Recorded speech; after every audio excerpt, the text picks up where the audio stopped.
The first unused, I think I played it last week.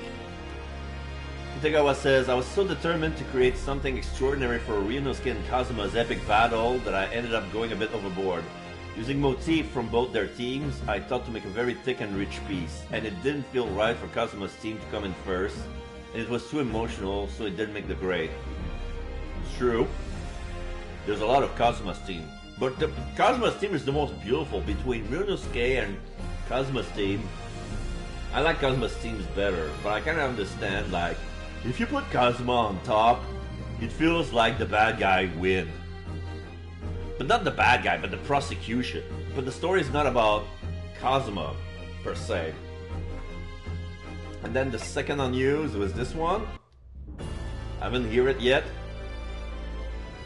Reflecting on what I've done in my previous attempt, I tried a new passionate yet tempered version.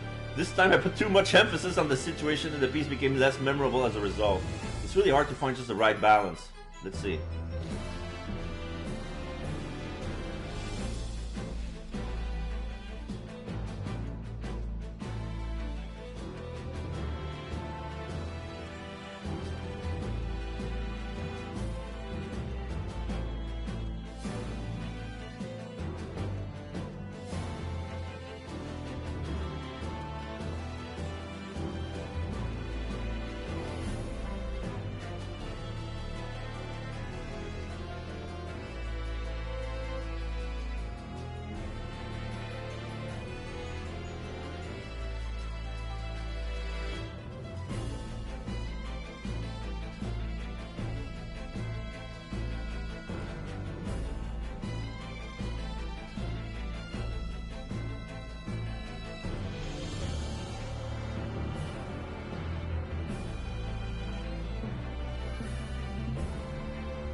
No, I like it.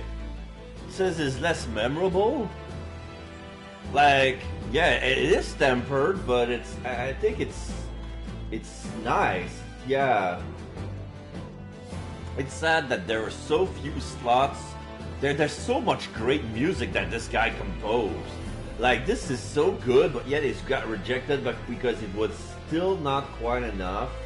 Still not totally there. And the thing that he picked was this one.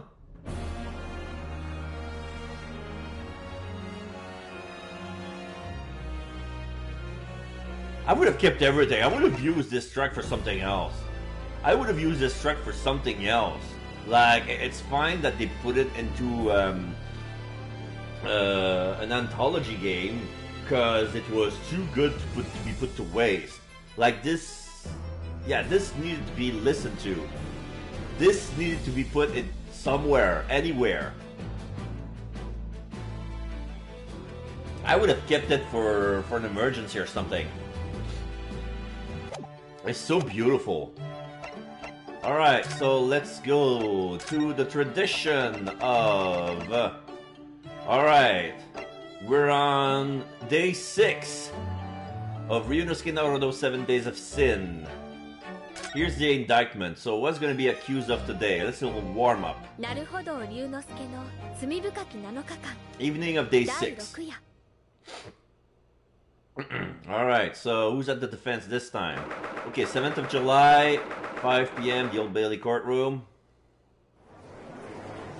Iris is at the defense. Hereby call to order this trial of the defendant Ryunosuke Naruto.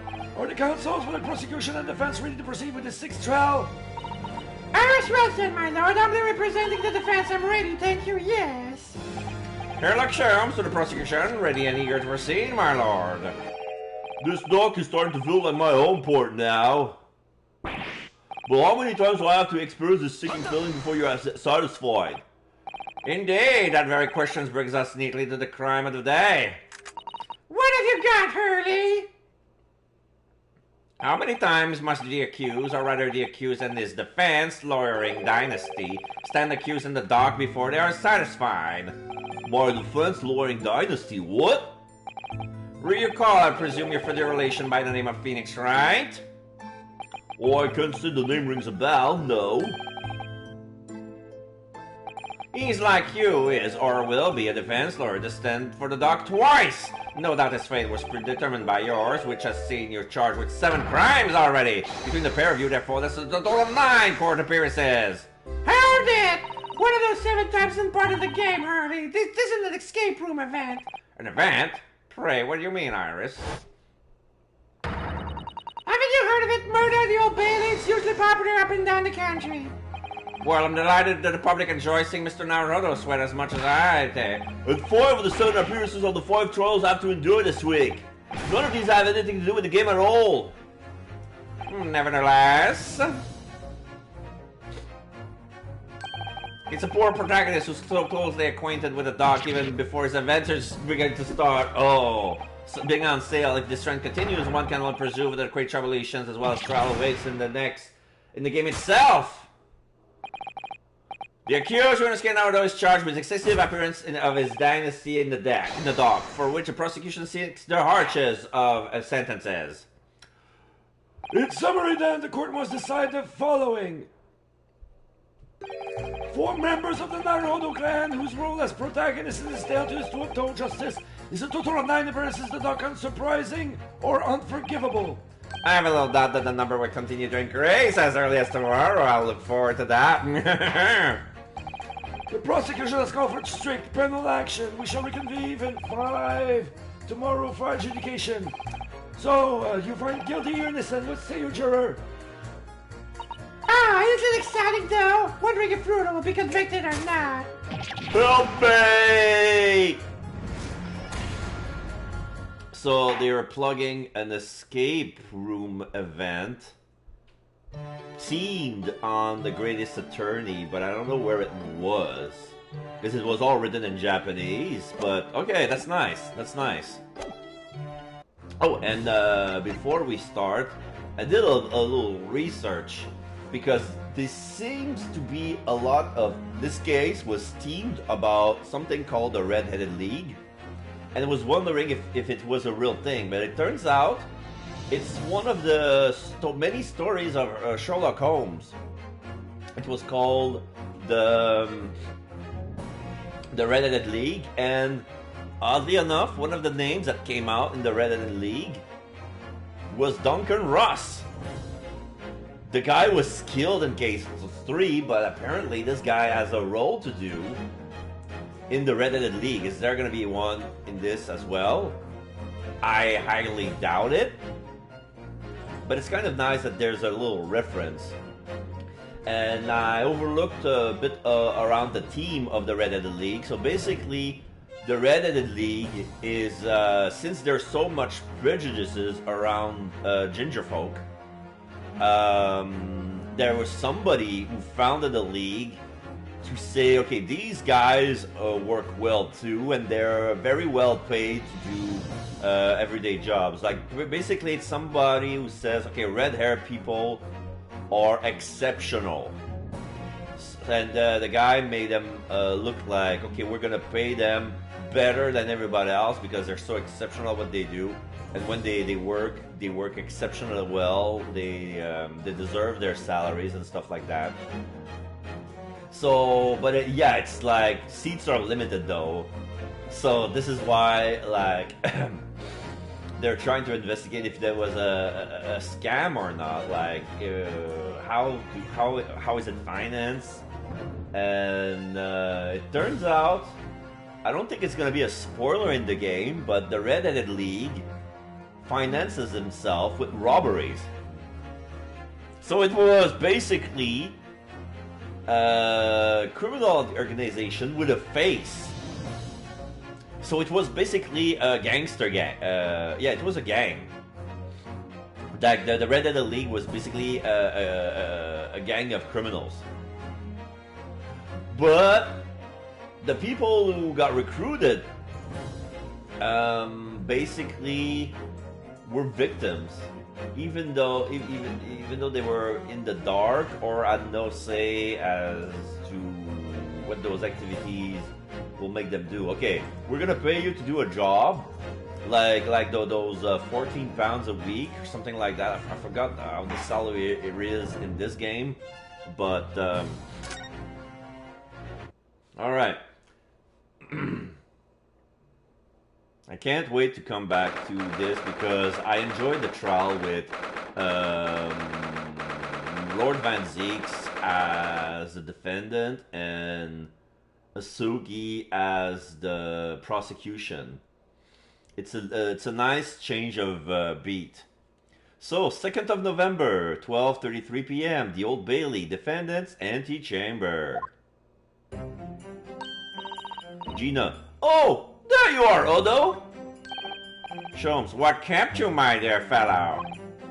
Hello, Mr. Sholmes, Gina. You sure about what you said in there? That the boss, you know, actually died the day before?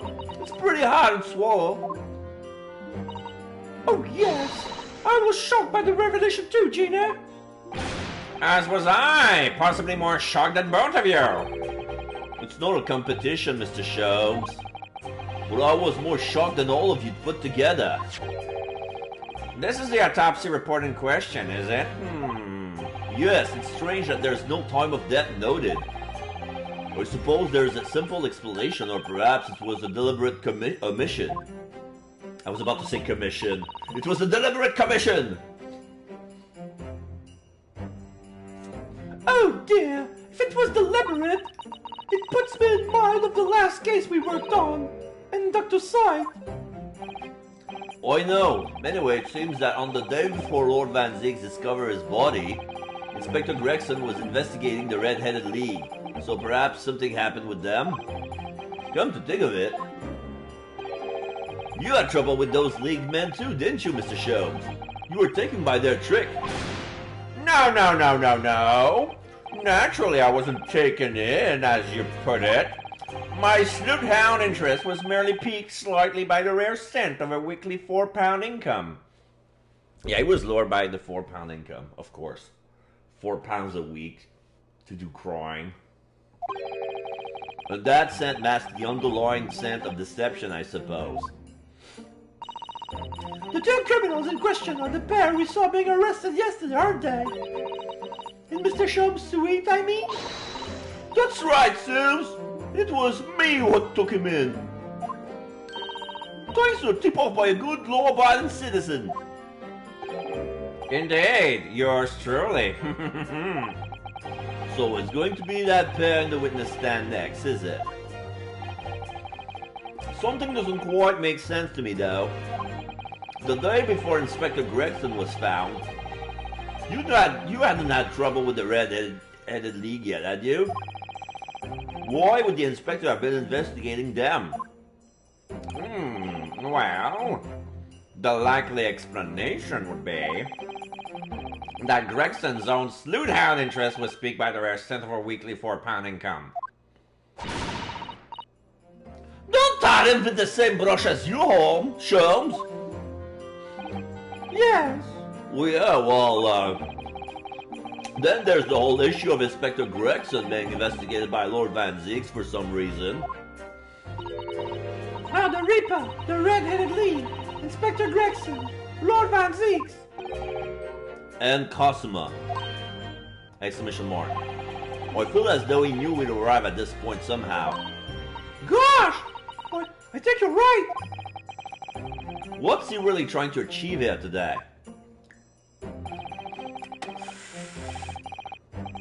Well, the answer will soon be revealed. Observe the time, my dear fellow. This recess will be over very shortly. Yes, you're right.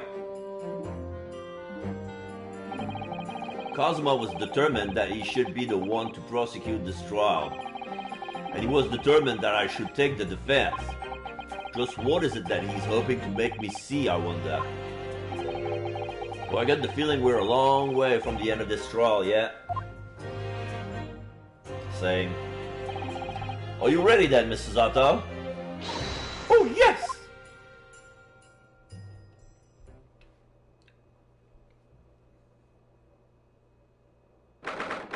Second November, 1 p.m. The Old Bailey courtroom. Van Zieks stands alone. There's no trial. There's no jury, of course. In the name of Her Majesty the Queen, I hereby declare this court to be in session again. We resume the closed court hearing of Baroque Van Zieks here present, who stands accused of murder. Now then, Prosecutor Asogi, My lord? have you summoned the witnesses as requested? Yes, 2 members of the Red-Headed League who plan and carry out a deception. They arrived no long ago from the local prison by police carriage. Very good. Bailiff, usher the 2 men into the courtroom. Alright, we have the Frenchman and the Italian. The Italian is eating Napolitan pasta at an alarming rate. It's like a non-stop flow of pasta going to his mouth with his fork, keeping them from keep the flow running.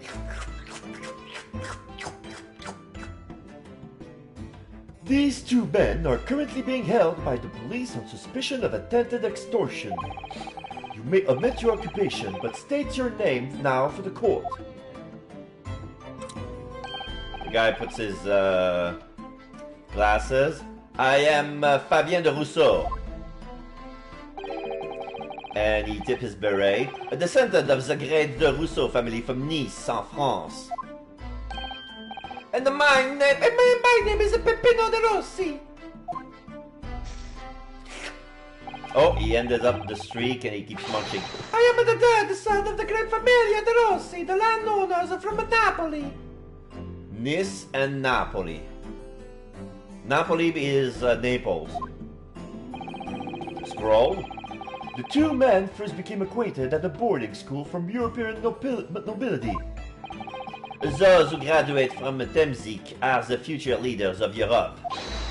But, do you have any idea how boring it is to be born with the noble blood? Alors, I make it my mission to get the better of the world by employing the little grey cells of my brain. Bow with the beret. That is all I am trying to do, huh? So, that's the only reason for this whole grand deception you've been carrying out? Oui, you could say that. Not bad, eh? He has the great ideals, but the petty plans. This strange combination is a charm of the Hilarious brothers. The Hilarious brothers? See, Capo? The Russo ... Listen to me, Peppino. I have a few things to say to you. Hey, Che! Are you about to tell me of your grand anecdote? Evviva! Firstly, I want you to stop calling me this capo. And secondly, we are not the Hilarious brothers. This is serious business. Chappello! There it is! The Capo's Tropicard! The fur on the brow! It is deep, Capo! The fur at the beginning of your words! The court has been led to believe that under the banner of the Red-Headed League, you have conspired to swindle money from unsuspecting members of the public. Is this true? Oui, c'est ça. And what exactly was the nature of this deception by which you planned to defraud? Glasses. Alors, I will explain it. No, Capo! Leave it to me! As you see, we both have the vivid red hair, no? At school, we would tease him for this with the beauty. The Capo here, he was many times behind the schoolhouse, crying like the Trevi fountain. Where's those dogs? What did they say world would respect us redheads? Every night he would bury his head in his pillow to... C'est bien, Peppino, enough. I will explain the rest. The first step was the newspaper's advertisement. About 1 week before the plan was put into operation, we listed the same notices in every paper in London. Yes, we saw that notice. It was this one, I believe, entitled to the Red-Headed League. Oui, c'est ça. I am honored that you have seen it. It states that the only condition for joining the league is having flame-colored hair, and that if you satisfy the interview panel and are admitted into the league, you could receive a weekly income of £4. On the date specified, red-headed hopefuls gathered in droves at the park specified in the advertisement. And from each person present, this pair took an application fee of 5 shillings. What? There was only room for 1 seat, but every application they must pay 5 shillings? Okay, now I start to see the scam here. It's like everybody is paying for the salary. As with the money, to France! It was a plan most elegant, no? No, it was most dishonorable. But to be frank, I'm stunned anybody was foolish enough to be taken by such an obvious trick. The park was described by one witness as choked with red hair folks, like a coaster's orange barrel. And the day on which all these men gathered to apply was the day before the victim was discovered. Crucially, these 2 men spoke face to face with every single person present that day. Oui, I have seen the most red-headed people in one day than I will see the rest of my life. See, and then now every time I see the couple's hair, I feel sick to my stomach. Anyway, why have we been summoned here today? Sorry? The date for our trial was not until tomorrow, I was told. Naturally, neither of these men have been told any details about this trial. They've only been shown this photograph, Which is the photo of Gregson lying on the floor in his own pool of blood with a red wig tilted next to his head. Very good. So, Mr. DeRusso and Mr. DeRossi, you will now give your formal testimony to the court on the subject of the gentleman picture in this photograph. Of course, we are always ready to help with the law.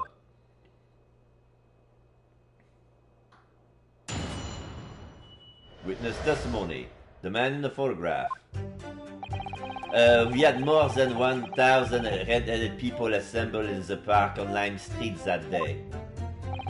But I don't recall the man in this photograph. Eh, Capo? No, I don't remember him. Obviously, he's dead now, but I assure you he was not in the park. Allora, this victim has nothing to do with us. You have a lot to answer for, Peppino. It is your fault that we got caught in the first place. Oh, we need to press on that statement. you've given sworn testimony that this man in the photograph was not present. Can you be certain? Oui, I am quite certain. We did not interview this man. Spaghetti?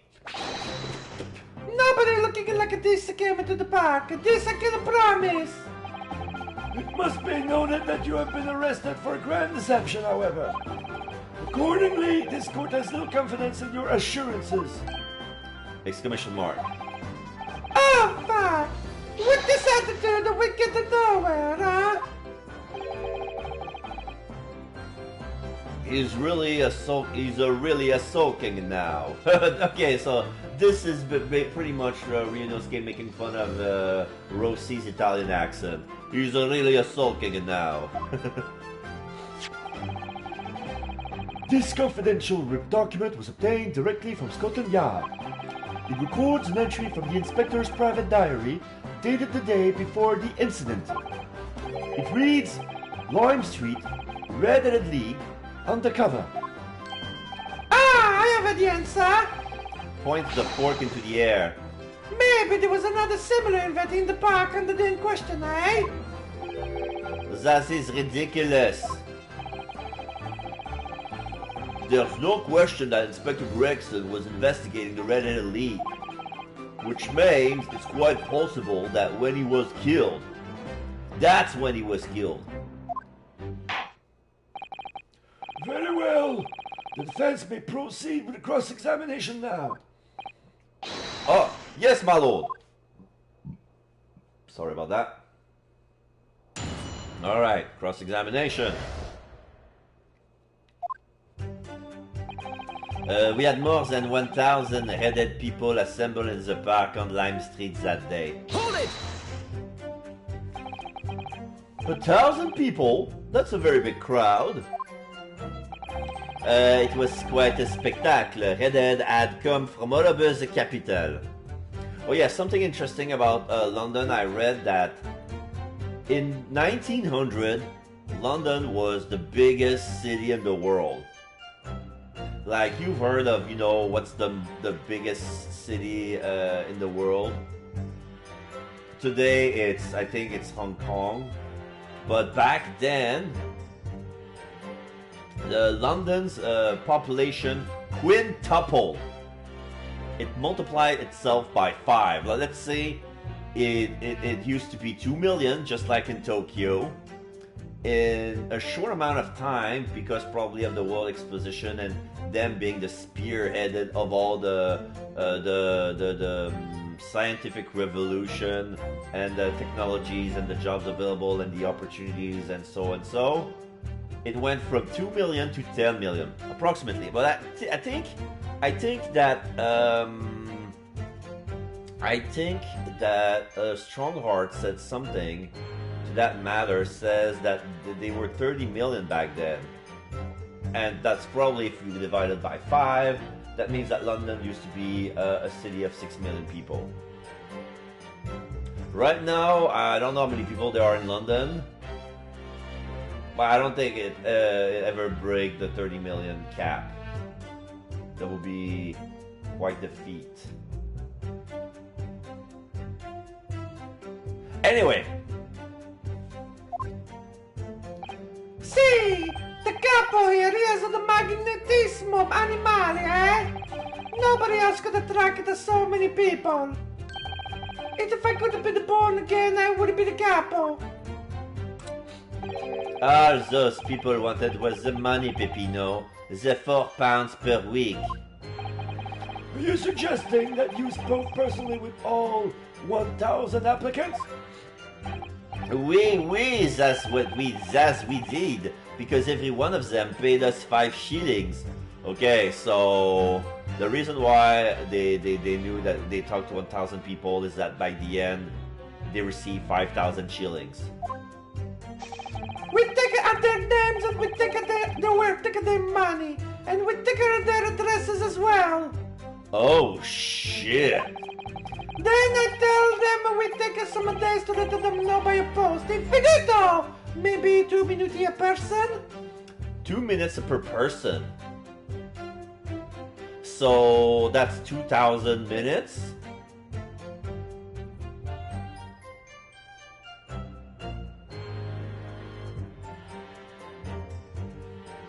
I'm trying to see how many hours is there. 2,000 minutes. That doesn't make any sense. Let me get the calculator. If that's what I think it happened, let me check.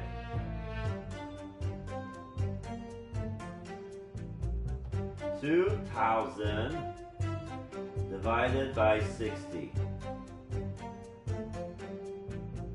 33 hours. That's 1 day and a half. 1 day and a half non-stop of talking to people. That doesn't make sense. That's impossible. We start early in the morning and we stop late in the night. So you earned 5,000 shillings in 1 day. That's a small fortune. Who would have thought there was 1,000 such gullible redheads in London to start with? One of them was a great detective with chemically altered hair. But I don't recall the man in this photograph, eh, Capo? Hold it! He doesn't look at all familiar. No, I don't to think so, and this is a wig, eh? He was trying to trick us. Yeah, because he didn't even dye his mustache. Like, he had red hair, but a gray mustache? That doesn't make sense. I do not like the people who are trying to trick the other people. Says the con artist. If between them they interviewed 1,000 people with red hair, it would be unreasonable to expect them to remember every face. No, senor, if I may be small, but my memory is very large. I never forget a thing. In my opinion, I do not think this man was in the park. But he's not going to give the court a definite, it seems. Hey, Capo, you didn't see a man like this, huh? No, I don't remember him, and obviously he's dead now, but I assure you, he was not in the park. Hold it! But according to what you said, you spoke with 1,000 or more people that day. Oui, that's true. My eyes were burning with the ends of the day. Well, no shit, like, the more I think about it, even if there were 2 lines and they interviewed 500 people each, with 2 minutes for each, in between the applicants, that would lower the time to 16 hours. So if they started at 6 in the morning, they would have finished at 10 in the evening. Still. Surely then, you can't actually remember every single face. How are you so certain that this particular man wasn't present? Oh, normally the red hair is very distinctive, eh? But not when you have 1,000 redheads crowding around. Then it is just an eyesore. But if there was some other information you could have given us, maybe then we would recall. That is not the line, Peppino. Remember, we do not remember him. We are sure of that fact, huh? If there was a man with a red hair piece, but his mustache did not match the color, then I do not think I would have forgotten him. Cosmo said these 2 had only been shown that photograph and had been told nothing else at all. But what if I fed them just one other detail about the victim, for example, his name, his profession, or his fish and chip? You know what? His name and his profession, I think it's too much delicate information to give somebody they know nothing about. But if you say, if you remember a man holding fish and chips, like a red hair holding a bag of fish and chips, like a cone, a newspaper cone of fish and chip, that would be another thing. I can certainly appreciate that just knowing the man had red hair wouldn't help you remember in this situation. But what if I told you that the man was always munching on the packet of fish and chips? Do you remember a man who was eating insensately? Not really. I was looking only at the heads of the applicant. I wouldn't have noticed the fish and chips any more than the caviar and smoked salmon. Oh, the spaghetti! Me, I love the spaghetti! He says that with a slurp. Really? I had no idea. Tell them again what you said before, Peppino. See, Capo, see, I say it again and again! Allora, this victim has nothing to do with us! Hold it! But we only have your word for that. See, but what else can we do, huh? True.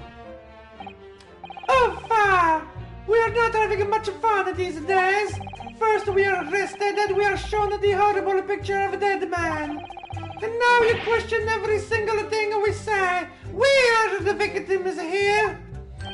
Hey, Capo? No, you were caught carrying out a plot to swindle hundreds of innocent people! Exclamation mark. Huh! You have to bring that up, eh? It's not fair! Hey, Capo? You have a lot to answer for, Peppino. It is your fault that we got caught in the first place. Hold it! What do you mean by that? Cavolo, you promised nothing to say, eh, Capo? After we had taken out the money that day, we should have left the country. That was my plan. I left the purchasing of the ticket for the ferry to Dunkirk to my companion here. But he bought them for the wrong day. Whoops. See, but it is an easy mistake and to make the 1st or the 31st. It's an easy mistake to make, the 1st or 31st is the same thing. Okay. So they were supposed to leave on the 31st of October, but he bought ticket for the 1st of November. Boff! I have no sympathy for you. We were an all day late for the boat because of your stupidity. And it's only because of this that we, the so-called great-headed detective, caught us. Capo, do you know what I think? This is the work of God. It is a holy punishment, eh? Peppino, for the last time. This is not holy punishment. This is only your fault. This is not my fault. Don't blame God for your unholy mistakes. You are making me sick with anger. Maybe I make a mistake, but when it is time to eat the pasta, no one is faster. And I've seen the evidence. He eats his spaghetti fast. You haven't told us how much we didn't already know. What do you think, Mr. Naruhodo? Well, if it was in the inspector's diary, it seems likely that he must have gone to Lime Street that day. And yet, these two both claim they didn't see him. No. And I have to say, they don't appear to be telling lies. Well, they are expert in deception, don't forget. Sounding plausible is their specialty. They may be lying simply to avoid being implicated in this case as well. Surely, if they were truly expert in deception, they wouldn't have been caught. Well, yes, you do have a point there. It seems to me like we need more information. Definitely! Are we gonna press them again? Yes, more than 1,000 people in the park on the Lime Streets that day. They say they need more information. That means press everything again if there are something else that comes up, because I don't think that I have enough, that the proof that I have is enough to contradict that Gregson has nothing to do with them. So I'm gonna press everything again just to be sure. Hold it! But I'm not gonna read unless I know for a fact that this is a different line.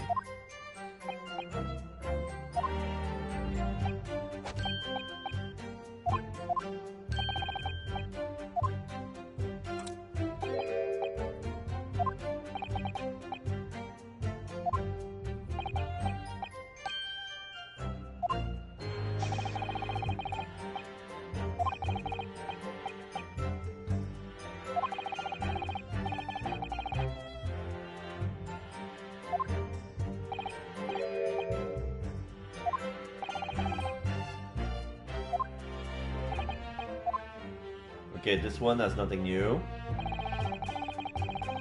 Hold it!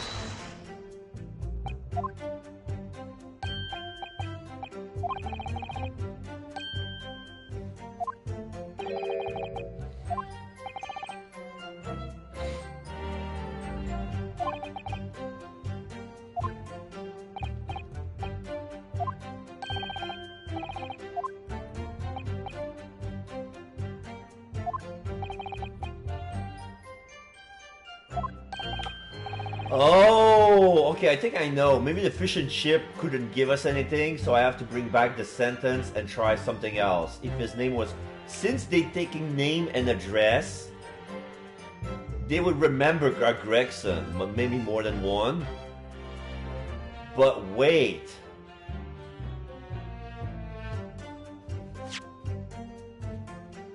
If Gregson was undercover, he wouldn't give him his real name. He would have given a pseudonym. So what was his name? Huge Boone. Hugh Boone.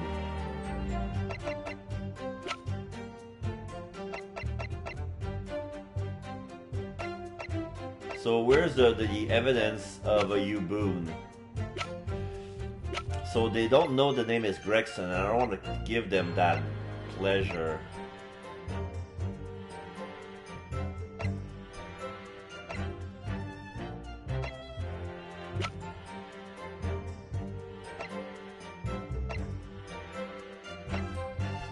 Miss Vision, Barclay Prison. Okay.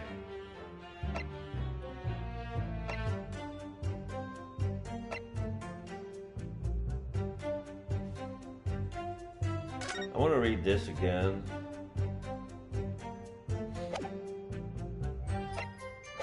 Okay, no, there's no,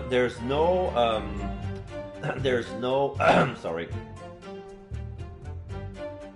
There's no proof that says that Gregson used his pseudonym U-Boon.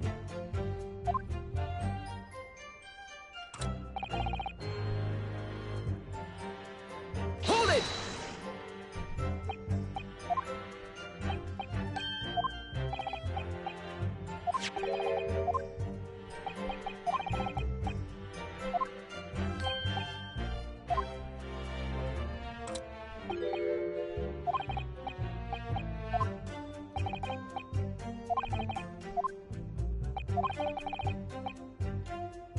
Okay, I'm gonna try his name.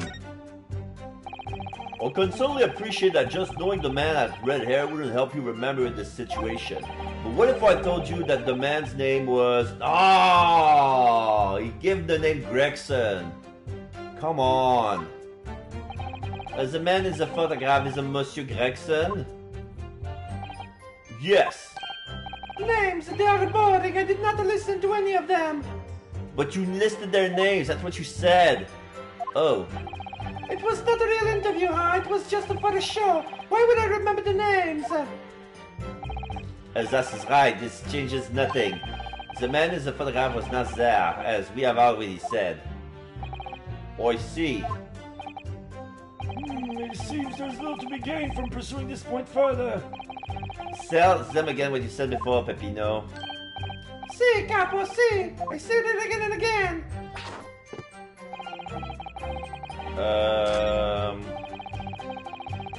Should I risk his profession?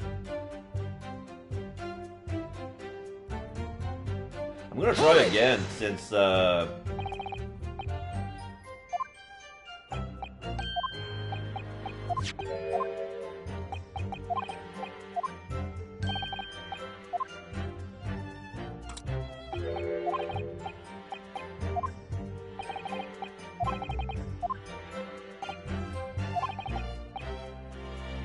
Okay, let's try his profession. I don't think it's the right thing. I'm certain to appreciate just knowing the man as well when I remember the situation. But what if I told you that the man is the red hair piece was actually a detective? Is the man is a photograph detective? Yes! It would appear we found your notice in the paper suspicious and decided to investigate incognito. De Rousseau, Sorry, but this changes nothing. Aha! Excuse me. Something to add, Mr. De Rossi? De Rossi, Jay, see, I am always adding something. Parmesan, olive oil, pepper. What I mean is, did you not agree with your friend's last remark by any chance? What did he just say? About the detective? Yes, that. Keep your mouth shut, Peppino. You have said enough already. But why, Capo? What is the problem?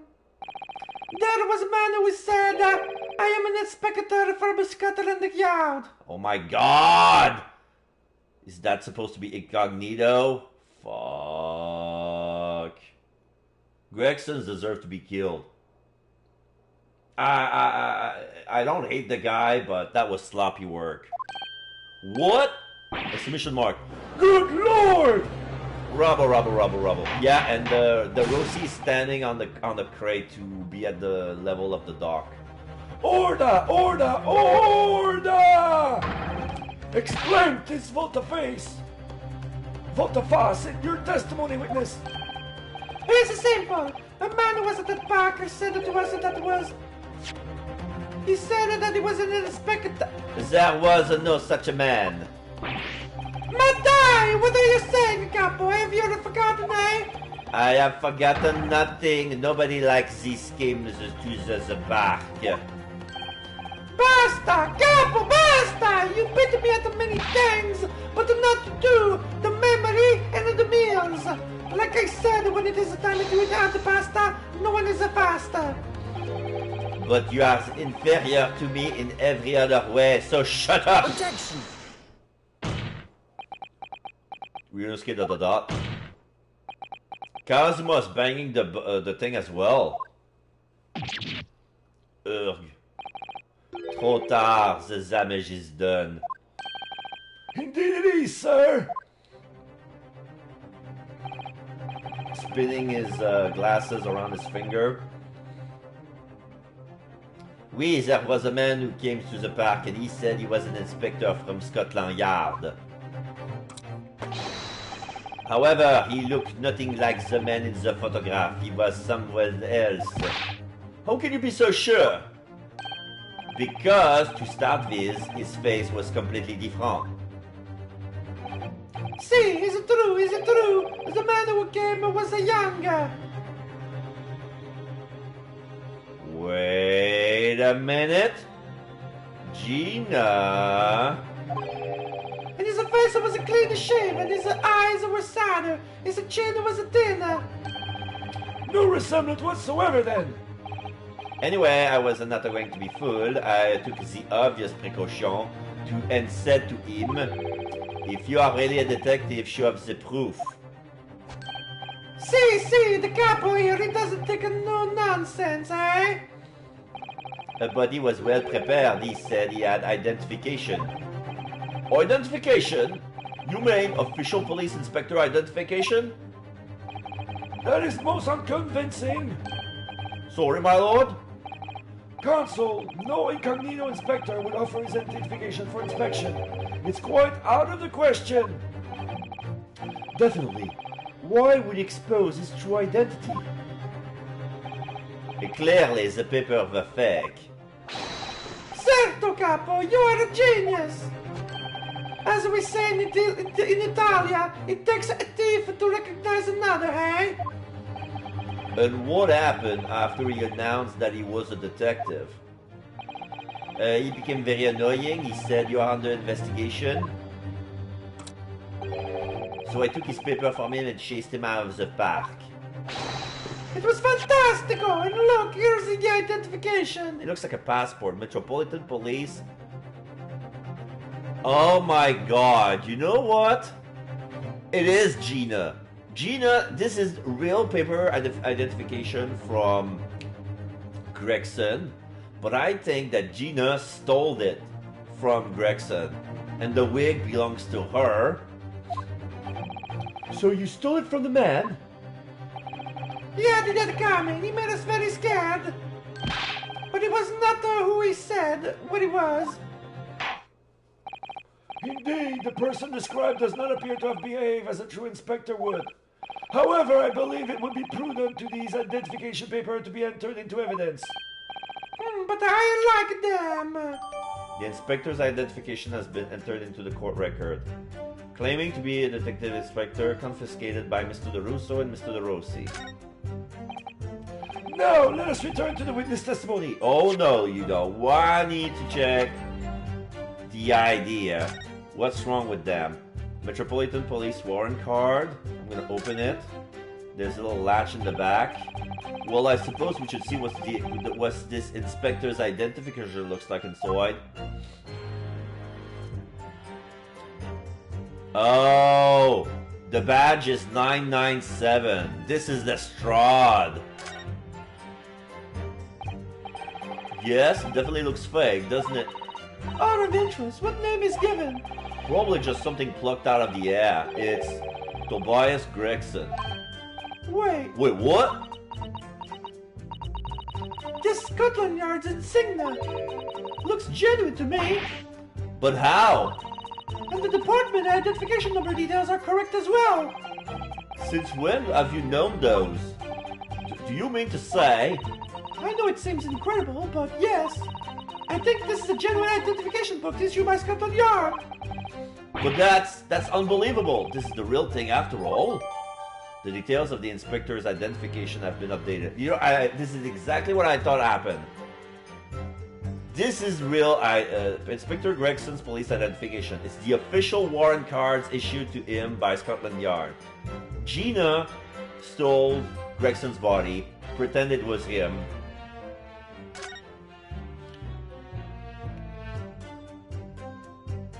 Yeah, even the badge, 997. And she was always showing a badge, and the badge says 997. So for how long did Gina stole the Tobias badge?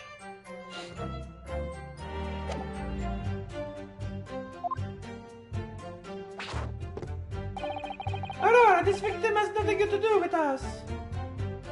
Okay, now I have a new piece of evidence, but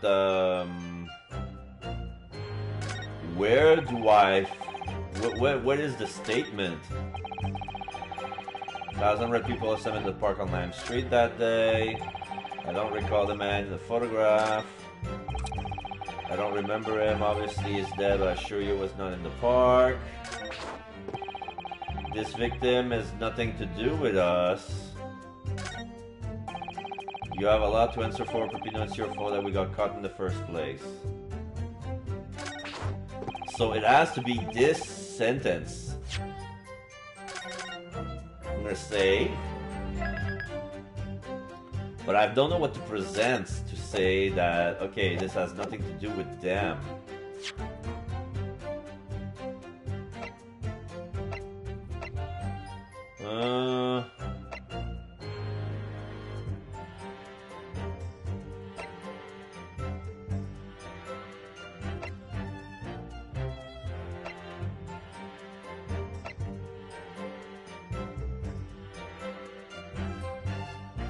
I want to examine the wig again. No, there's nothing new to add.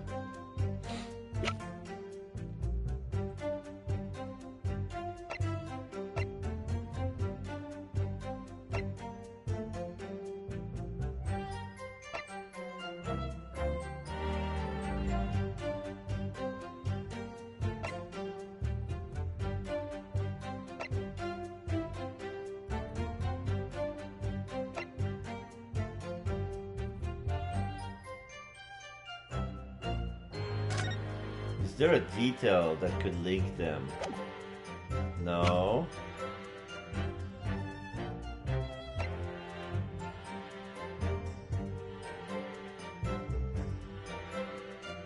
I'm gonna present the new piece of evidence because I don't see anything else.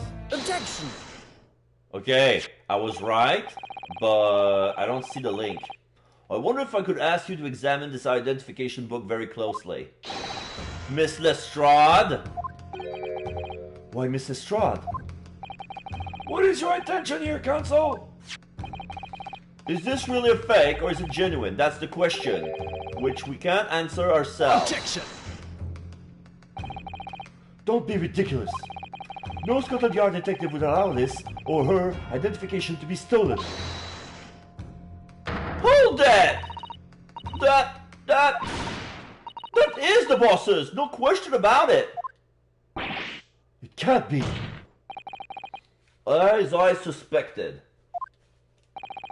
The undercover detective who attended the Red Hair League's enrollment on the day in question was the real Inspector Gregson, carrying out an incognito investigation.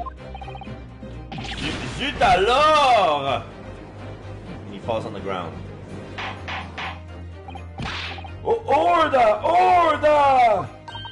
But if the boss had his identification stolen, he would have reported it straight away. I mean, he was always on me about it. If you lose someone, report it at once, he'd say. Could it be then that the inspector was physically unable to report it? Physically, what are you saying? Unable to... You're not suggesting... Yes, it's quite possible that he was killed before he had the chance to report his identification stolen. No! rubble. Order! The defense posits that the victim was killed the day before his body was discovered at a different location. Do you two have anything to say about that? And Rousseau faints again, and the Rossi looks surprised.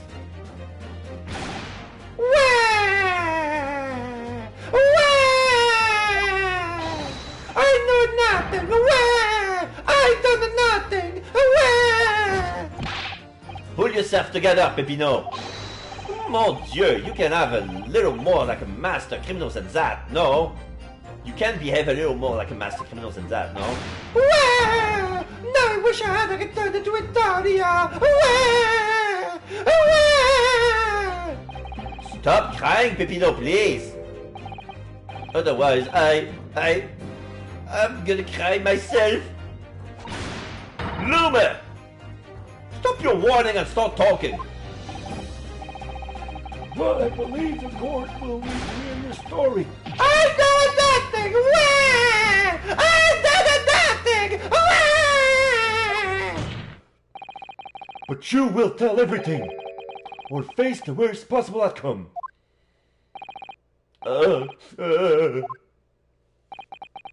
You will dry your eyes and testify again about these identification papers and the precise circumstances under which you came by them. For crying out loud.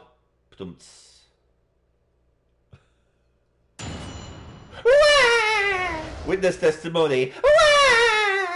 Detective and the identification. I don't know, but I can't stop doing the little crying Italian Peppino voice. Peppino De Rossi. The truth is, we took him prisoner and kept him for the night at our secret hideout. Even though I didn't think he was a real detective, I was too scared to let him go that day, just in case. What talking about identification for him and shot at him in the room next to ours? There might have been a little tussle, but we did him no harm. And the next morning we let him go. He spent the night in a nice room. It wasn't nothing like a prison, really.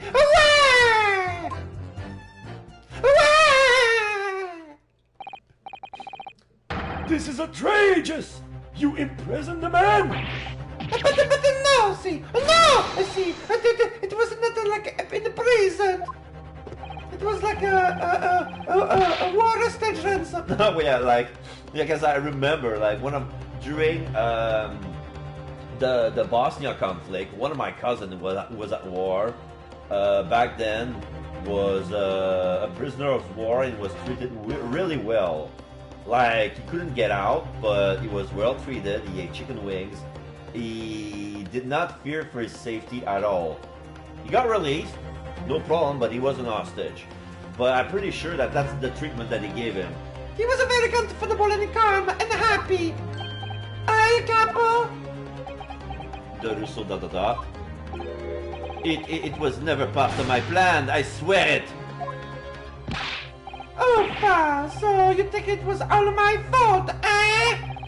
Just because I got the date of the ferry wrong by one little day! I do not think it was your fault, Peppino, I know it. No, por favor, Capo, it's not fair! You should have plenty of time for squabbling back at the prison, gentlemen! I don't believe this. How could he have been a real detective? Counsel for the defense, proceed with the cross-examination. So on the day before the incident, Gregson spent the night confined in the Spears hideout.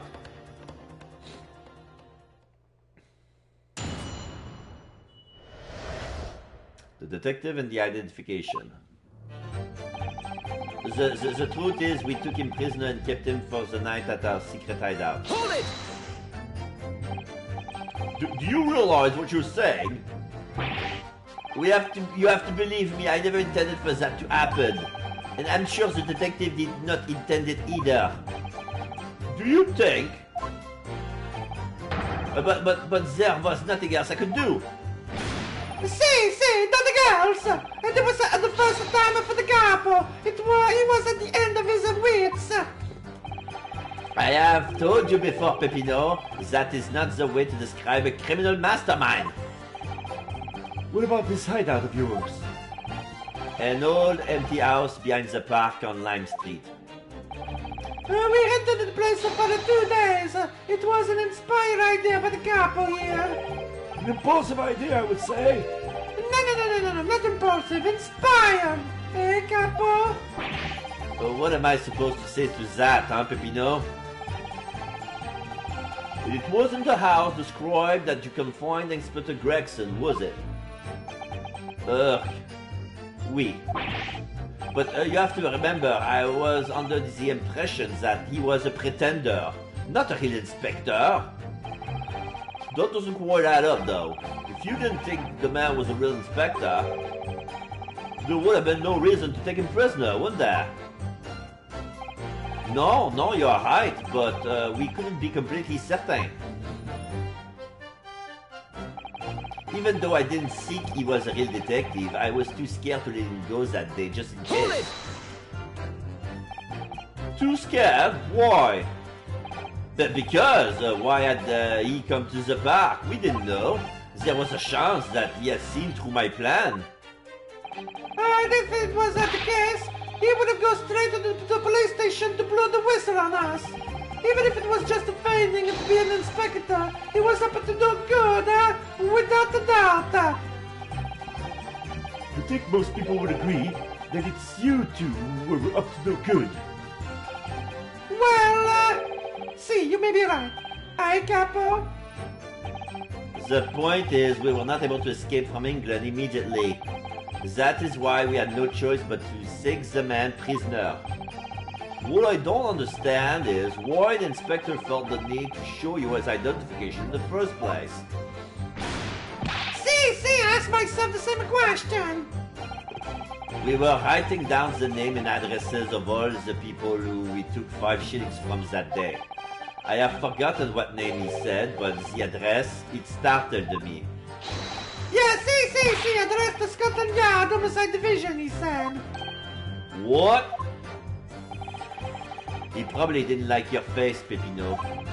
Anyway, I was not rude. I just politely asked him why he had said it. And that's when he started to say he was an inspector. Not long afterwards, he took out his identification. What was Inspector Gregson playing at?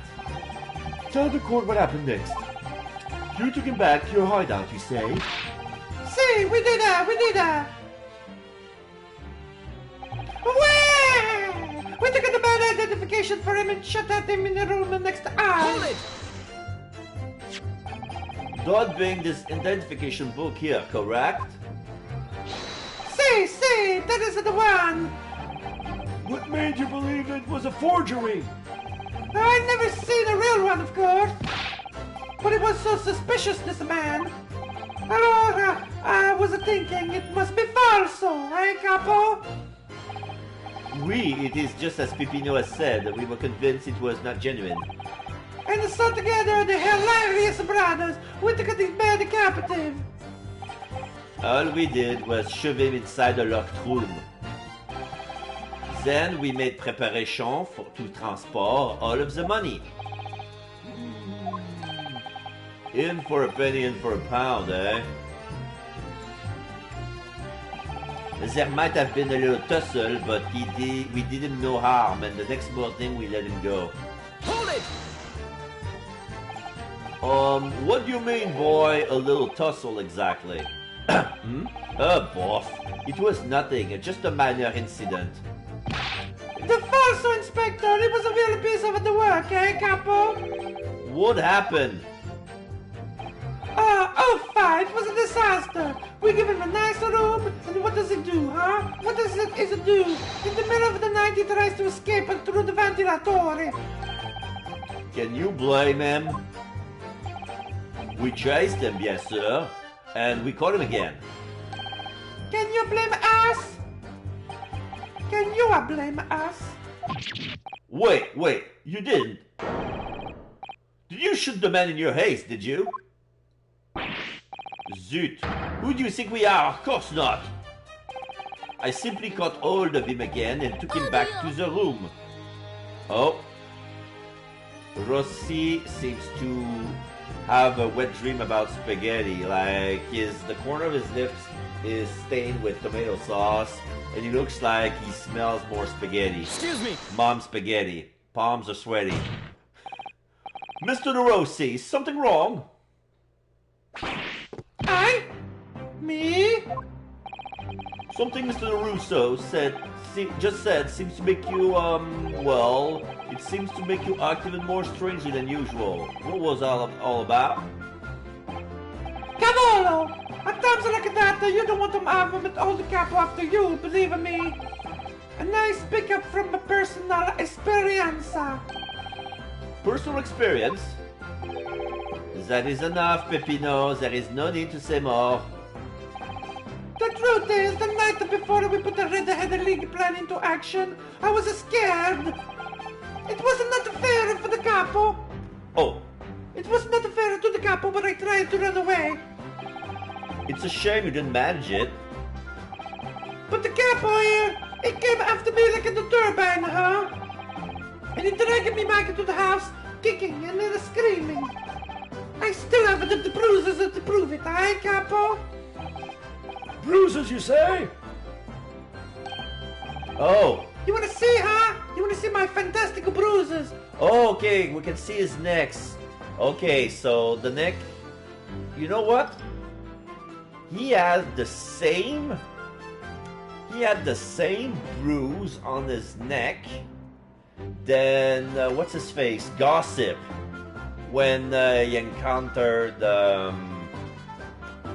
during his testimony. Was it Gossip? Yeah, it was Gossip. Gossip had the same neck marks, bruise marks around his necks. So that says that this was made by the Russo. So that means that the Russo met with Gossip at some point. Okay, the Russo is getting suspicious now.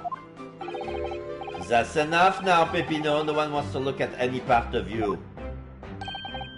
What to do, huh? I assure you or I don't. I assure you or I don't.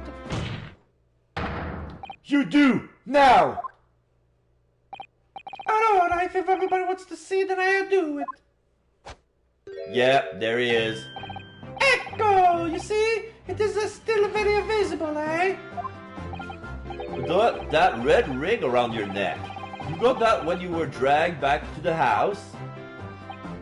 See, the capo sometimes is very rough. And I said that's enough. Peppino's neck is nothing to do with what we are talking about here. You have my word. Yes. What is your opinion, Consul? About this red ring around Mr. Rossini's neck, I wonder, does it matter?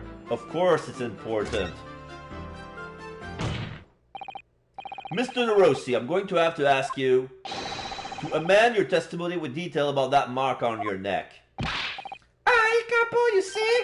Everyone is interested in what I say, huh? Ugh. Very well. You will amend your testimony as requested, Mr. DeRossi. See, if you really wanted to know. He tried to escape, but capo, he put the car on him and dragged him back. Like what he did to me, see? Hold it! Or you saying that red mark was caused by... See, a big car made from the leather. A leather collar? A leather collar. Oh my. Are you saying it's a leather dog collar with probably a letter B marked on it with studded jewels all around? And it had some blood? Huh? Is it true, Mr. DeRusso? What? We had a Saint Bernard at home when I was younger. Holy shit. It is the Hound of Baskerville. Why does he have that? Well, well, well. It is a souvenir from that time with a very strong chain. A strong chain? And you put that around your friend's neck? I'm sorry! I was so angry at that he was leaving me alone. You did not have to tie the chain to the leg of a bed, though. Huh? I would not have tried to run again. You didn't do that to Inspector Gregson as well, did you? Treated the people equal is the capo's motto, eh? It's starting to sound a lot more like a prison all of a sudden. The capo is tough, but the capo is rough. I should have done it. So the following morning, when you released the inspector... He had the red ring around his neck, just like me. Peppino, s'il vous plaît. Leave it now. Now you know how the capo here, you don't want to tangle with him, eh? But for the inspector, it's not so bad. Away! He spent the night in a nicer room. It was nothing like a prison ring. Hold it! You took away the man's freedom. However comfortable you make it sound, you were still holding him prisoner. If you say that, then I say this. There is something that takes away our freedom too. The lack of money. So we are the prisoners as well, huh? All of us. Huh? No money, no freedom. That is the truth.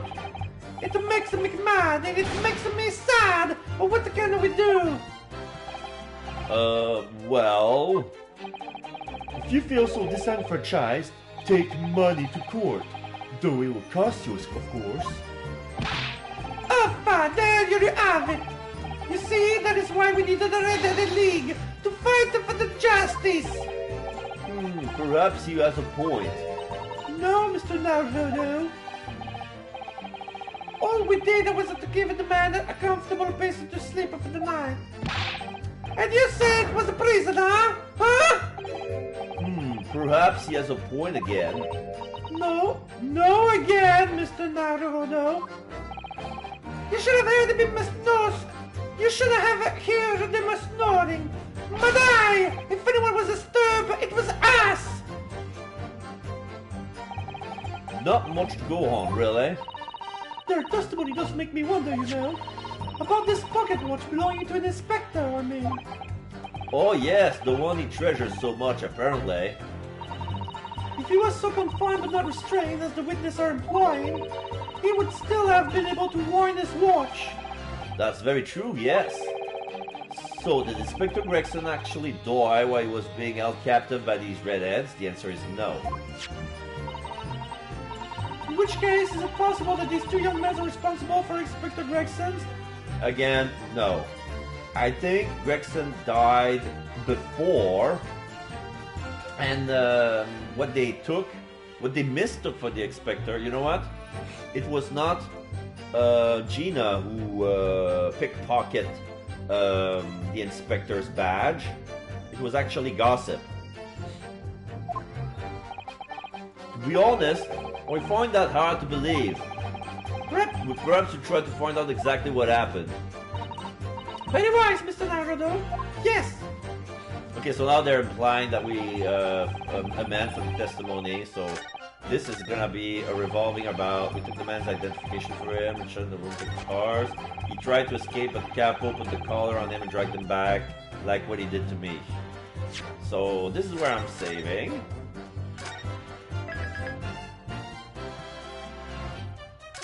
Save complete. And what am I gonna present? I wish I could present people.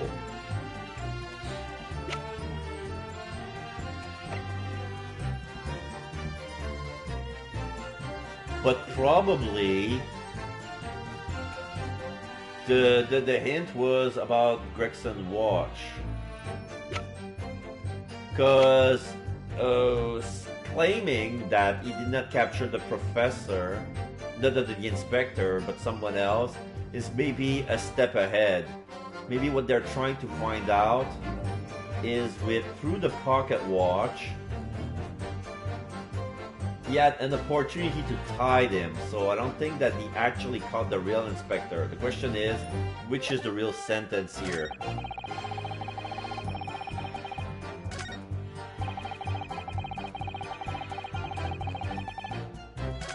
Okay. We took the man's identification from him, shut in the room close to ours. He tried to escape, but Capo put the collar on him and dragged him back like he did to me. We spent the night in a nice room. It was nothing like a real prison.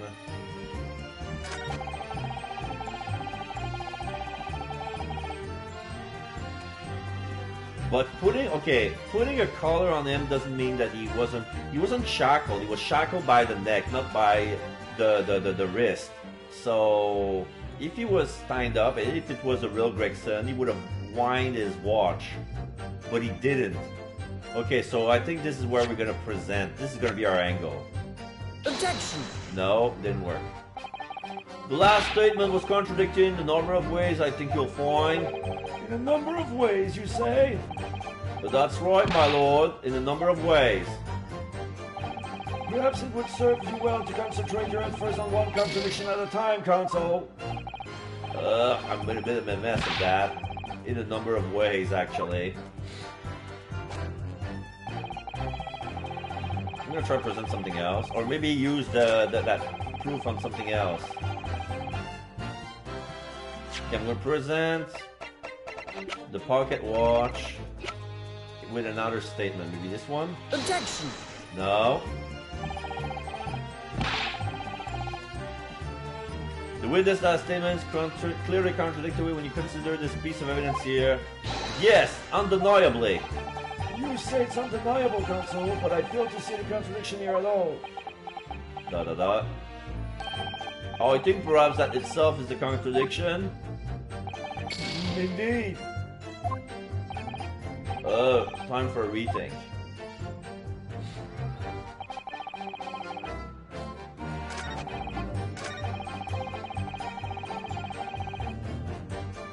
Oh, maybe the last one. Objection! No.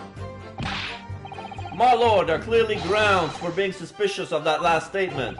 I'm sorry, Consul, but I fail to see why. Well, you know, I was just playing devil's advocate.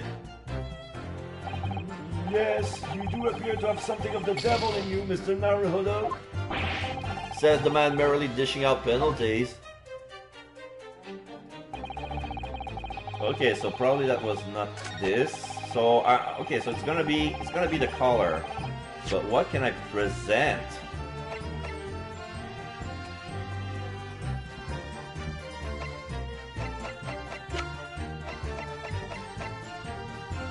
Oh, the real inspector didn't have the collar mark.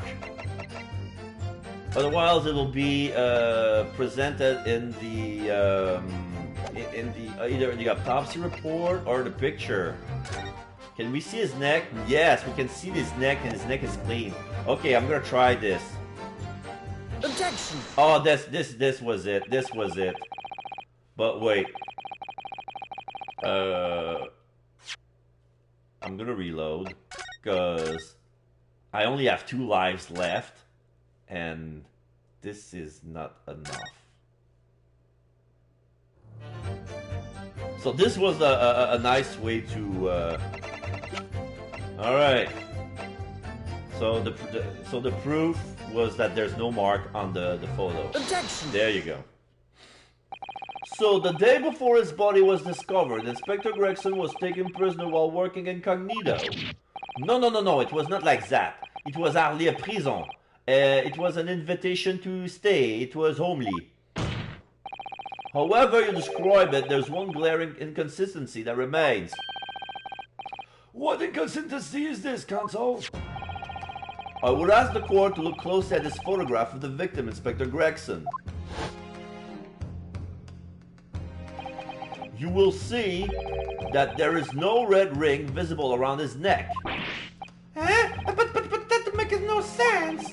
It was a me who took the collar of the man in the morning, and I saw the red bruises on his neck, just like I have. Given that the mark is still clearly visible on this witness's neck, we'd expect to see bruising on the victim who was put in the collar more recently than Mr. DeRossi. Indeed! That is most peculiar. But the way I tell you, huh? What do we tell you, huh? We say this from the beginning, many times.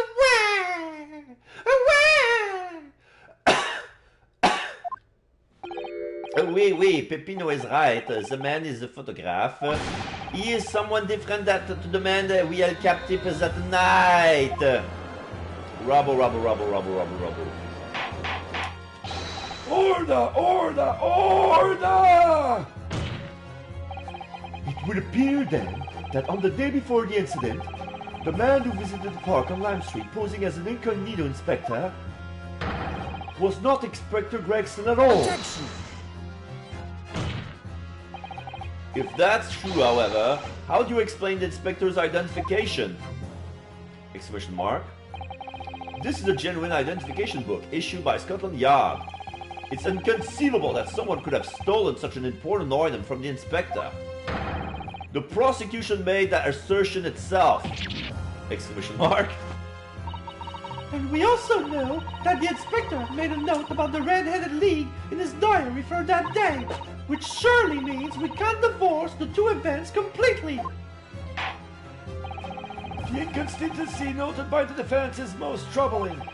If it were the real Inspector Gregson whom these two red-headed gentlemen encountered, the fact that no bruising can be seen around his neck defies explanation. But equally, if they actually encounter an imposter, how did that person come to be in possession of the real inspector's identification? Does the defense have some plausible explanation, counsel? Yes, I do, my lord. The whole thing defies explanation.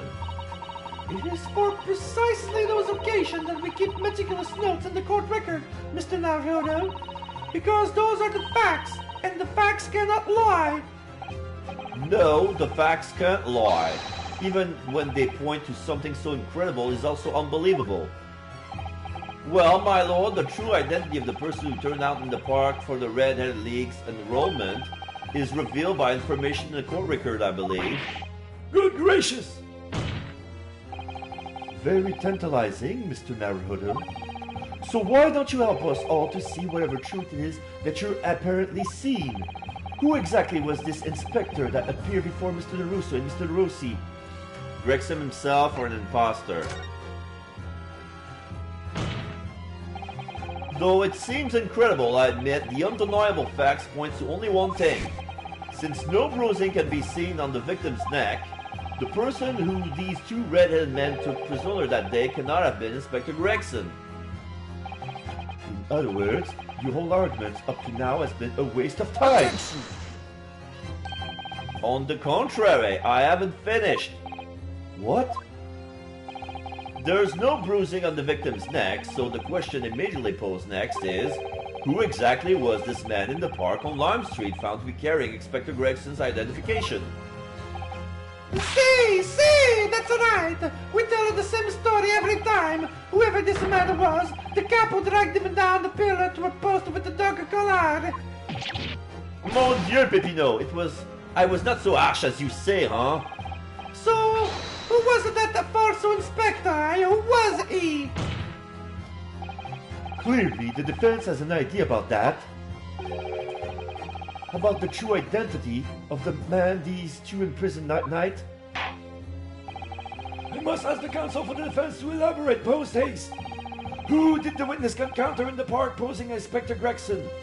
Alright, easy here. Peppino DeRossi 25, Fabien de Rousseau 26, Sandwich question mark, Venus question mark, Gossip question mark, and we can even see the bruise around his neck. So we're gonna present him. Take that! Goodness me! Isn't that... One of the witnesses who was in the stand in this very courtroom earlier today.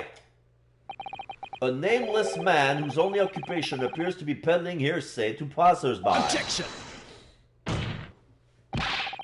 What on earth would a street seller be doing with a police inspector identification papers? Witnesses! Is this the man or not? What has happened to his lip? Oh. See, this man is not for the Red-Headed League, hey? He's looking for the Twisted Lip League, no? Perhaps rather than making such a rash claim next time, you should bite your lip instead. it seems improbable, yes, but one undeniable fact remains. During his testimony earlier, I noticed something around the man's neck. A red ring of bruising. Eh? What? The defense demands that Mr. Gossip be brought back to the stand. Order! Order! Bailiff! Bring the aforementioned witness back into the courtroom! Immediately! Okay, now Gossip is here and he shows his neck. And the Rossi shows his as well, and the bruise kind of match. Well, I never! An undeniable ring of bruising indeed, and identical to that of the witness beside him. Now, what's going on here, eh? I've already had this me. It's a birthmark, isn't it? A birthmark, you say? I assume the reason you've been recalled to the stand has been explained to you? He's sweating. I am somewhat about an inspector again. But I'm telling you, you got it all wrong as usual. You're denying all knowledge of it? Well, of course I am. Are you trying to kill me with all this nonsense, huh? Well, at least you'll have more stories to peddle back on Fresno Street, won't you? Now, we're going to need you to testify again. And you, Mr. DeRusso and Mr. DeRossi, I'm sure you'll cooperate, won't you? Do we have any choice? We're in big trouble, eh, Capo? Oh, sorry, I have a phone call.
Alright, I'm back. Sorry about that. I had to take that call. It was an important matter regarding some reservation tickets for next month.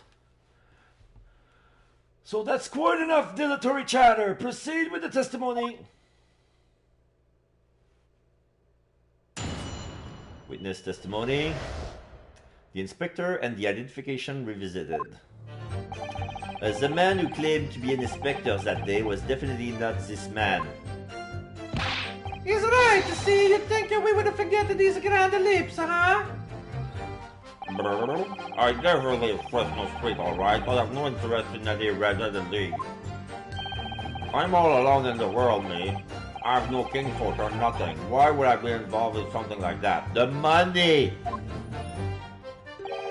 Just look at me, eh? Does it look like I could carry off a disguise with a face like this?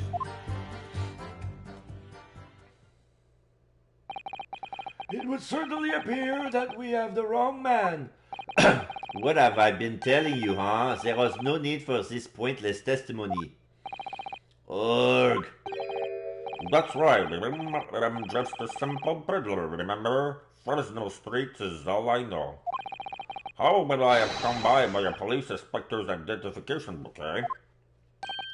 Well, yes, that's hard to explain, but... A brief cross-examination, I think, counsel. Very brief. Ugh, isn't there anyone in this courtroom who thinks I might be onto something? I stand steadfastly at your side as always, Mr. Naruhodo. Kazuma ...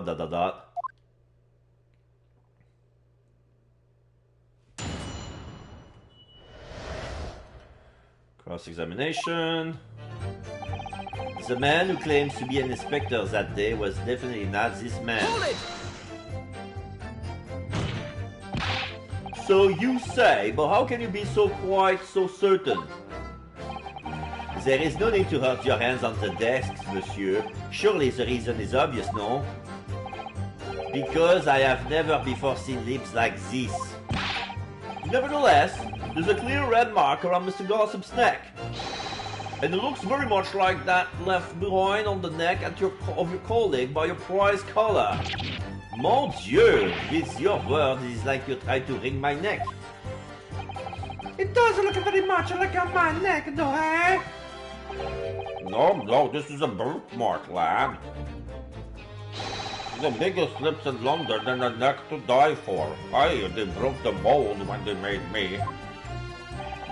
For the first time in my life, I feel lucky to have been born with red hair. And I thought being Japanese made you stand out in London. So you maintain that you never seen this man before? Oui, c'est ça. I swear to it by the flame of my hair. So fierce pride has outgrown the frustration with your hair now, has it? Is it right to see you thought we'd forget these grand lips, huh? Well, yes, I don't imagine I'll forget those lips in a hurry either. That is what I am saying. For some reason, it makes me want to eat, how did the Fabian call it? An eclair! You know, I have never seen the hair as black as yours before either. Likewise, I never seen red hair like yours until I came to Britain. See, maybe it is a national trait, huh? Maybe all of the people from this man's country have the grand lips? No, lad, I was born right here on Fresno Street and I've never left. Uffa! That isn't the problem, see? So you definitely didn't go to the park on Lime Street that day, Mr. Gossip? No, how many times do you want me to say it, huh? I never leave Fresno Street, alright? I have no interest in any red-headed lady. Hold it! So, you've heard of the Red-Headed League, had you? Well, you don't get a name like Gossip for nothing, eh? It is my business to know what's going off in town. I sold a tasty tidbit for the fair few redheads that came past me. just between us. I even got sandwich cough up for it. Well, he does have a very red nose, if that counts. Who knows? But as you can see, my own hair's got not got a hint of red in it. And in any case, Fresno Street is my patch. You won't catch me settling off to some other part of town. So? No, sir, not likely. Russo seems to be interested in that statement. Excuse me. Mr. Russo! Ugh! Oui? Can I help you? Did Mr. Gossip's word just now lead you to remember something relevant, perhaps? Swings the glasses around the ring. So yeah, they're those are little, like, they're spectacles. They don't have any branch to stand by the ear. They have a little chain with a ring, and he grabs the glasses by the ring and spins them around his finger after putting them on. So you will hear a little sound effect every time it puts them back on his nose. It was the other day when I was looking for a place near the park, a small house or something. To be the headquarters of your Red-Headed League, yes? I visited an housing agent on Lime Street, and there I saw him. Oh! This man was paying money to the agent. What? Mr. Gossip, with a housing agent? There's a sound effect. He had some kind of contract in his hand, and they were clearly discussing terms. But no, you're mistaken, chum. I never left Fresno Street. Me, like I said before. You're mistaking me from someone else, someone with the same face. No, the capo is right. I remember him too. He was paying the man with the banknotes. With notes? Like I said, that wasn't me. I was curious what this man with the dirty clothes has so much money. So I look him at the name on the papers. And what name was written? Mr. Gossip? Oh, no. This man, he lies. He tells you that he has no name. But in fact, his name is U-Boon. He's better than Mr. Gossip, I think, see? So this is you, Boone. Oh my god. No! I'm a peddler of tidbits of information, like I said, on Fresno Street, and that is that. I don't much like folks talking about my personal life. Indeed. Adjusts his glasses and his wig. And it is not to the intention of the court to invade the privacy of witnesses. Very well, I shall respect your wishes, sir. The aforementioned name shall be redacted from all court records of this trial. Assuming no objection? Objection. Oh, I'm sorry, my lord, but the defense does object. Because the name just mentioned has a very deep significance to this case. Good gracious, do you similarly object, Prosecutor Asogi? As it happens, my lord, that particular name has already been mentioned during today's proceedings. Well, I never! In what capacity?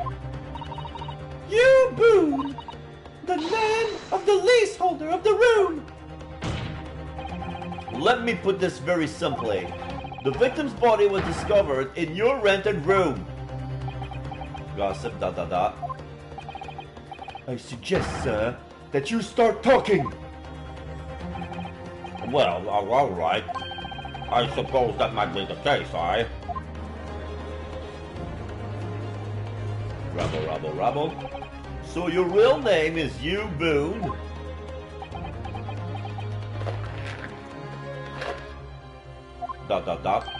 Well, just between us, I don't like to blow me own trumpet, but there's no finer peddler in tidbits in town. So I happen to be able to afford a grubby little room in the falling down back streets townhouse. You do? And once every 6 months, I go and pay the rent to the agent on Lime Street. I remember now. There were 2 vulgar redheads in there last time. Aye? If either of us is a vulgar, it's not me. Think again, Peppino. Why didn't you bring this up before? Well, it's like I told you already. But I don't like talking about my personal life. I'm a tidbit peddler as far as everyone else is concerned. No, boss. You will update your testimony to include this most surprising revelation, Mr. Boone.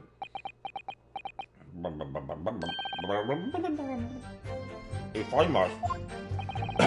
So the leaseholder Scotland Yard has been looking for since the body was discovered has been here under our noses all along. I rent the room where that fellow was found. It's true. For what difference it makes. Hold it! So, you live in that room presumably, do you? No, I don't live there. What do you think? There's no bed, is there? Just a desk. Then, why would you want to rent it? Well, I don't think I should have to say, really. Exclamation mark. Then how about the notice board in there? Which was covered from top to bottom in confidential documents only the police should have had access to. No, that board's not mine. The inspector must have brought it along. It's only the other bits and bobs that belongs to me. The desk and the chair and that. People don't generally carry an enormous notice board around with them. The real question is, why was Inspector Gregson killed there in your room? Boom, boom, da da da. Well, obviously, not the faintest idea. I mean, it's causing me no end of bother, to be honest. I seems to me that Mr. Mr. Boone would rather as little as known about his room as possible for some reason. Yes, it does come across that way, and more importantly, knowing that the scene of the crime is actually his room completely changes things. In particular, there's one part of his testimony that's really bothering me now. Exclamation mark. That's how I'm finally going to undo this man. I'm all alone in the world, me. I'm no king for nothing. Why would I be involved in something like that? Hold it! You mean you have no family? No, not at all. So I spend my days on Fresno Street peddling tidbits to passerby. Hoping just between us, that eventually someone else with lips like mine will come along. I don't think so. You may be right. Anyway, that mark on your neck is just too much of a coincidence for us to ignore. Well, what's the fella to do then, eh? If you don't believe me, we're at an impasse. And there's nothing I can do but flick me lip.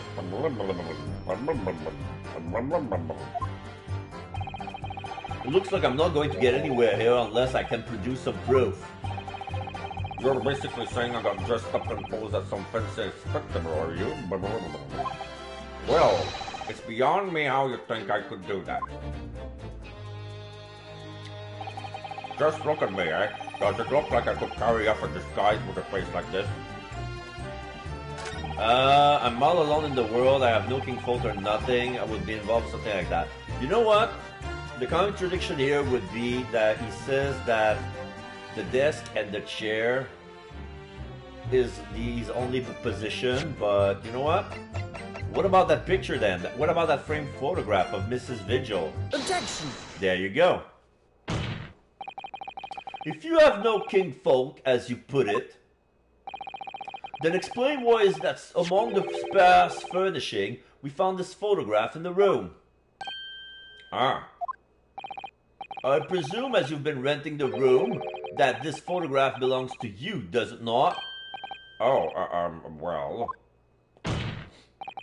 Mr. Boone, drop the pretense and tell the court exactly who you really are. Oh, I don't know what you mean. I'm a burglar, I keep telling you so. You know what? He's probably Mr. Oh, you know what? Oh, fuck. Oh, fuck. Oh, fuck. You know what I think? I'm looking at...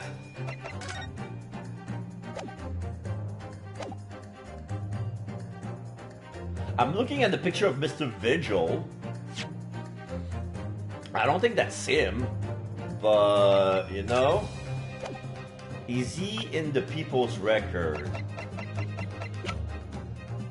Yes. Yeah, this is Daily Vigil, 40 years old, and this is Gossip. They kind of look alike.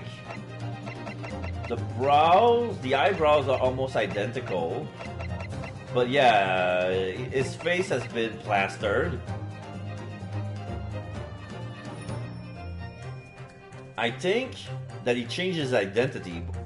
I think that Gossip is related to the Vigil because they kind of look alike.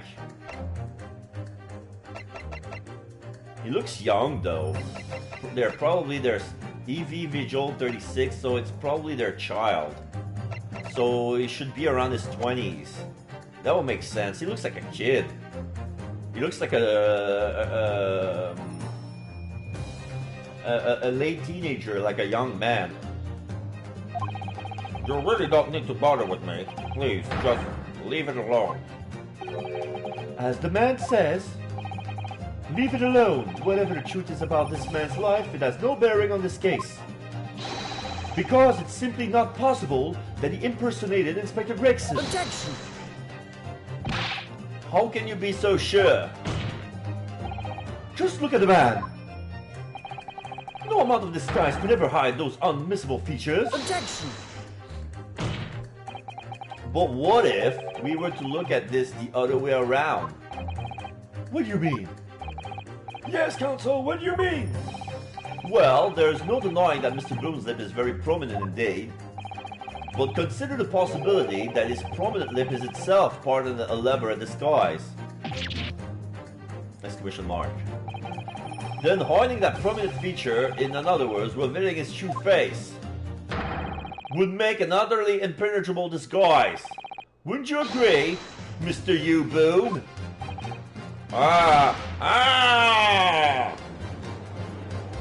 He twist themselves. Good.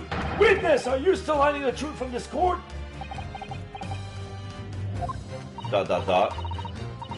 If that's a disguise, then underneath it, his true identity must be...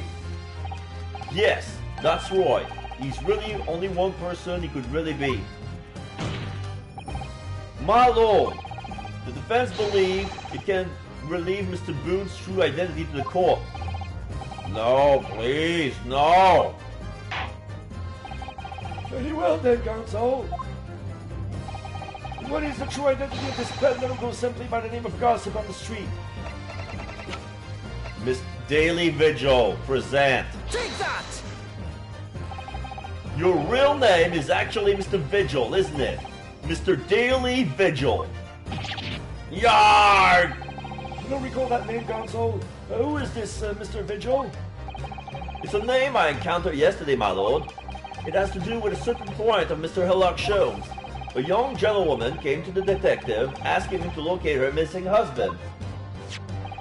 The woman in this photograph, in fact, this is Mrs. Vigil. What? From what I understand, you haven't returned home since the night before the inspector was found dead. But of course, on that night, you were being held captive by the two red-headed League men. And last night, you were up by the prosecution service in preparation for testifying in this trial. Because we've been led to believe that you, Miss Venus, and Mr. Sandwich were all homeless. Being important witnesses in this case, we needed to know where we could find you, of course. And that explains why you're not only been unable to return home, but also unable to contact your wife, who's been beside herself with worry waiting for you at the Vigil residence. Now, you just hold on a minute. I don't have the first idea. What am I talking about? Really? You have no idea what I'm talking about. With exclamation mark. He's stiff. It's a simple enough matter to confirm my suspicion. All we have to do is pull off that disguise. No, please. Bailiff, bring soap, a sponge, and a washbowl at once. Mr. DeRusso and Mr. DeRossi, you will restrain the witness. Oui, my lord. See, my lord. And they grabbed him. No, stop! Get off me! Oh, don't! That's a nice spectacle. Yeah, they're washing his face, and now he has clean hair. Yeah, the lips are wearing off, and he has beautiful eyes and a nice set of hair. ... This is indeed the face of Mr. Vigil, the same that it's in the photograph.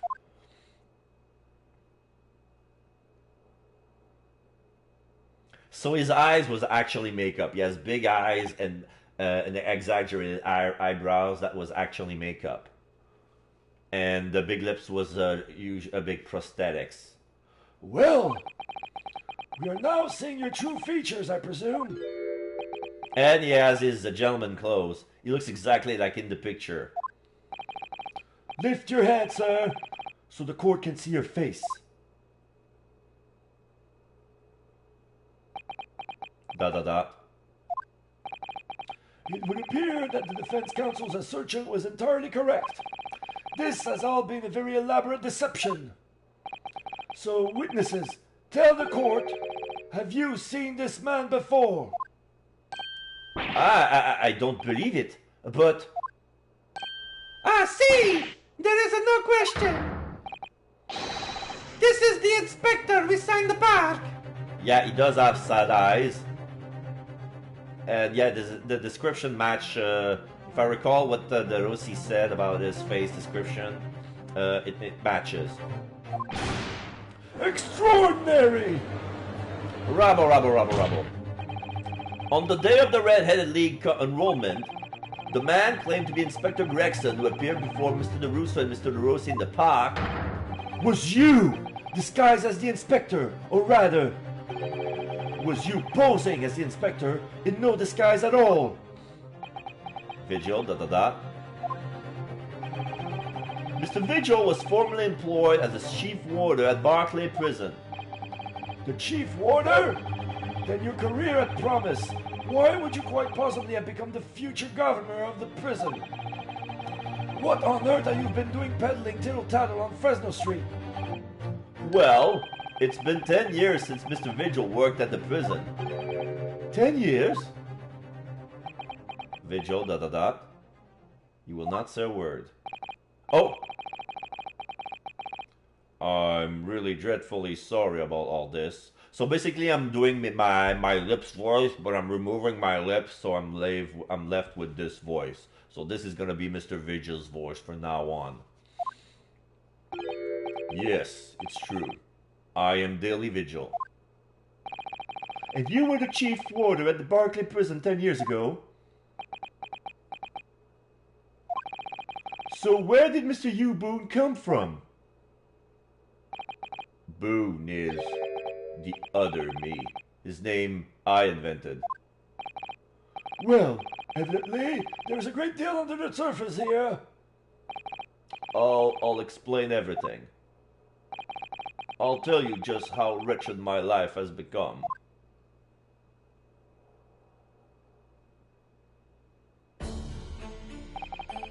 As you say, it was 10 years ago now that my employment as Barclay Chief Warder came to an end. Having left the prison service, I searched for some new occupation by which to earn a wage. But times were hard in London, and I found no suitable engagement at all. In desperation one day, I turned my hand at selling wares on Fresno Street. But your wife appeared to know nothing of this. She still maintains that you are the chief warder at Barclay Prison. I was utterly determined that my wife should not know of my failings, which is why I've never told her. I opened an account at the bank under the name of Hugh Boone, and I rented the cheapest room I could find on Fresno Street. The scene of the very crime we're investigating. Yes, that's right. A place from which I would emerge every morning at 8 as a squalid peddler, and transform myself back every evening at 5 into a well-dressed man about town before returning home. That quickly became my daily routine. For 10 years. I was puzzled by the lack of furniture in the room, but that explains it. But why on earth didn't you just tell us this in the first place? I have a wife, sir, and 2 sons, and without wishing to sound self-conceited, they regard me with some pride. I couldn't bring myself to disappoint them. So instead, you decide to conceal your occupation from them? Yes. I've made such a terrible mess of everything. Still, one thing doesn't add up. No matter how many tidbits of information you could sell to passing gentlemen, even at 6 pence apiece, you couldn't hope to match the salary you have commanded as chief warder at the prison. Very true. To have kept your family in comfort despite 10 years of somewhat misbegotten employment. Vigil, ... That was all thanks to Inspector Gregson. What? Inspector Gregson? What on earth? It was some years after I invented Boone and become my other life as a street seller. The inspector, that is, recognized me one day.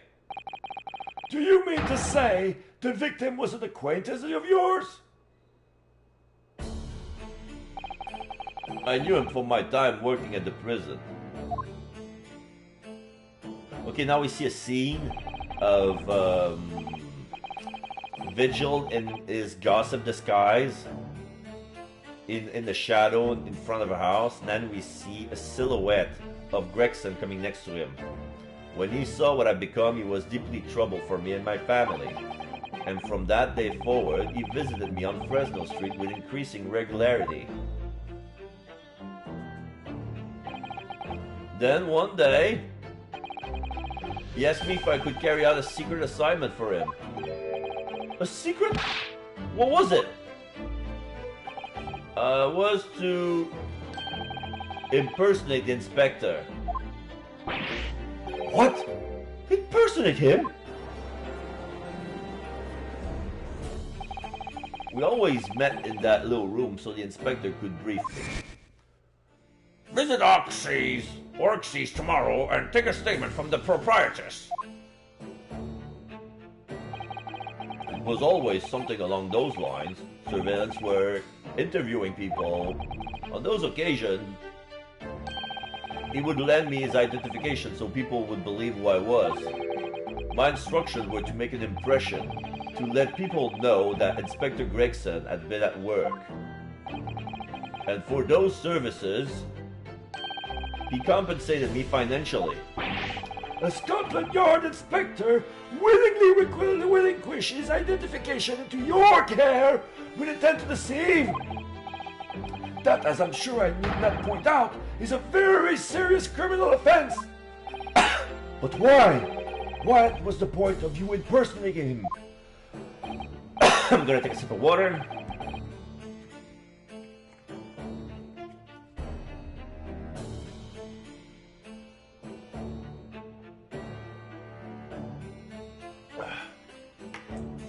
I truthfully do not know. All I can say is that the inspector warned me on numerous occasions. Now remember, Vigil, I need your solemn word. You don't blab about this to anyone, alright? Ever. Even if I end up a croaker.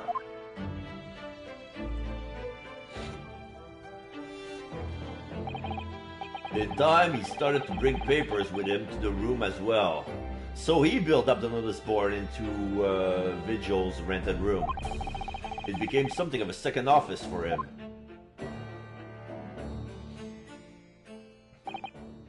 So, in fact, the person who declared himself to be Inspector Gregson at the park on Lime Street was really... Yes, it was me, acting on the inspector's orders. As usual, I removed my Boone disguise, and then went as instructed to the park armed with the inspector's identification book. It never occurred to me that the bruise on my neck might give me away.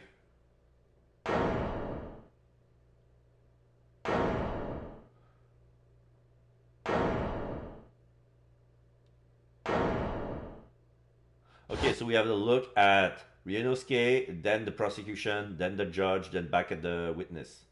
And then Vigil's bow, silent. Well, it would seem this confession completely destroys the defense's case. Exclamation mark.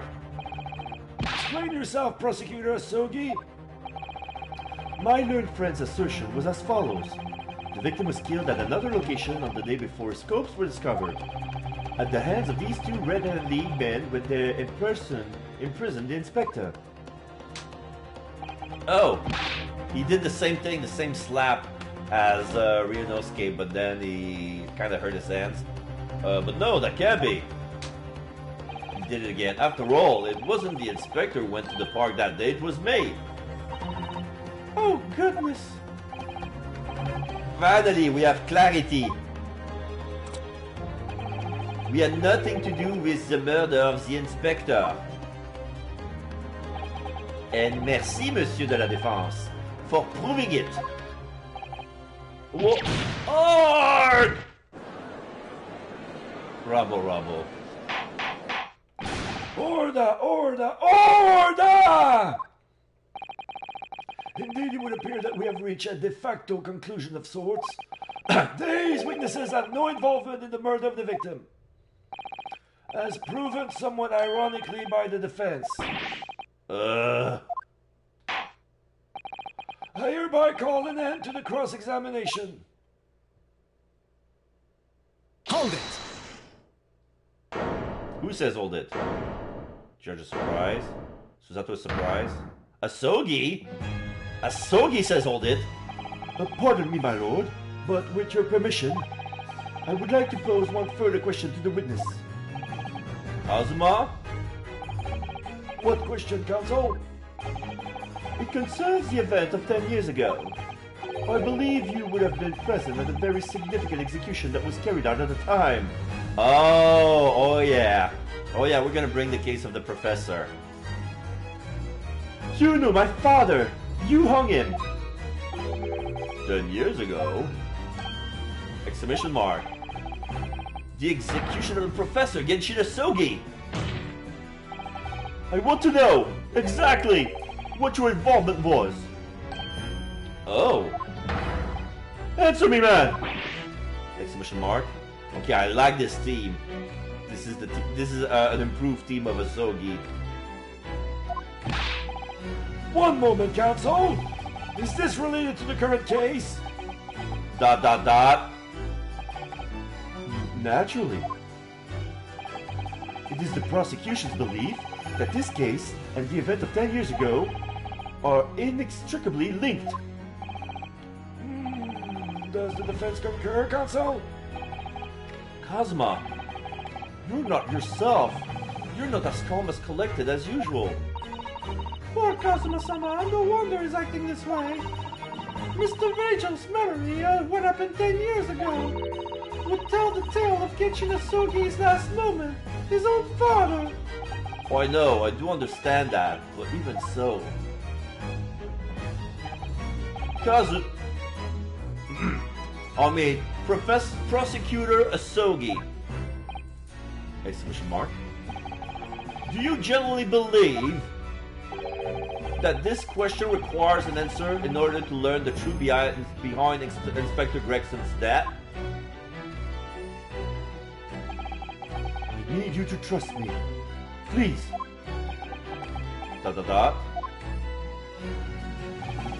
Very well.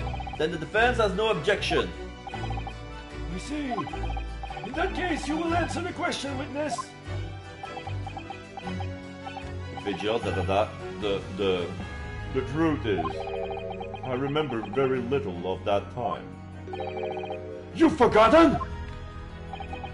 I'm sorry to say, yes. As I said, I resigned from my role at the prison 10 years ago. But for some peculiar reason, my memory of the events leading up to that moment is extremely hazy. ... Kazuma is pissed. Does that not strike you as strange, Mr. Naruhodo? Sorry? Well, 10 years is a long time, but to have forgotten the reason why you left such an important job... Yes, you're right. And not only that, Mr. Vigil's claim contradicts what we already know. The human spirit is a fragile thing. It's broken all too easily. Which is why we have a tendency to wrap it up for protection. Sorry, the human spirit? I'm afraid I don't understand what you mean. When we experience pain and suffering that we feel unable to bear, we block it out, obliterate it from our memories, seal it away. But it never truly leaves us. If the seal is broken, the memories resurface. And when they do, that fragile spirit may finally be crushed. But I really don't. Kazuma-sama... But if it must be crushed, then so be it! Because the truth will not stay buried! It's coming out, one way or another!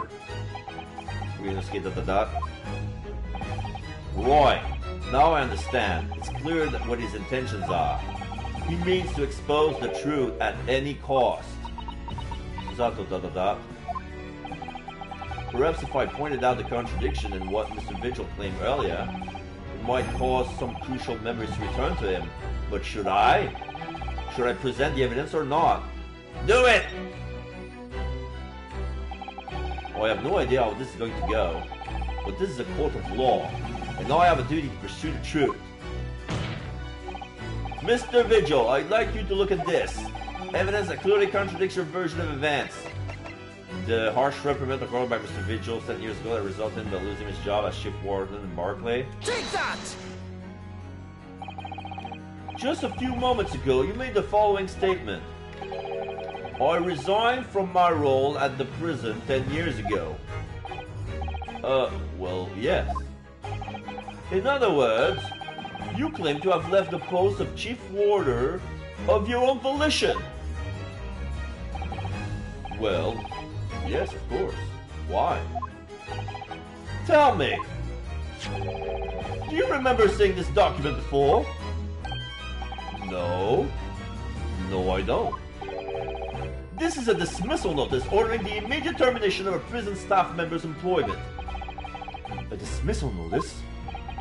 And the name on the notice is yours, Mr. Vigil. What? What?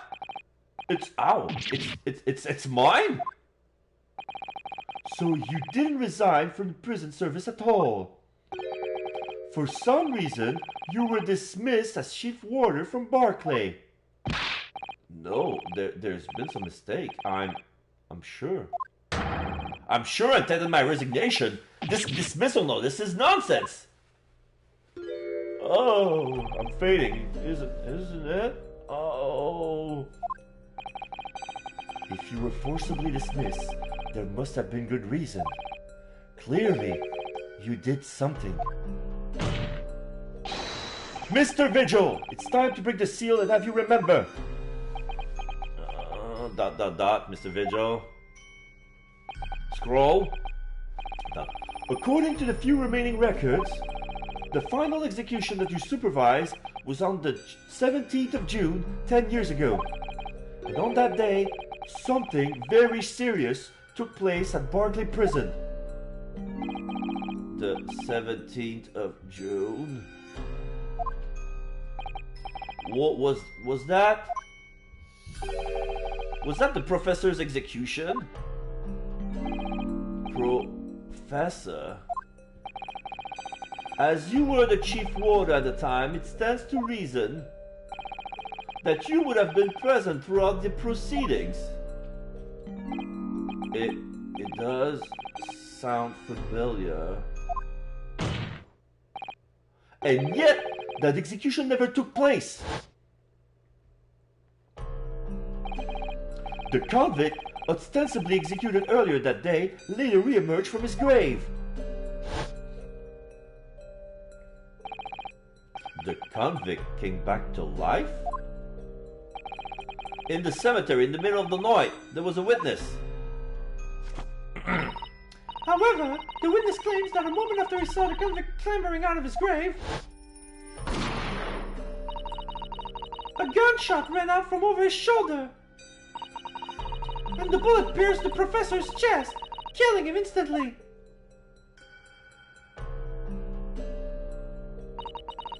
Those may have been the professor's actual last moments.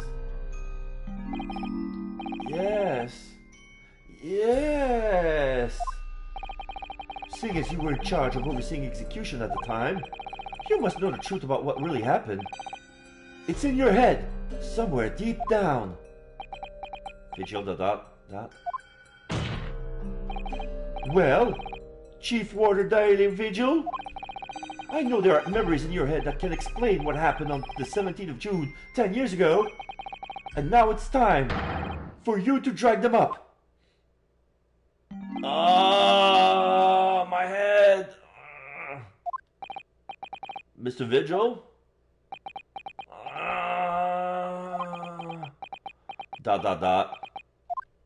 He's hurting.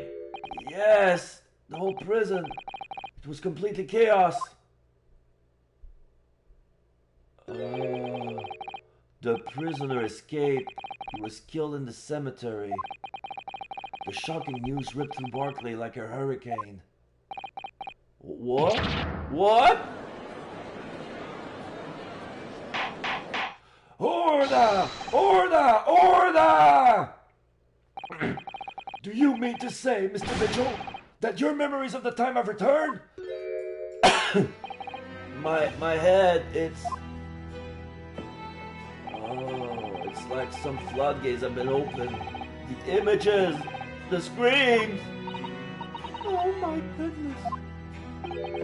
The papers. There were reports, articles about a man who'd seen a ghost. Yes, Enoch Drebber. But surely those reports were exaggerated.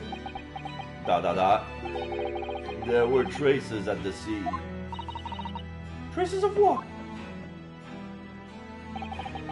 In Lowgate Cemetery at plot number 139. Blood. Lots of blood. That's where the man was buried, of course. Obviously, something terrible had happened there. The depths of conspiracy and depravity from which this tale is emerging are quite staggering. Scroll? I've reviewed the police records from that time extensively.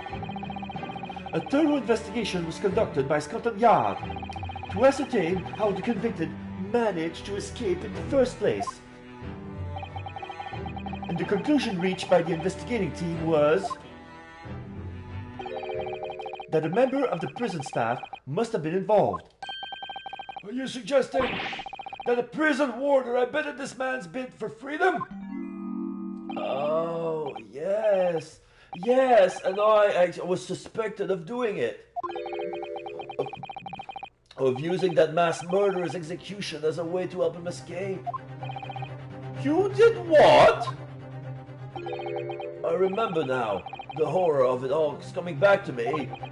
One evening, a few days after the execution, some detectives came to the prison.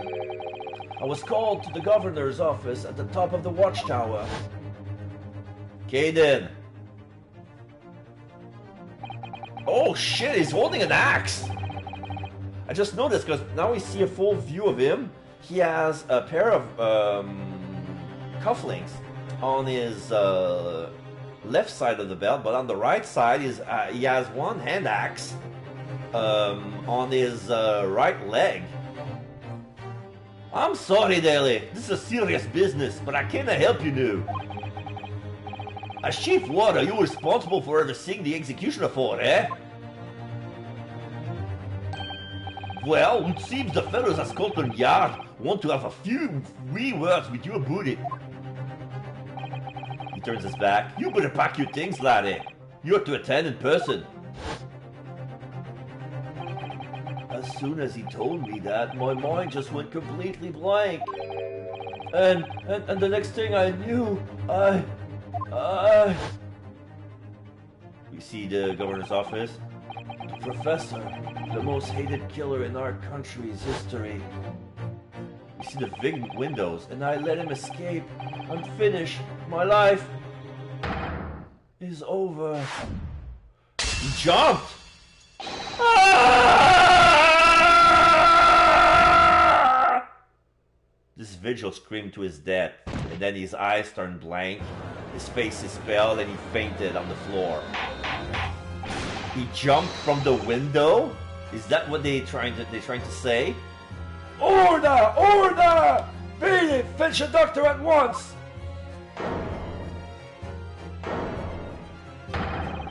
Court is adjourned for the day with immediate effect! Whoa! So, with Mr. Vigil's collapse, proceedings came to an abrupt end for the day. Once again overshadowed by the legacy of that notorious killer, appearing like a cursed ghost ship on a foggy ocean. Lord Van Zieks, Mr. Vigil, Kazuma, and Gregson. All of them bound by invisible chains anchored to the same wreckage in the murky depths of the past. Yeah. But the miraculous light that had been trying to cut through the gloom and shine on those tragic events was playing on the edges of the truth at last. Wait. To be continued. Okay. I was scared for a moment. That's not the end of chapter 4. That's way too short. But the twist was so strong that it needed to have a voiceover for those lines. Save your current progress, of course. This is big leap towards the big truth that surrounds all the cases of this game. Very impressive. Very impressive indeed. I'm gonna take a sip of water.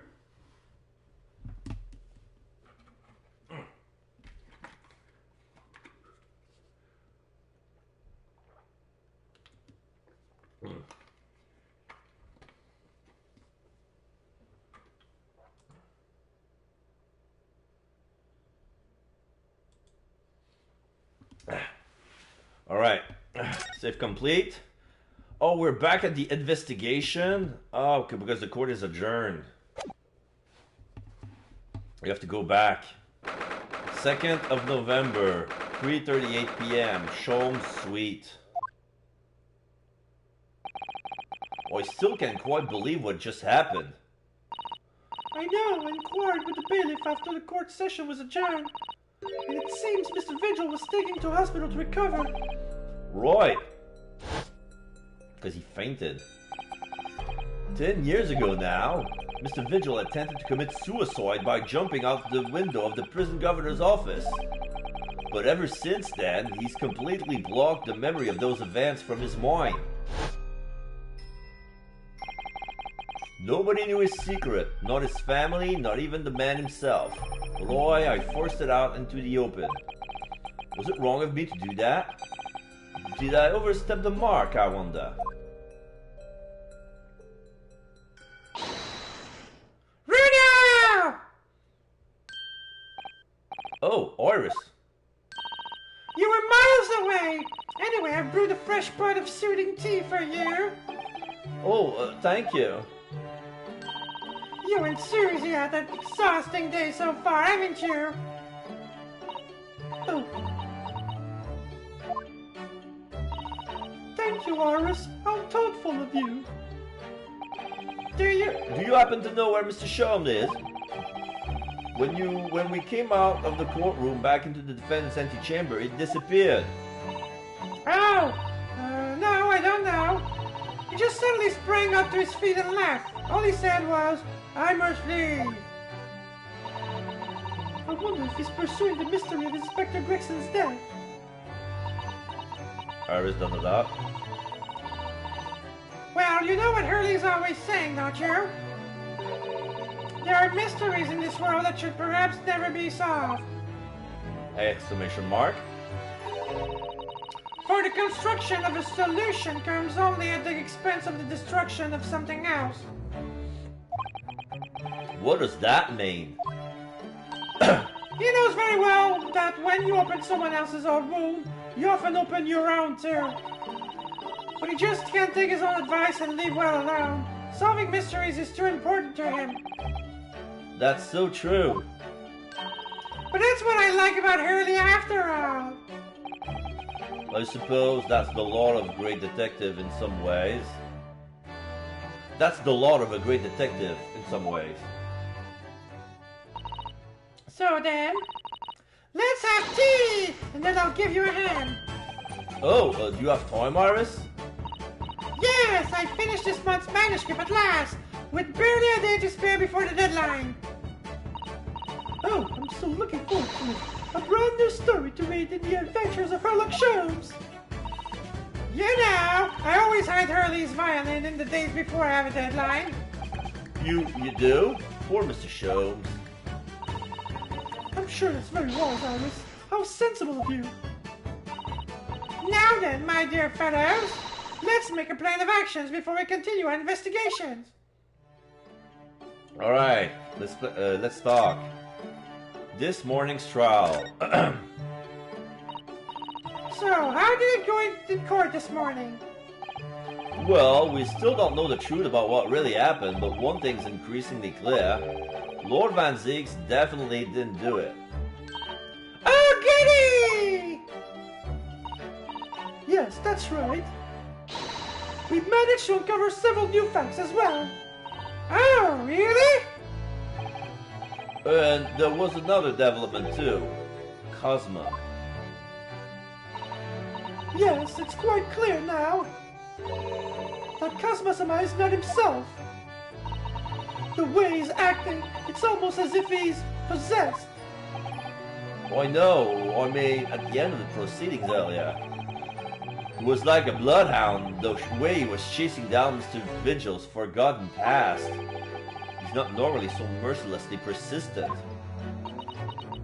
Zato, da da da. What's going on in his head, I wonder? I really need to sit down with Cosmo and try to understand what he's going through. The Reaper's innocence. If Gregson was really murdered the day before his body was discovered, then Lord Van Zieks has to be innocent, you say? What? The day before? Well, that should be easy enough to work out, just by examining the corpse, surely. Yes, you would expect so, but curiously, no time of death was included in the autopsy report. That is curious. There are still unanswered questions about Lord Van Zieks, though, aren't there? Do you mean? I mean, what was he doing there in Fresno Street that day in the first place?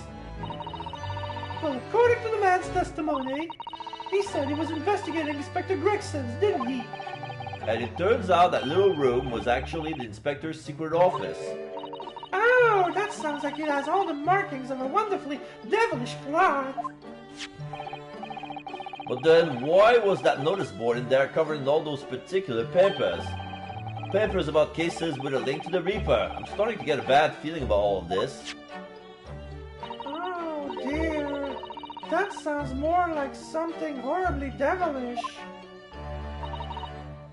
We must start by looking into Inspector Gregson's movement of late. Gregson's movement. I never imagined I had to be investigating an inspector's movements. Well, according to the entry of this diary, he was carrying out an incognito investigation of the Red-Headed League the day before his death. Oh! You mean he was doing the same as Hurley? Well, Mr. Sholmes was trying to apply, whereas the inspector was supposed to be investigating. I do wish it had been the other way around. Anyway, as it turns out, the inspector who went to investigate the Red-Headed League that day wasn't actually Gregson at all. It was Mr. Vigil in possession of Gregson's identification. it sounds like to me. Establishing an alibi! Oh my! Yes! You're absolutely right, Iris! But why would Gregson need an alibi? It would appear that the inspector had something to do that he wished to keep secret. I don't believe it. I always thought he was just a harmless lover of fish and chips. But perhaps they were seasoned with something a little more potent than salt and vinegar. I think perhaps we should try to move away from food analogies. Well, anyway, Floor Van Zieks felt the need to investigate Gregson. Yes, I agree. We must try to find out what he knows. Mr. Vigil's condition. Vigil, you say? Isn't that the name of the lady who came to visit her there yesterday? That's right! To ask Mrs. Sholmes if he would help her to find her missing husband. Only Mr. Sholmes completely passed the buck to us. Actually, didn't you say that Mr. Vigil had been taken to the hospital? Do you know which one? Oh, let me check my book. It's St. Sinners! Well. I'm starting to wonder if all the other hospitals in London are closed down. But that's amazing, Bruno! You found the lady's husbands already! Well, I suppose I have, by accident. And 10 years ago, while Mr. Vigil was the chief warder at the prison, he was responsible for overseeing the professor's incarceration. No! So when the convict escaped, he was held responsible and immediately dismissed. Oh, sometimes I really don't want to grow up. There's more. For 10 years after that, while he was ostensibly working as a peddler, he also had another secret job. He was paid by Gregson to be his stand-in to impersonate the inspector. To impersonate Gregsy? But why? I have absolutely no idea. Oh, Jeannie was right. I'm starting to think all adults are up to no good now. Including you, Bruno! I haven't paid anyone to impersonate me. That means he has ties to the professor and to Inspector Gregson's, though. So I do think we ought to pay a visit to Mr. Vigil, don't you? back to St. Sinners then. Alright. Well, I think it's clear what we need to do, isn't it? Let us investigate, my dear fellows! Oh, Iris! You're even more enthusiastic than usual today. If anyone has anything to hide, my special Wilson shooting iron will soon set them straight. So, is that the name of the gun? The Wilson shooting iron? Well, that water pistol. It's stuff full of a piping up extra special brand of mine. then I'm quite sure it will be very effective. So let me guess. This is a water pistol, but it's loaded with piping hot spicy tea or something? Oh, you better be careful not to hide anything.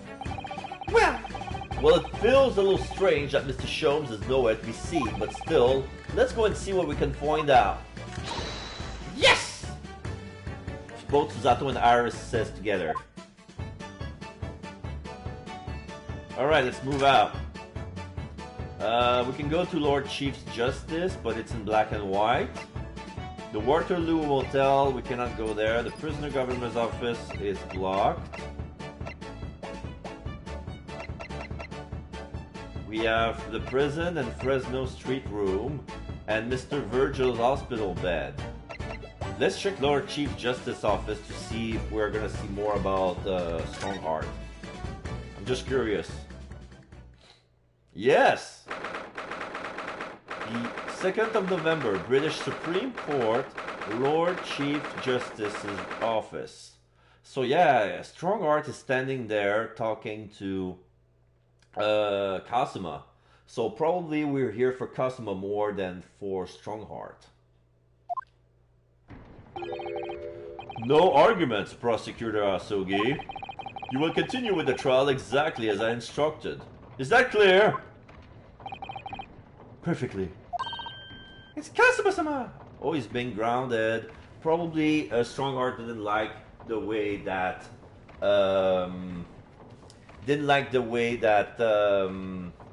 Kazuma was investigating the professor case just because he wanted to know more about his father.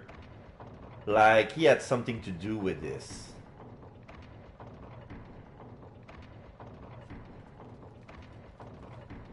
It's like, well, it's like one of his own men, if not himself, executed the professor that day, and he wanted to keep that a secret. For some reason, I don't know why, because professor's like... The professor was proven guilty, like, probably, like, I think this is the real scandal, like, the professor... Maybe the professor's trial was an injustice, and that the person that he killed who were a member of the royalty were corrupt. But poor Van Zieks, if his own brother was somehow involved. But, oh, he's defying Lord Strongheart by the sound of it. He never did know when to back down.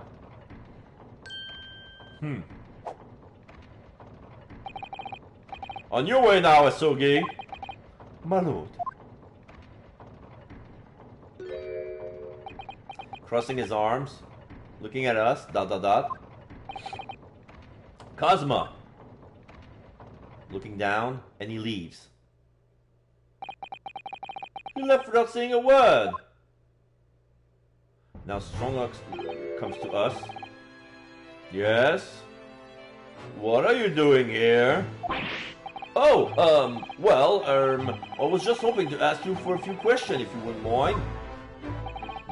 I wanted Van Ziek's trial concluded today. But Prosecutor Asogi's unwelcome inquiries are going to make it take longer than necessary. Unwelcome inquiries? As a result, I'm losing even more precious time. Currently 2 hours, 55 minutes, and 41 seconds, 42, 43, 44. Then we must resolve everything before 3 hours have passed, Mr. Naruhodo. In a miraculous not even 5 minutes? Anyway, I can't let the man's obvious bad mood put me off. I need information. Okay, let's talk. The Reaper. Does Prosecutor Asogi believe that Lord Van Zieks is the Reaper? I wouldn't know. It was 10 years ago, in that fateful close trial, that Lord Van Zieks made a name for himself among the judiciary. But the next trial he fought, he lost. It meant the ringleader of criminal organization was acquitted thanks to all the jurors being under duress. But that's awful! Yeah, I know. What can I do? The man's freedom was short-lived. Yes, he lasted just 3 days. Yes, let me see. He died in a rock slide at his place of work, I believe. Correct. That was the inauguration of a Reaper of the Bailey. And people believe Lord Van Zieks was responsible. He was brought to trial himself, but it was shown to have been an accident. So it must have had a solid alibi then. Nevertheless, the mysterious deaths continued. In total, 16 persons perished in unusual circumstances, ostensibly at the hand of the Reaper. That's a long run of coincidences. Well, the Reaper's true identity may well be revealed by this trial. And the impact that revelation would have on the British public cannot be understated. Is that why it's a close trial? Precisely. Close trial. This country hasn't seen a close trial for 10 years. So the last one was the Professor's? The trial of Genshin Asogi? Correct. Actually, we heard that originally You were going to prosecute that trial yourself, Lord Strongheart. Van Zieks entreated me to relinquish the prosecution to him, that he might avenge his brother's death. And here we are, 10 years later, with the son of the man Van Zieks has condemned now looking to avenge his father's death in the same way. They do say that what goes around comes around. However, it would seem that the new young prosecutor is harboring some ulterior motive as well. Kazuma is, I'd like my organization to run smoothly in the exact manner that I prescribed. As with the giant clock in here, I won't tolerate a single cog being out of step with the others. Or else there's gonna be Pigeon's fury! Oh, so that's all these gears are about in here. Oh, okay. If the young man refuses to mesh with the other parts of my great machine, I will be forced to take steps. What do you mean? ... Not something with which you need concern yourself with. In any case, all your questions will be answered tomorrow. Exclamation mark.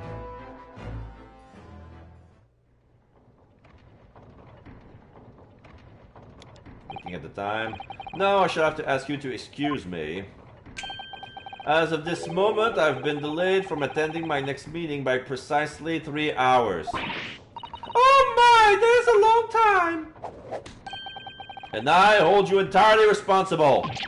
Even though we miraculously managed to fit everything in not even 5 minutes. I wonder if you might agree to us talking with Prosecutor Soge. Discussions between the defense and the prosecutions outside of the courtroom are generally frowned upon. However, I will make an exception in this case. Now go! You can find him in his office. Oh, thank you! And he leaves. Let's go see him at once, Mr. Naruhodo. Cosmo's my best friend in the world, but I'm really not at all sure how I know how to talk to him at the moment. Okay, let's move. A new location has been added. Mr. Virtue's hospital bed. No, wait, what? What? What's been added?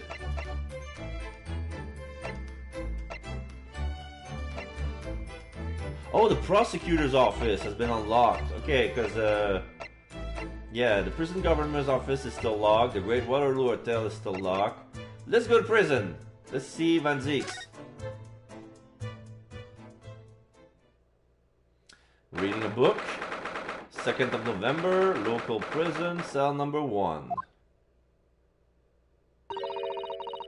Lord Van Zieks is reading, look. And Iris is there too. He doesn't seem like he wants a visitor, does he? But he must have noticed that we're here, surely. Van Zieks, ... He stands up. What do you Nipponese want? Hello, No Eyesight. How you doing? Thank you for coming in. How was your day? We're in the middle, working all day and tired as hell, but I'm here. Oh, are you still working? Are you in your break? Or are you finished your day at work?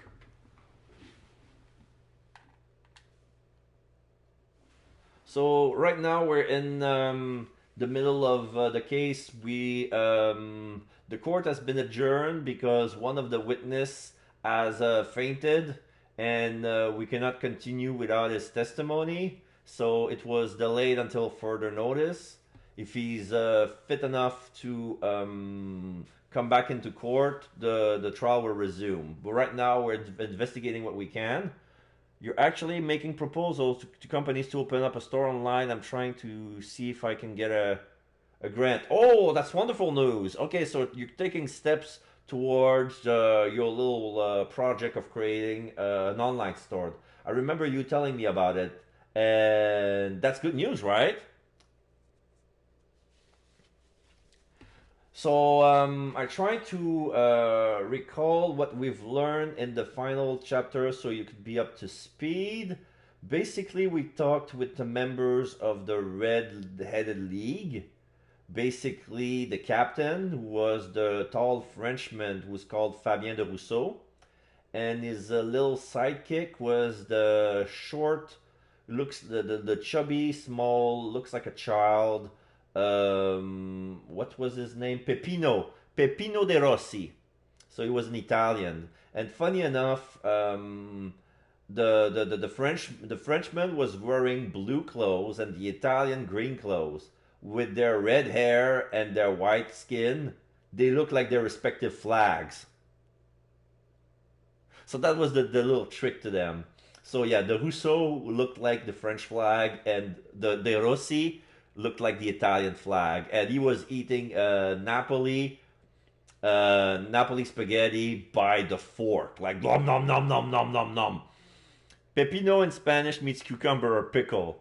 Yeah, but yeah, it probably means the same thing in Italian. I don't know, but yeah, the De Rossi means red hair, and the Rousseau it's like there's the French name called Rousseau, but the first part roux is what we use to describe the color of their hair. We don't say, because usually red in French is rouge, but we don't say that people have rouge hair. We say they have roux hair. So that's why probably it's the same thing in Italian. Like yes, Rossi hair. So, but yeah, but he looked like a pickle. Yeah, Peppino looked like a pickle, a red-headed pickle. So yeah, they say that they didn't see Gregson because they say that when they did the interview during their scam, so basically they have no intentions of adding another member into their thing. All they say that okay, they shine the project of the new member will be paid £4 a week, but the application fee is 5 shilling. So they collected 1,000 people and they made 5,000 shillings in a day. They work from 6 in the morning into 10 in the evening, getting names non-stop. The language, French, Italian, Brazilian, English, and Spanish all have roots from everywhere in the world. Well, it's true that French, Italian, and Spanish came from the same Latin root, so this is why some of the language have similarities. For Brazilian, I think it's a derivative from Portuguese. So you say Brazilian language. Actually, in Brazil, they speak Portuguese, but I don't see any resemblance between Portuguese and English. But it's true, like the European language have some similarities. I found more similarities between English and German than than English and Portuguese, or even German and Portuguese. But yeah, so basically, they found a guy flashing his identification paper and claiming to be Gregson, but that was not Gregson, because when they were shown the picture of Gregson, they said, no, we never met that man. That was not that's not the guy that we saw. Brazilian talk of French, Spanish like language. Okay. Probably. I need to study Portuguese to see if I find some similarities, but anyway. So, we found out that they found the inspector. When they see the guy was claimed as an inspector, they thought that the identification was fake. They didn't want to take any chance. Like, they say that the guy was under investigation. they kind of panic because they thought that the inspector was they were onto them. So they didn't take any chance. They kidnapped him, kept him locked inside their warehouse, and let him go the next morning. But they didn't have any handcuffs, but they had a dog collar. So they kept him under a dog collar, and the collar left a bruise around his neck. And there was an accident following something with Rossi. He was so scared he tried to run away, and Russo dragged him back with the dog collar. So he had a similar neck wound. So we have to see, okay, who do we know who has a ring bruise around his neck that's similar to what Rossi had. And we found out that it was actually Gossip, the news peddler. The one with the big lips that talks like this, you know. You had made sound alert for channel redemption. What's up with that? Wait. Oh, I haven't had time to work on that. Like I said, like I was too busy with my personal life. I'm sorry I didn't have time. Probably if I have time this week, I will do it. Like, so much things run off my mind. I'm sorry. I will announce when I'm gonna have those sounds announcement. I will announce it on Discord. If there's new changes in the channel, I will do it. Right now, I'm a bit busy with my real life, trying to stream when I can. But I promise you, as soon as I have my nose notification going, if they work, I'll bring. I'll make an announcement on Discord. That's for sure. So yeah, I'm sorry if I didn't have time to do all of that tomorrow, today. If I didn't have to do that yesterday or today. So basically, long story short, Gossip pretended to be Gregson. He didn't have to steal his documented papers because they said that he had a plan with him.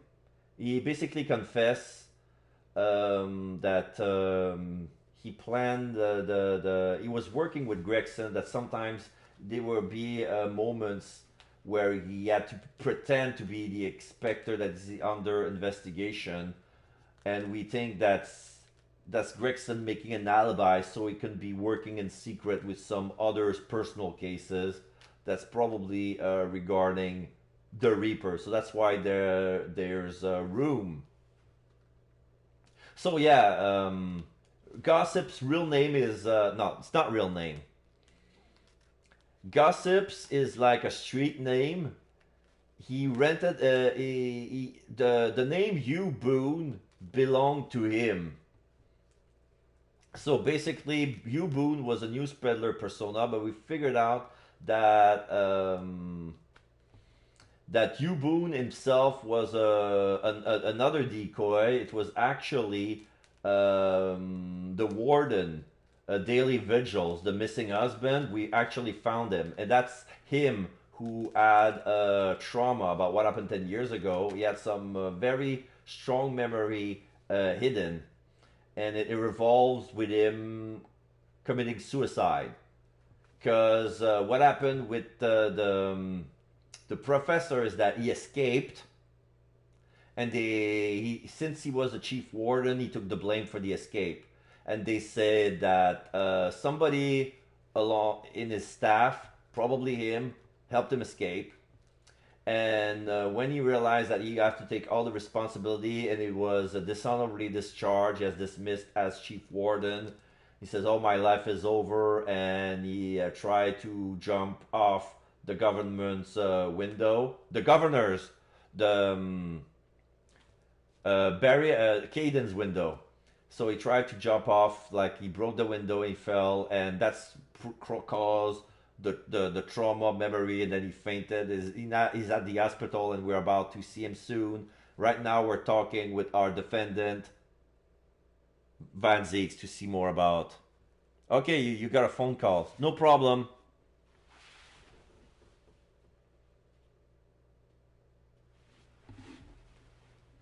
So what do you Nipponese want?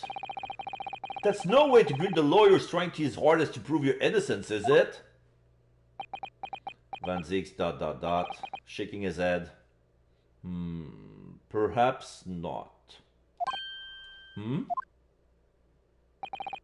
I apologize. So, what can I do for you, Mr. Naruhodo? Lord Van Zieks, speaking earnestly. The fog will lift over London for the first time in months tomorrow. This does feel very, very strange. Van Zieks ... I must say I was impressed. Oh, well, thank you. Not by you. By your fellow Nipponese. Your prosecutor friend. Oh, I see. Yes. It's sardonic, don't you think? For a man such as me, so loathing of the Nipponese, to be entirely at the mercy of the two of you. I suppose. It's retribution for having played the part of the Reaper all these years. Play the part? Okay, let's talk to him. The Reaper's identity. You once told me that you gladly allow people to believe you were the Reaper, because it helped reduce the amount of serious crime that took place in London. If keeping quiet and playing the part benefits the cause, a cause I myself am committed to pursuing, then why would I choose to say anything? But the henchman of a criminal killed by the Reaper attacked you only the other day. And that was just the most recent of many attempts on your life, wasn't it? Someone is clearly profiting from your silence about all this. Someone is using you. Van Zieks ... Believe me, ever since the Reaper first appeared, I've been doing my utmost to expose him, or rather, expose the organization. It's a whole organization. It's inconceivable that all those accidents were orchestrated by one man. No, the Reaper always appeared to have every accurate information about the accused in each case. Which can only mean that somebody at Scotland Yard is involved. Somewhat you can't mean. It's taken me many years, but I finally identified the central figure in this Reaper organization. Tobias Gregson! No! No! Gregson the Reaper? Gregson's secret. So, the reason you were investigating Inspector Gregson is because to expose him as the Reaper. As I said, the Reaper of the Bailey is no single person. It's a highly secret organization with close ties to Scotland Yard.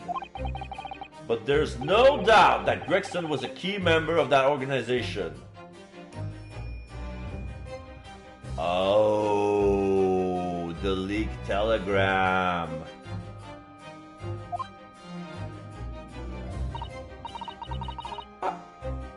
I don't believe it. Are you saying that Gregsy, that he was behind all those awful criminals meeting there? Gregson didn't do the dirty work himself. Oh! He was the tactician. His job was to covertly investigate the marks and plot the assassinations. In order to do that without arousing suspicion, he regularly needed a firm alibi. Which is where Mr. Vigil came in. Posing as the inspector.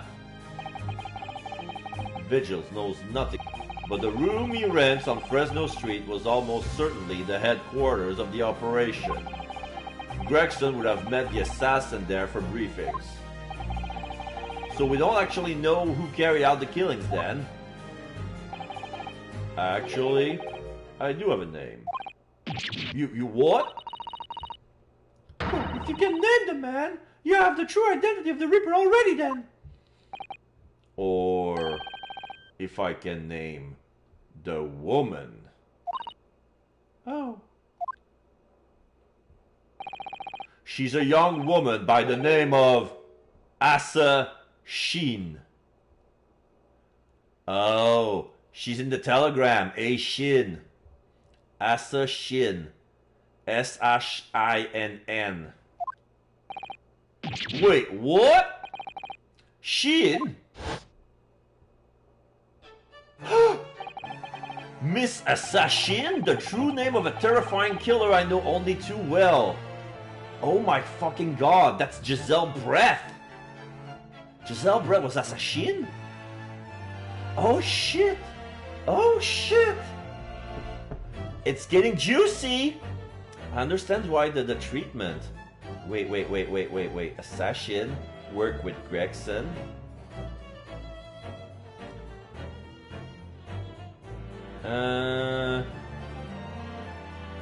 Why would she kill Wilson though?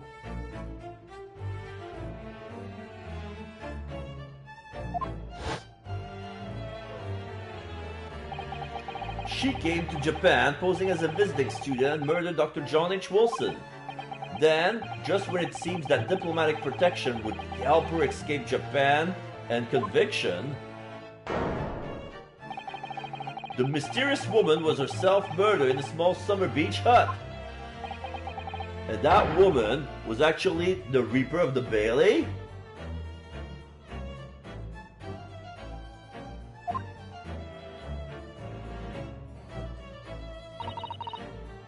Mr. Naruto, this perhaps isn't the place to discuss. No, of course not. We can't mention it here. The fact that she killed Dr. John H. Wilson because Iris doesn't know, and it's very likely that the man was her father. Iris question mark. Assassin. I should have thought of it at once. Yes, I agree. Prosecutor Asogi. Kazuma, isn't it? Kazuma Asogi. You say he's a friend of yours. My best friend. He's the whole reason I got home to Britain. It was all on his merits. I have nothing but respect for him. Yes, I understand that only the very best students are selected for such opportunities. And I have a fine demonstration of how sharp he is in the proceedings earlier today. He missed nothing. In fact, his flawless performance very much reminded me of his father.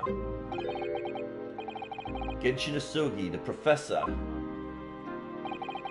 It's true that the aristocracy at the time was the root of numerous grave societal problems. They were abusing their power, playing with the common man as pawns in politics, in economics, in war. In many ways, Asogi was carving up a canker from society that we British couldn't deal with ourselves. I see. But that's precisely why it makes no sense. Clint Van Zygt was a noble and upstanding man. He wasn't corrupt. Why did that damn Nipponese have to go and take my brother's life? In spite of having once saved mine. He saved your life? How did that happen? Saving your life. It was 10 years ago on a foggy night. What was to be the professor's final strike had sent a wave of panic through the capital. So Clint Van Zygt has already been killed at this point then. Genshin and I were walking down some back street at a late hour. Of course, at that point, I had no idea of the true nature of the man at my side. All of a sudden... Don't make a peep! You're coming with us!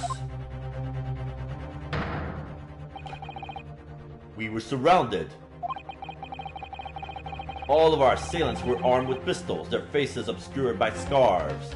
Okay, now we see an image of a young Van Zygt without any cape, without any sabers, defenseless, and then Genshin stands in front of him holding an arm to protect him, and the other hand's ready to unsheath his katana at anytime soon. And he has long hair, and he has his a white ribbon tying down his hair.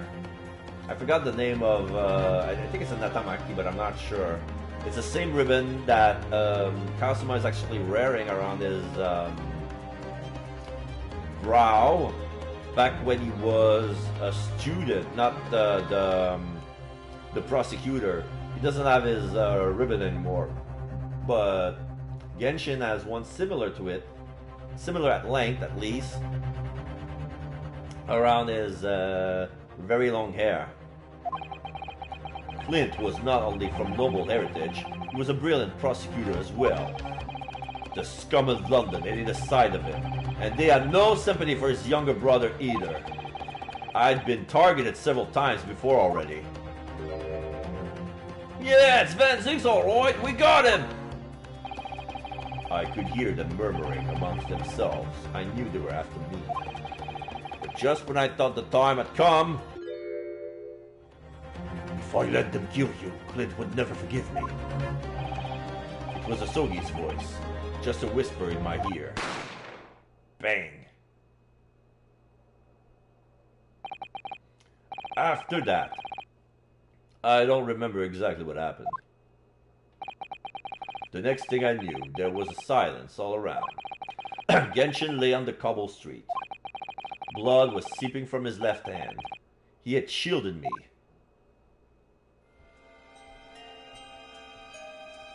He took a bullet for him. 2 days later, they arrested him. On suspicion of being London's most notorious mass murderer ever, the Professor. How awful for you! All at once, I lost the brother I revered and the foreign friend I held in such high regard. I'm so sorry, Lord Van Zieg.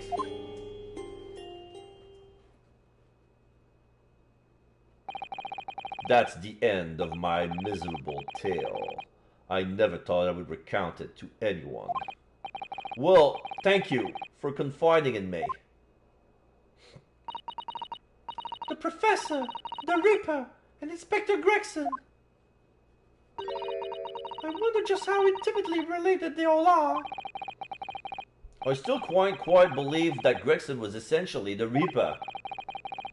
Giving assassination order to Giselle Breath? Mr. Naruto, let's go inform my father!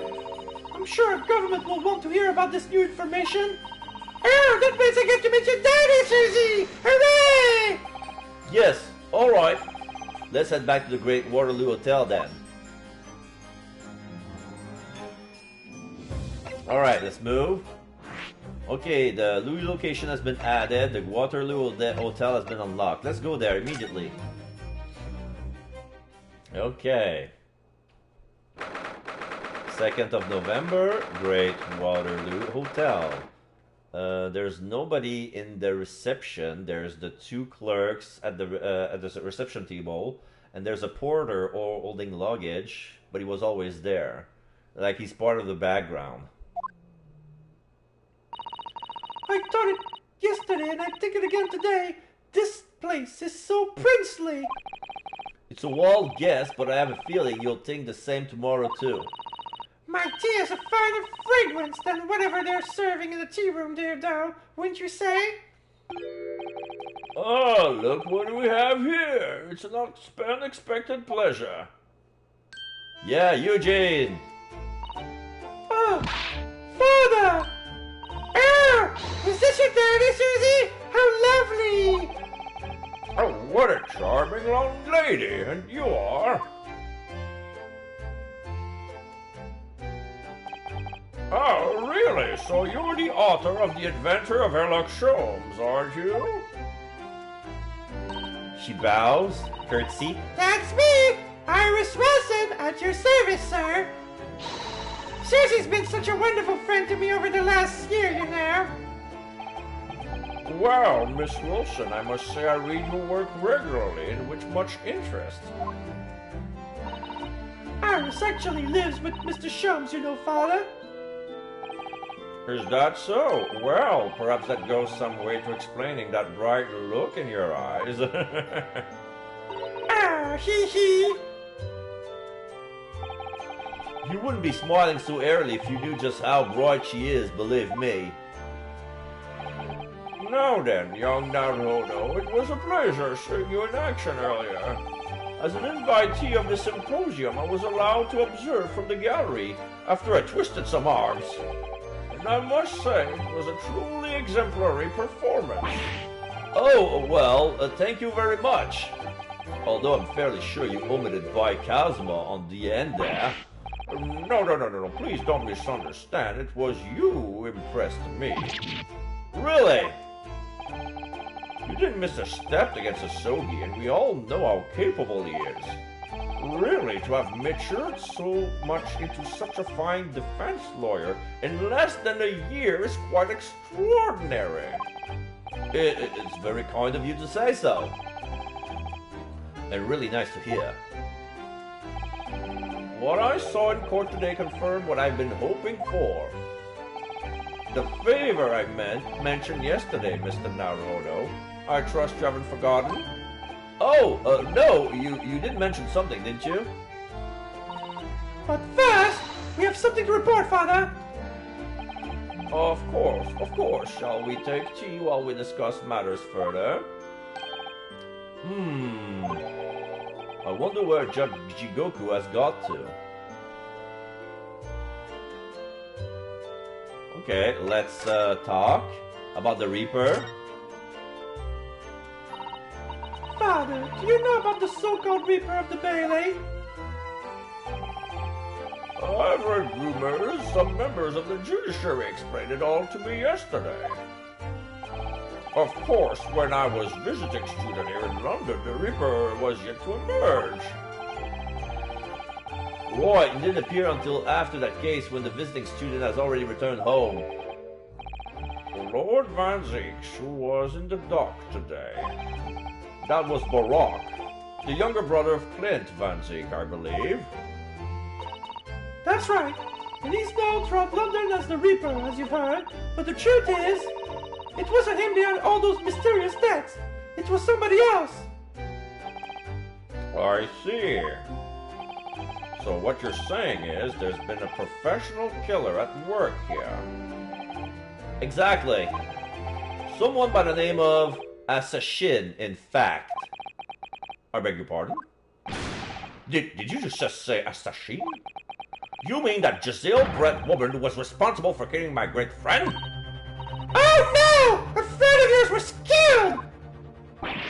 Oh, well, Professor Mikotoba, I think perhaps we shouldn't discuss this right now. Exclamation mark. Because the friend the professor is talking about is Dr. John H. Wilson.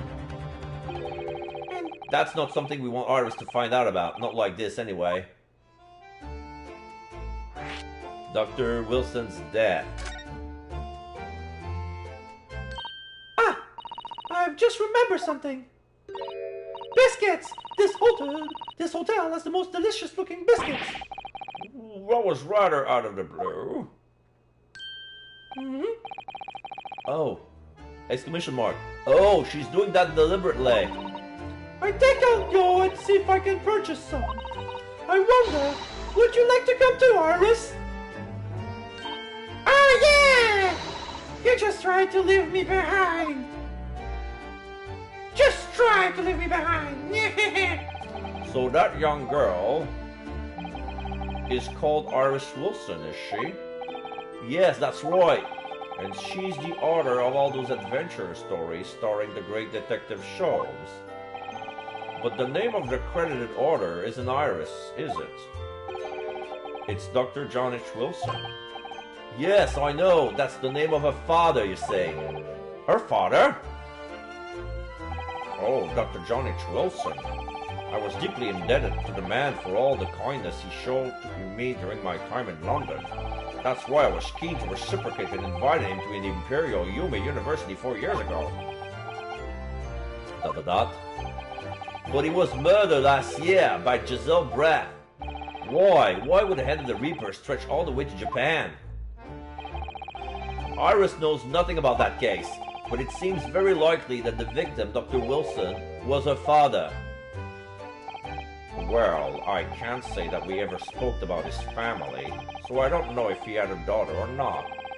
But I think I can say with some certainty that he was never the great detective's partner. So it could have been another Dr. Wilson, you think? Well, John and Wilson are both common names after all.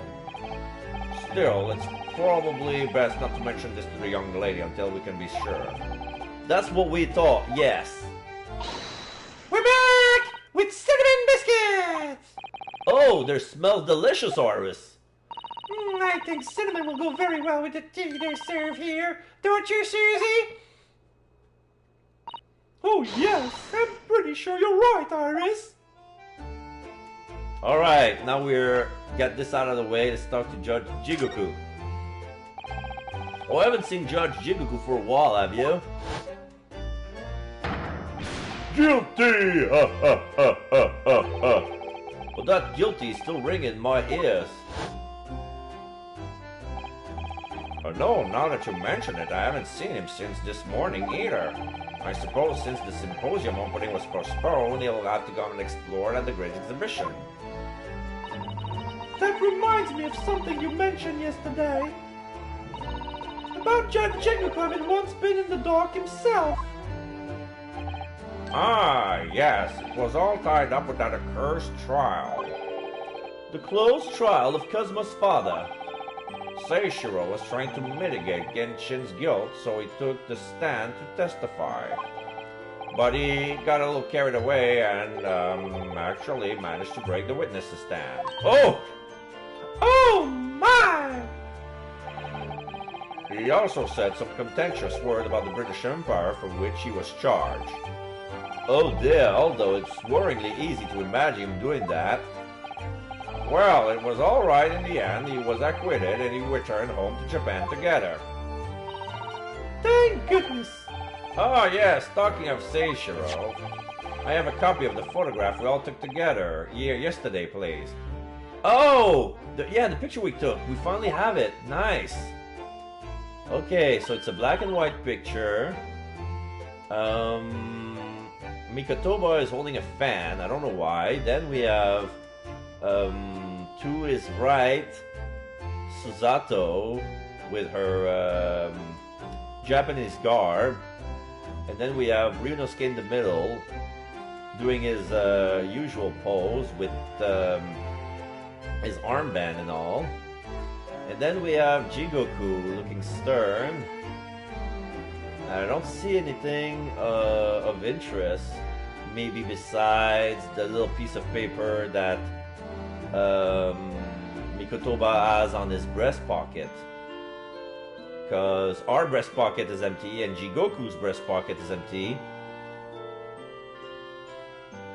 Oh, what a lovely picture! It certainly seems to shout, "We've arrived in Britain!"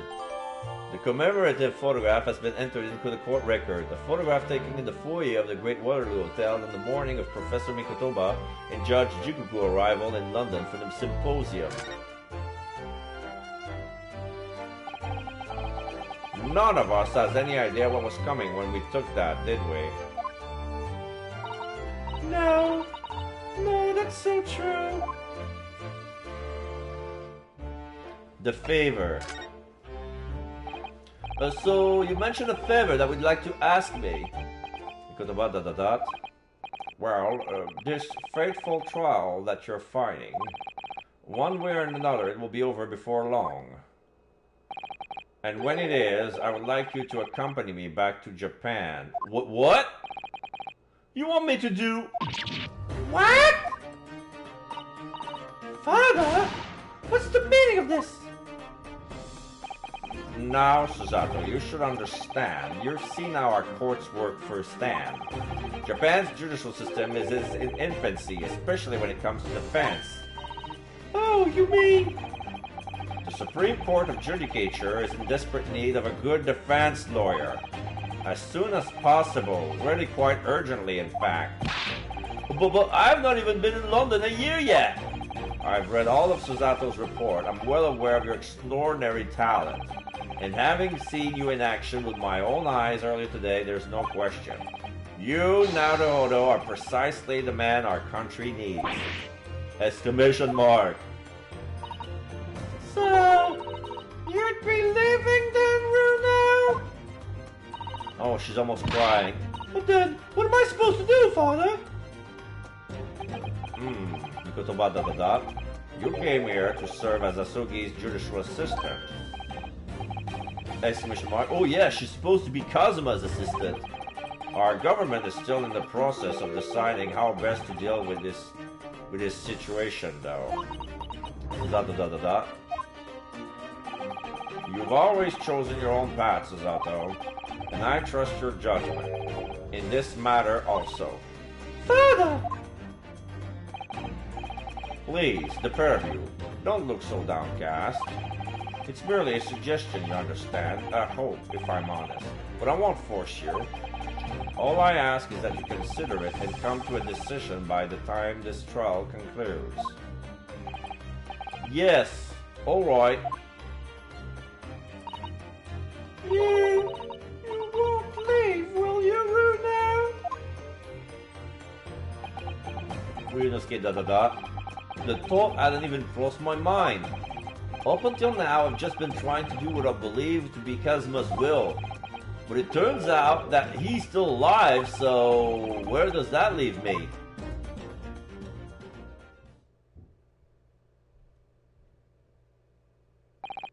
Well, if you'll excuse me now, I need to telegram government ministers and the Japanese police with this information about Asashin. Of course, Father. Thank you. I look forward to next month's installment, Miss Wilson. Oh, good. At least do come to Baker Street sometimes, won't you? We would love to entertain you. I would be delighted. The best of luck for tomorrow, Naruhodo. And give my suggestion your full consideration, won't you? Yes, I will. Going back home.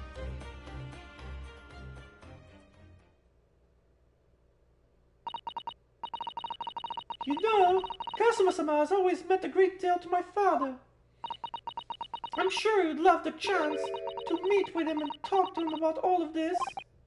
Yes, no doubt. Asashin. Of course, it's so obvious. How could I have neglected to consider the possibility before now? Sholmes! Oh, Mr. Sholmes! Hurley, where have you been?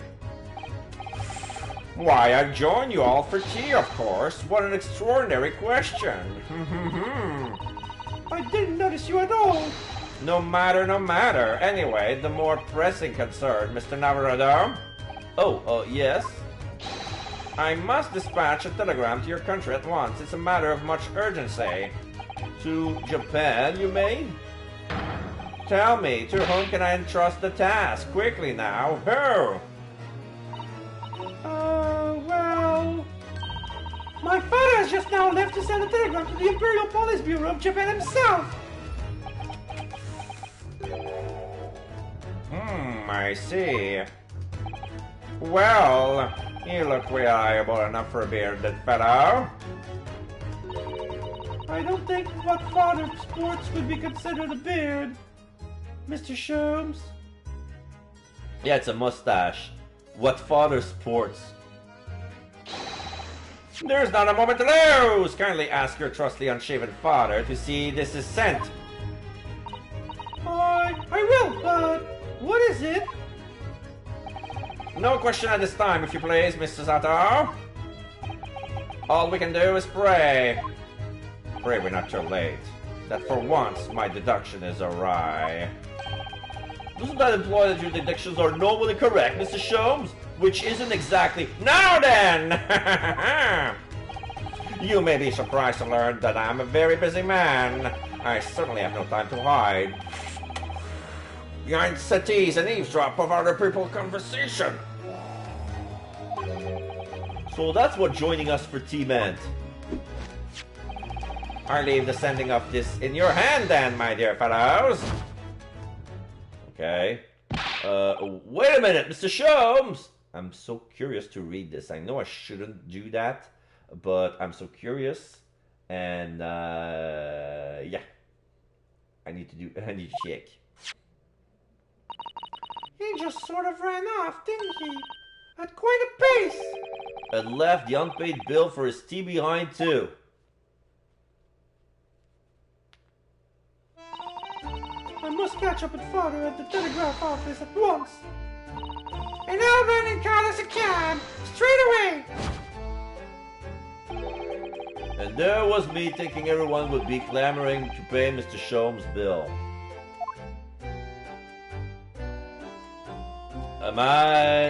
Yeah, the only thing I can do is move. So let's go to Fresno Street.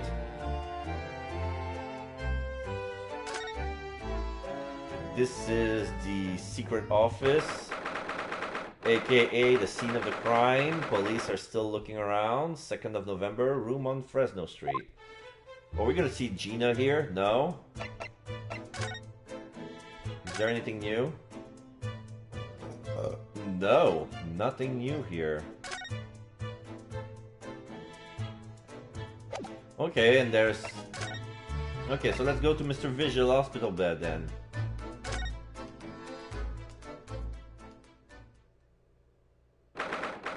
Second of November, St. Sinner's Hospital, Ward number 3. This looks exactly like, what was her name? Olive.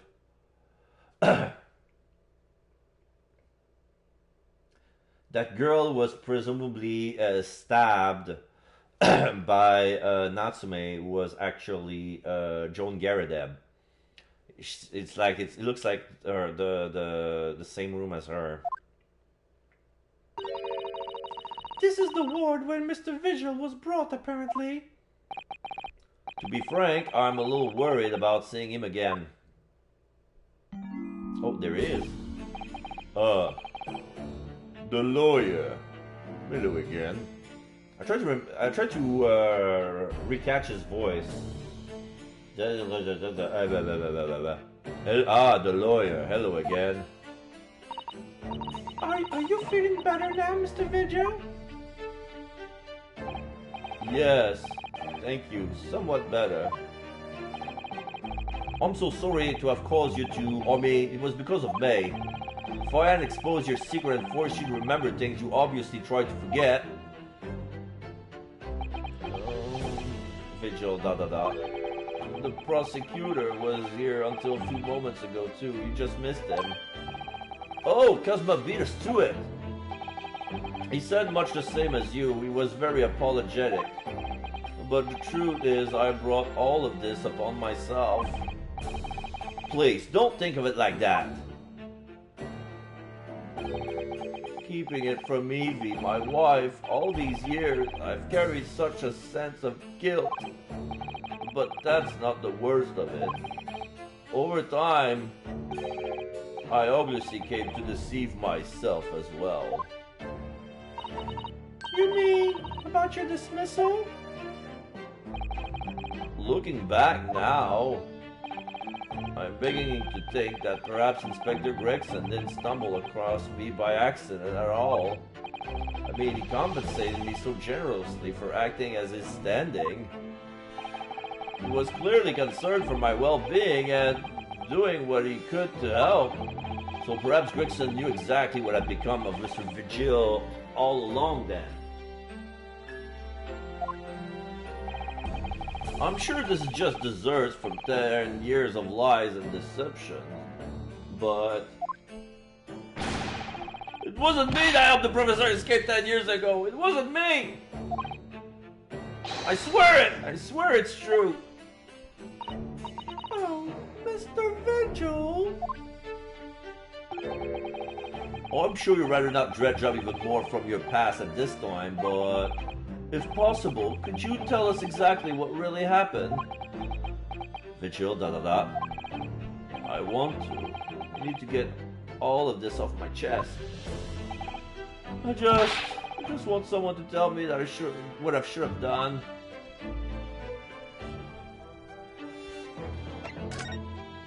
Gregson requests. Inspector Gregson was obviously engaged in a special operation of some sort. He was investigating something that even Scotland Yard couldn't know about. Details of the Reaper's marks, yes. It was when we had to carry out those investigations that I would take his identification and impersonate him. You'd pretend to be the inspector and carry out investigation on his behalf? Oh no, never! A common street peddler couldn't possibly carry out the proper police investigation. All I would do is go to the specified location and make a little hoo-ha. Just something to leave an impression, so everyone there would think, ah, Detective Carl Gregson was here. So that's what you were doing on the day prior to the incident? Yes. He asked me to make an appearance at the park on Lime Street for the Red-Headed League event. So, as usual, I flashed the inspector's identification around and was very vocal about my presence. But then you were taken prisoner by those red-headed fraudsters! Yes. So, you would always make a point of showing Gregson's identification and generally being loud? That's what the inspector asked me to do, so yes. Well, that's one way of becoming a legendary detective, I suppose. Not a good one, though. And as you know, I suffered this bruising around my neck at their hands. But the following day, they kept their word and released me. Without returning the inspector's identification to you, however. We have arranged to meet in the Fresno Street room at 5 that day so I could report back to the inspector. But at the agreed time, that's when I heard the gunshot. The prison escape. It was at midnight on 17th of June 10 years ago. That was the time scheduled for the execution. But the professor's execution never actually took place, did it? Or rather, the execution itself must have been used to effect the plan of escape. I hardly dare to imagine what a chilling plan it was. Barclay was renowned for being the highest security prisons in the country. Everything that went in or out of the place was searched multiple times. But there was one notable exception. Or rather, one notable loophole. Something that was never questioned. Oh, I have a feeling I know what that loophole was now. The coffins into which the bodies of the executed convicts were placed, correct? Yes. Once the coroner had confirmed the death of a condemned convict, the body was taken in its coffin for immediate burial in Lowgate Cemetery just behind the prison. The chief warder first had to sign the necessary paper, and after that, no member of staff was permitted to touch the coffin containing the body again. Exclamation mark. Iris is pouting for some reason. When the execution took place, only the executioner and the coroner were permitted inside the chamber. I would wait in the adjacent room for word that the condemned convict was dead. On that occasion, once I had the confirmation, I went into the mortuary to find a lone coffin as usual. The procedure was that I would sign the paperwork, having checked the coffin, then nail it shut. But for some reason that day, the coffin was already nailed shut. No! I didn't think anything of it at the time. I assumed that my deputy must have checked the coffin and nailed it shut before I arrived. So, you mean the coffin contained... Yes, I can only imagine that Asogi, having escaped his execution somehow, was alive inside the coffin. The coffin was then taken out through the main gates and deposited in Lowgate Cemetery. Presumably there wouldn't have been enough air inside to breathe for long. So in the early hours following the burial, somebody dug up the coffin again to set Genshin free.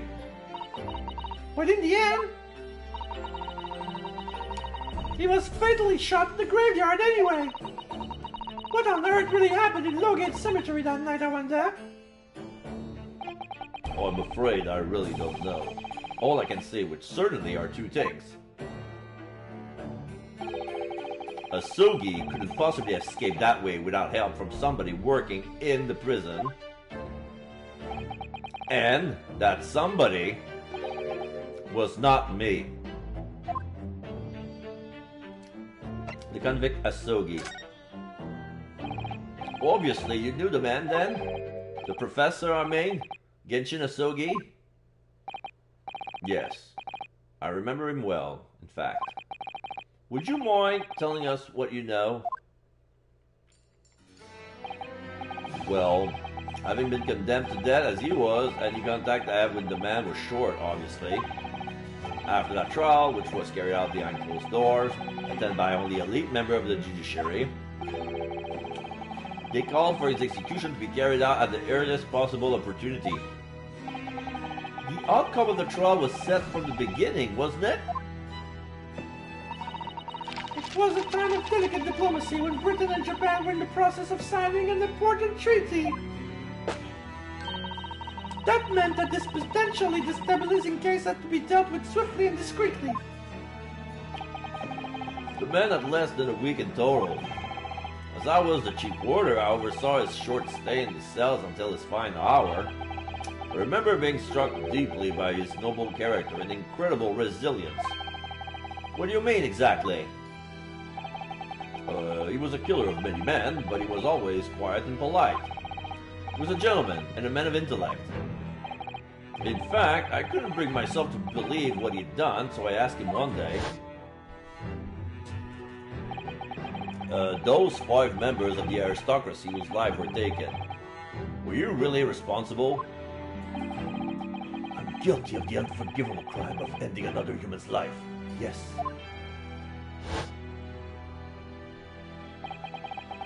The following day, the closed trial took place, and the verdict was no surprise. Guilty! That night, when he was brought back to his cell, I saw something. Something unusual. Something unusual? What? The last will and testament of Genshin Asogi.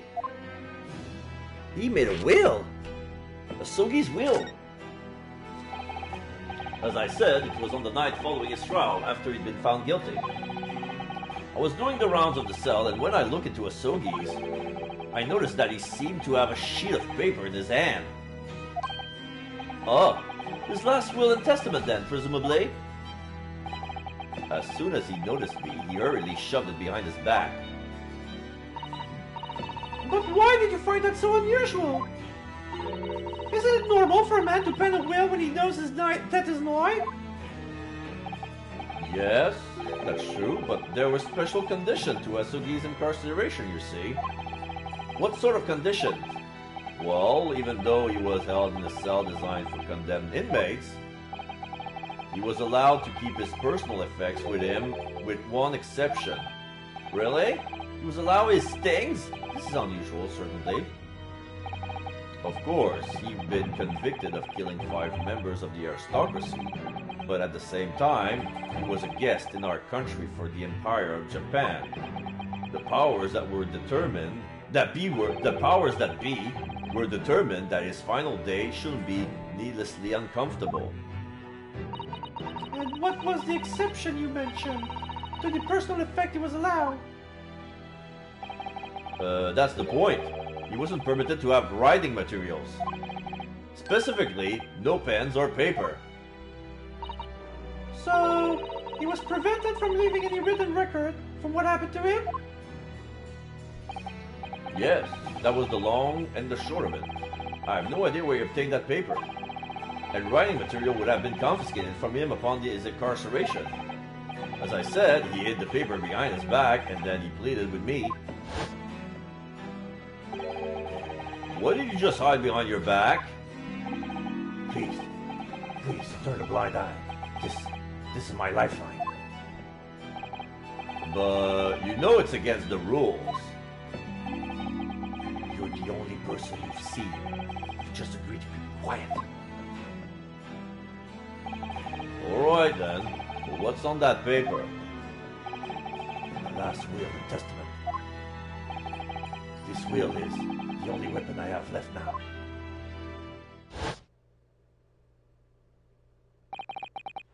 How can a will be a weapon? So I decided to pretend I'd seen nothing, and I let him keep his will. But then later, it just seemed to vanish without trace.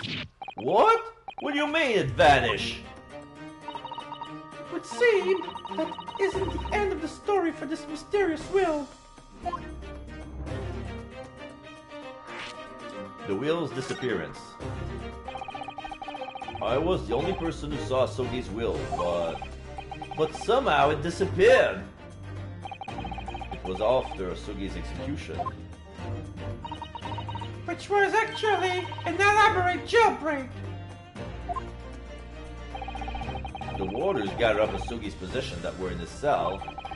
They were all to be sent back to his family home in Japan, you see. To poor Kazuma-sama. And you're saying that it wasn't anywhere to be found among his personal effects? The will, I mean. That's right.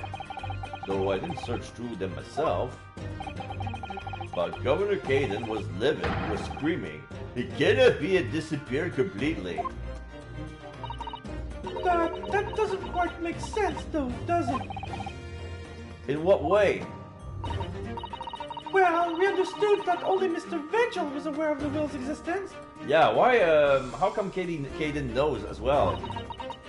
In which case, how did the prison governor know to look for it? Oh yes, you're right! I really don't know how he knew. But it certainly seems as though he knew of the will's existence from the outset.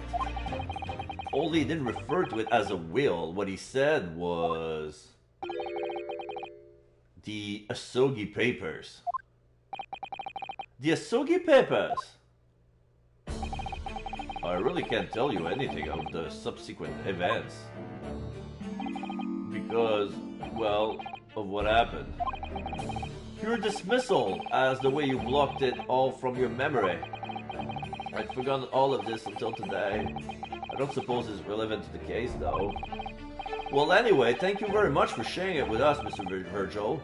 We're very grateful.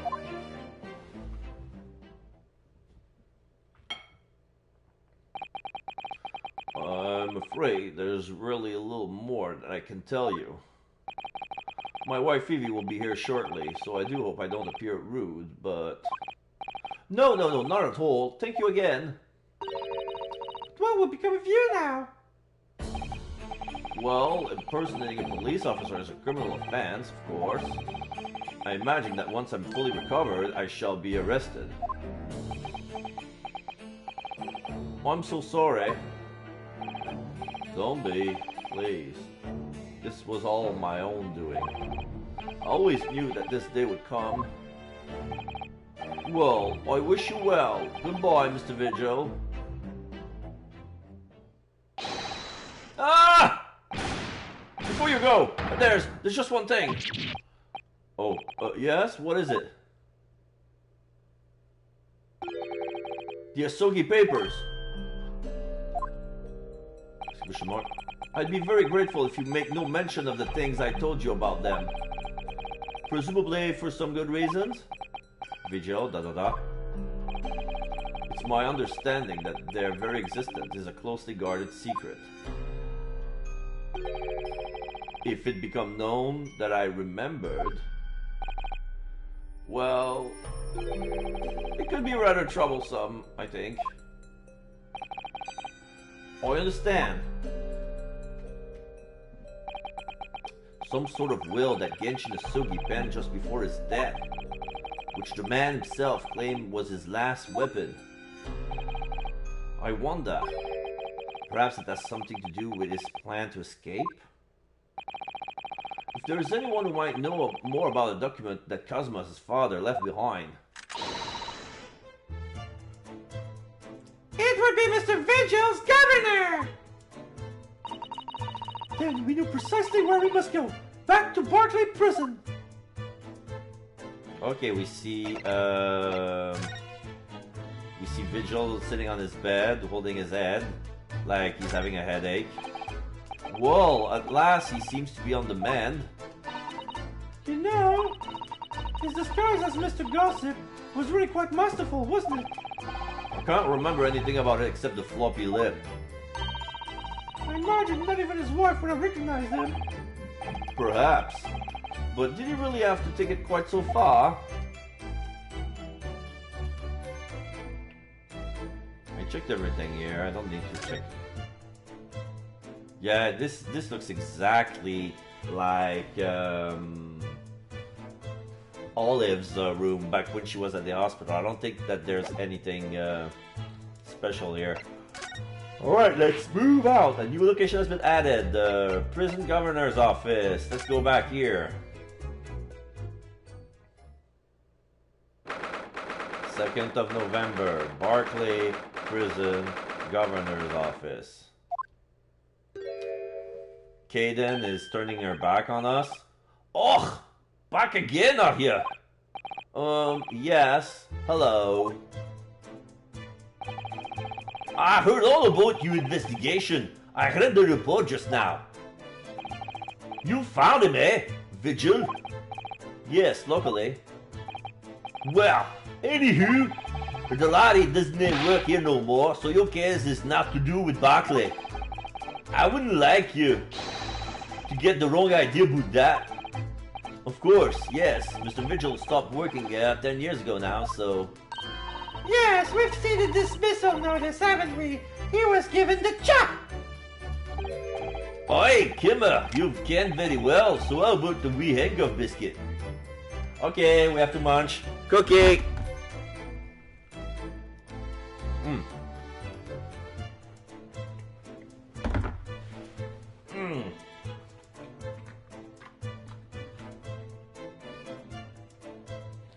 It's delicious, but quite dry. I need a sip of water.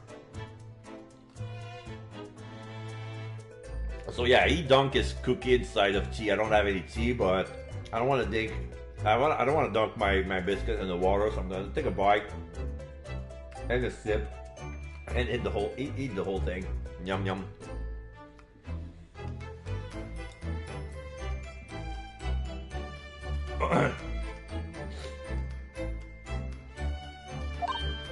Oh, they really are like little handcuffs! And as hard as irons, too! So, what's brought you down here today? He didn't dunk in this time, just took a bite. Well, there's something else I'd like to ask you about, actually. Is that so? Oh, I need to take another bite.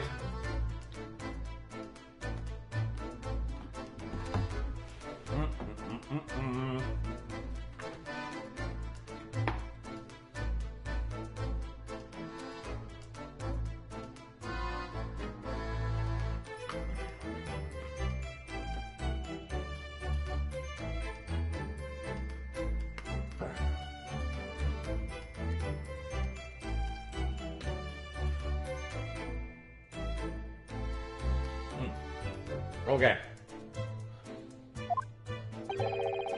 We believe there might be a document that disappeared from Genshin Asogi's cell. We think it's been called the Asogi Papers or something. Okay then, ... Taking a comb. Taking care of his hair. Did I not say Gregson's death is now not to do with things that might have happened at Barclay? Leave the past in the past, laddie. Let's not footer about weird event details. His expression changed completely. We were clearly onto something here. Comb back in his breast pocket. Converse. 10-year-old legacy. That murder's botched execution and the whole miserable escape. They were Barclay's darkest hour, aye. A shocking embarrassment. Because the convict as a collaborator on the prison staff, you mean? Aye, for shame. The coroner confirmed the death of the man after his execution caught in his sight. And my chief ward at the time, Vigil, was in charge of the whole affair. But Mr. Vigil says he didn't know anything about it. The rascal wouldn't have said otherwise, eh? You want more handcuffs? I'll take another bite.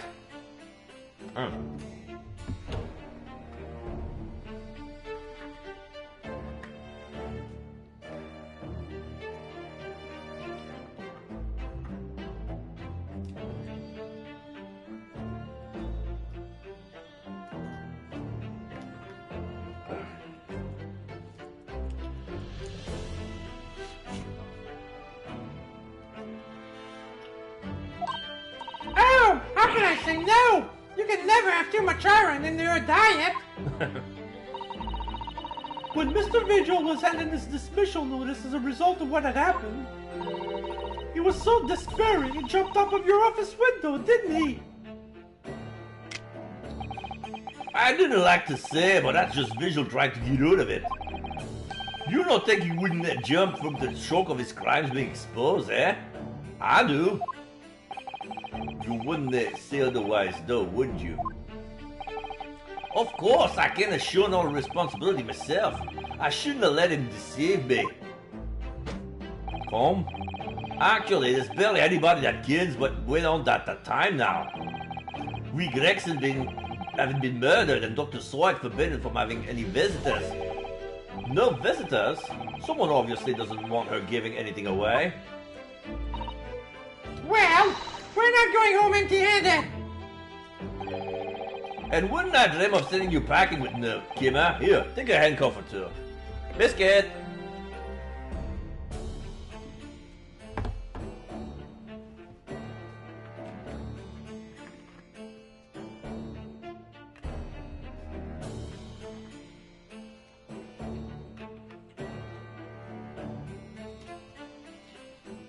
At this rate, I'm gonna run out of cookie.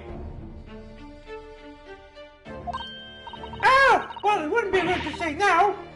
Wouldn't want to become anemic. I suppose if there's anybody who might still care about what happened back then, it would be that last from the forensics division, Mariah Gorey. Mariah Gorey? Aye, Side's daughter. She didn't have no more, just the one. But the wee birds follow in the man's footsteps. You didn't ever see her without a scalpel in the hand. Oh! Yeah, the face, I remember. The one with the plague doctor's mask. Mama, what is this? Oh! Where did she spring from? And did she just call the doctor Mama? Dr. Snide's daughter, Mariah Gorey. You could do with talking to her. Gory. So she's Dr. Snide's daughter, but her surname is Gory? Aye, there's some family history, I'm sure, but I didn't ken the ins and outs of it. She grew up, Pat, watching a man working with bodies of folk who didn't die, who died in strange circumstances. I don't know how the Scottish say circumstances, but there you go. Yes, I know I'm gonna be a man who died in strange circumstances, and decided to do the same with her own life. I cannot understand it myself. Perhaps she was driven by a deep respect for her mother. Perhaps. Anywho, she was in charge of Gregson's autopsy, I believe. Right, and the coroner is responsible for this incomplete report. Someone told me once that the real lassie always loved her mom's story about cutting up bodies. There's even a rumor that she used to listen to the funeral march as a lullaby. Well, then perhaps her mother might have told her about the autopsy from the case 10 years ago. I'd say there's a fighting chance at least. After all, that was a life-changing case for all of us. We really need to speak to Miss Gory herself about this, I think. Well, thank you very much, sir. Now he turns... Oh. I was about to say he turns his back on us, but he stopped to look down. I'm no happy about any part of this. It took years for Londers to finally forget the whole professor business. Can you not give up on this, laddie? Stop asking pointless questions. I'm sorry, I don't like dredging up these painful memories for everyone. Can you just stay away now? Leave me alone and didn't come back here, eh? Yasoghi papers. How'd you come to that kin? How'd you come to ken about that, laddie? There's no many folks even here in the prison who've heard of those papers. Well, I can't tell him Mr. Vigil told me. I'm afraid our sources must remain confidential, sir. We've been led to believe the papers are actually a last will and testament. Is that right? The professors, or rather Genshin Asogi's. Gaiden da. Hey, that's right. You're well informed, Jimmy. Oh, is that the end of the Sorin treatment? But then, after the convict's execution, it mysteriously vanished from his cell, didn't it? Harvest, no! You off at half-cocked there! I think you didn't get your facts straight. Calm? It was there in the cell, exactly where it should have been. Oh, not that we heard elsewhere. He's looking at his shelves. Let me just have a wee hook around here. I'm sure I could find it. Hello? Hey, here you are. See? The last will and testament of Genshin Asogi, written in a calligraphy brush. Of course, I cannot read a word of those Japanese squiggles. Line 1, it says he leaves all his worldly possession to his son back in his homeland. Yes, that's correct. That's the gist of it. So these are the Asogi papers. Oi, of course they are. Papers written by Asogi. Nay, that about it. There's no mystery here, laddie. That's your lot. After all the stramash of that slicer of the institution, we went to the man's position back to this clan in Japan, and that was the end of it. I think we have to make a record of this, Mr. Naruhodo, just in case. The Asogi papers has been entered into the court record. The last will and testament of Genshin Asogi that Mr. Vigil claimed disappeared after the convict's execution. Apparently, Mr. Asogi described it as the only weapon I have left. I want to check it. Whoa! I'm gonna read what you're gonna say, but I need to check the new evidence right away. Last will and testament of Genshin Asogi. I, Genshin Asogi, hereby request that upon my death, any and all material possession and wealth belonging in me in London to be delivered to my son Kazuma Asogi in the Empire of Japan. It is with deep sadness that I accept my fate in this foreign land in the knowledge that I will never see my own land or family again, but I regret nothing about my chosen path. Any and all material possession and wealth belonging to me in London.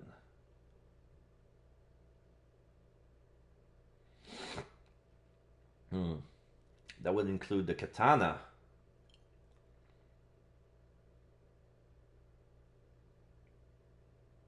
Yes, that would include the katana. What else did he have in his possession?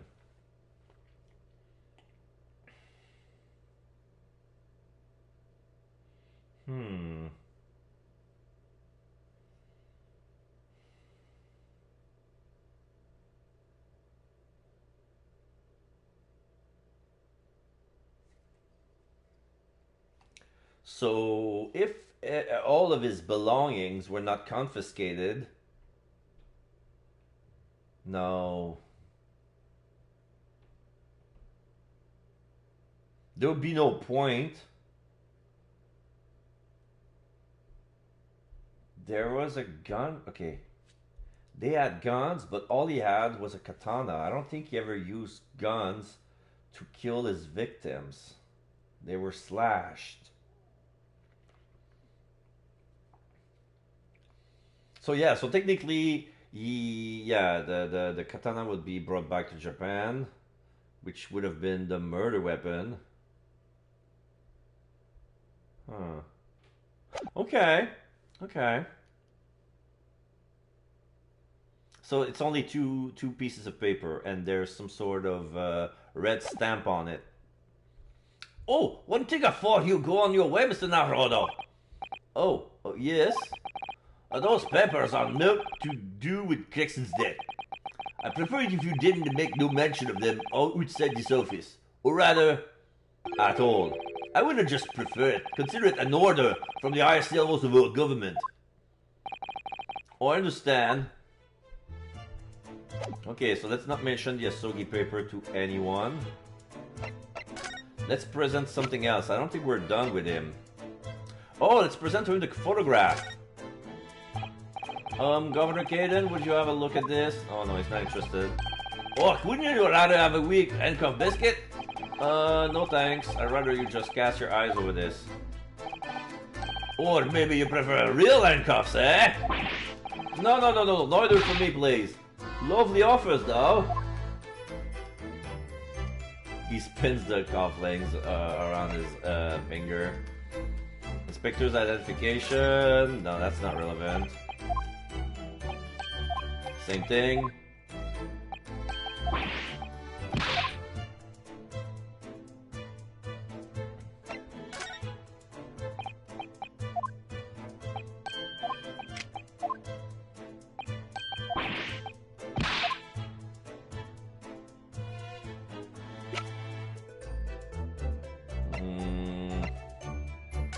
The notice board.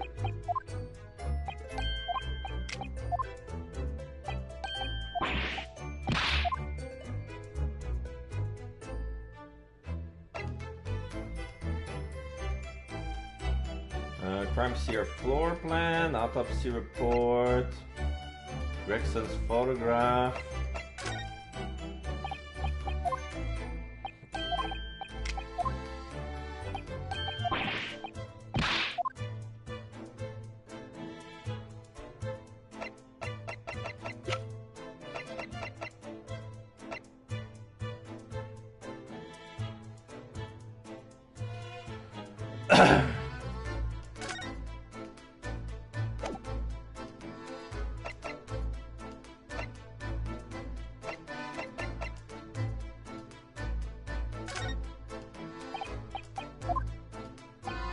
Or maybe we could come back as soon as we have more evidence, because we're not done with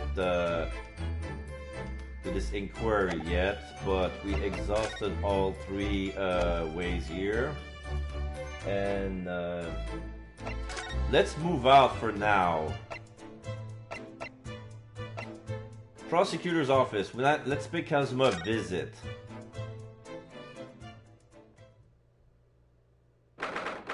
November, prosecutor's office. We see the big picture of Clint Van Zieks, and Asogi's probably taking care of the office while Van Zieks is in jail. Oh, now we have a little maquette of the scene of the crime. We see police officer, we see Gregson on the floor with the gun, the little toy doll, and the red wig, and the notice board, and the desk, and the barricaded windows. So, this is the office of Prosecutor Asogi now, is it? Oh, Kazuma Saga is doing so well for himself. Even though he's always forced to kneel on the floor Japanese style in that dark corner. Yeah, that's his office. And then there's the bats, then there's the wine, and there's...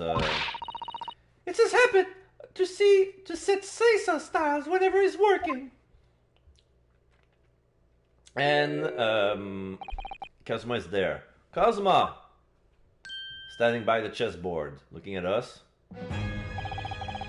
I thought it wouldn't be long before you paid me a visit, Ryunosuke. I was right about what I said, wasn't I? Sorry? That you have all the makings of a great defense lawyer. Well, I always believed that you'd fulfill your dream of advocating in the British courts. Or just never imagined for 1 second that it would be as a prosecutor.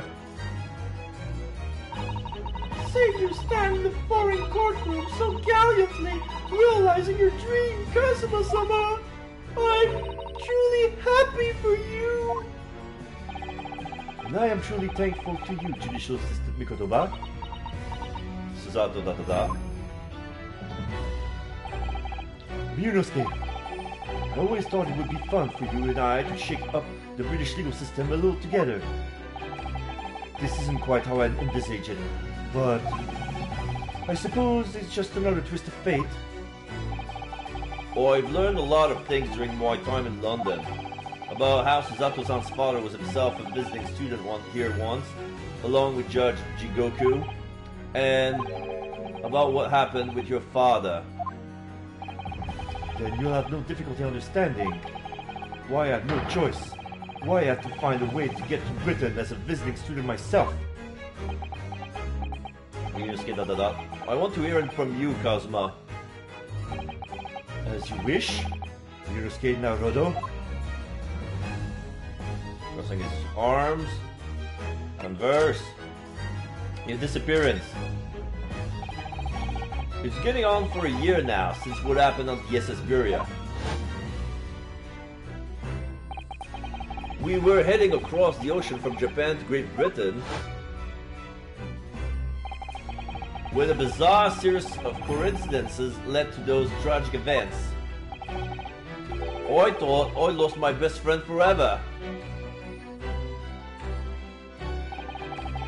I must have been unconscious for a long time. When I awoke, I was lying on the bed. It was a narrow little room.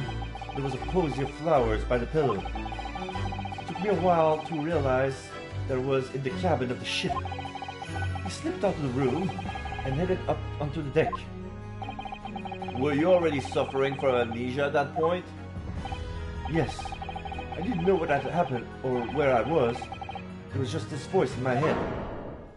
You have something you have to do. Something no one else can know about. Go to Great Britain. Your task awaits you there.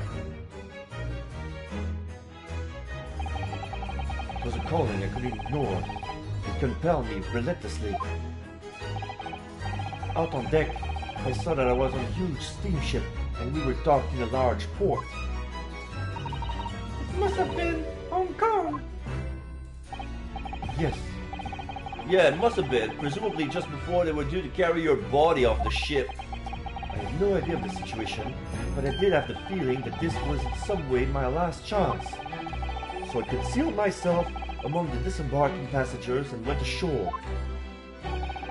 Then I disappeared into the crowded street of that foreign port city, so I could plan my onward journey to Great Britain.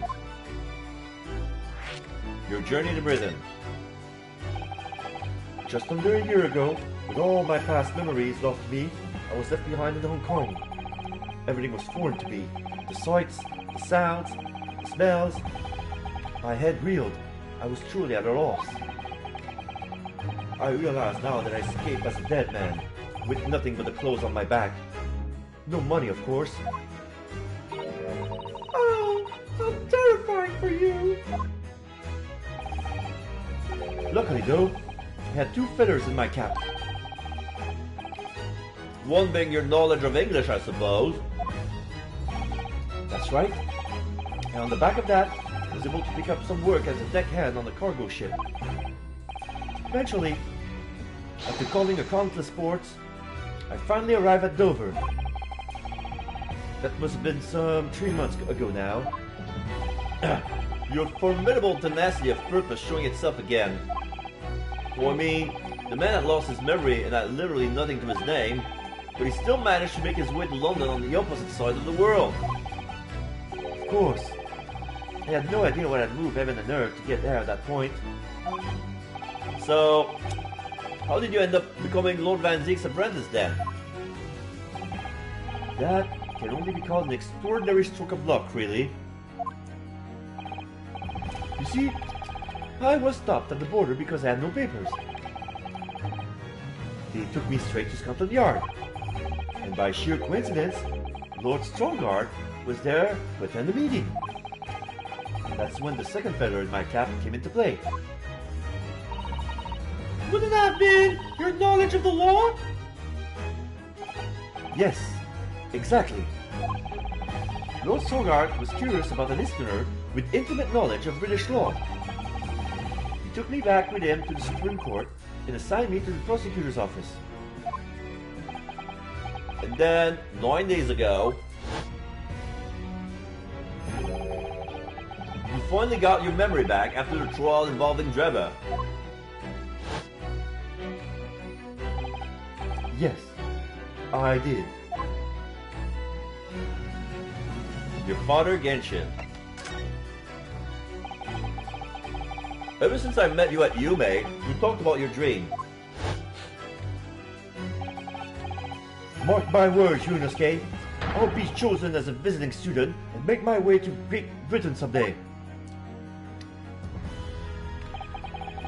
Did you know the entire time about what happened to your father here? Kazuma da. 16 years ago. Oh, we see an old picture of a young Kazuma and Genshin. Kazuma is wearing Japanese clothes with a little bokken around his belt. And we have Asogi in Westerner's clothes holding the katana Karma by his belt. They're taking a picture in front of their traditional Japanese house. When my father left on that exciting trip to Great Britain, I was just a boy. We took a photograph together the day before his departure. It's my last memory of him. But what I remember most about my father is his unswerving sense of justice. 6 years after he left, a gentleman called at our family home. He told me that Genshin, my father, had been taken ill in England and passed away. It was Professor Mikotoba, your father, Susato-san. Oh my! Ever since then, the professor was very good to me.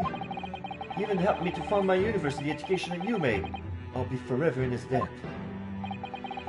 But nevertheless, I just couldn't bring myself to believe what he told me. Oh! Then, one day, a letter arrived at our house from Britain.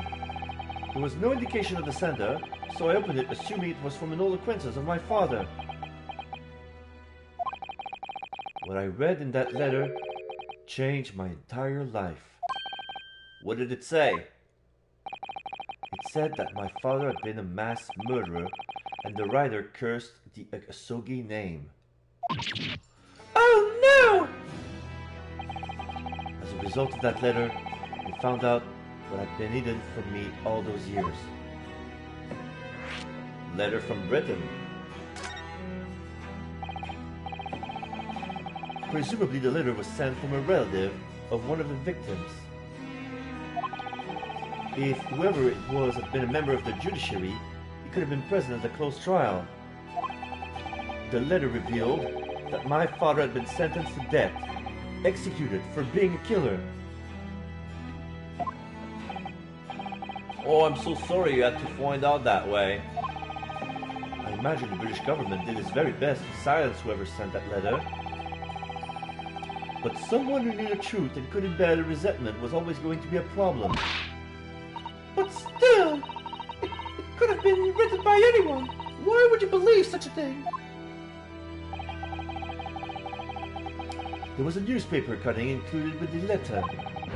It was the first I'd ever heard of the professor and his terrible killing spree. Well, what did my father have to say about the letter? I couldn't bring myself to show it to him. What? Why not? Because he deliberately concealed the truth from me by telling my father was taken by a fatal illness.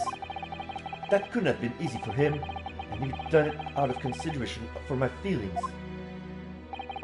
So instead, I showed the letter to Judge Jigoku. Ah, to the other visiting student. He faltered for the briefest of moments, but then he just laughed the letter off.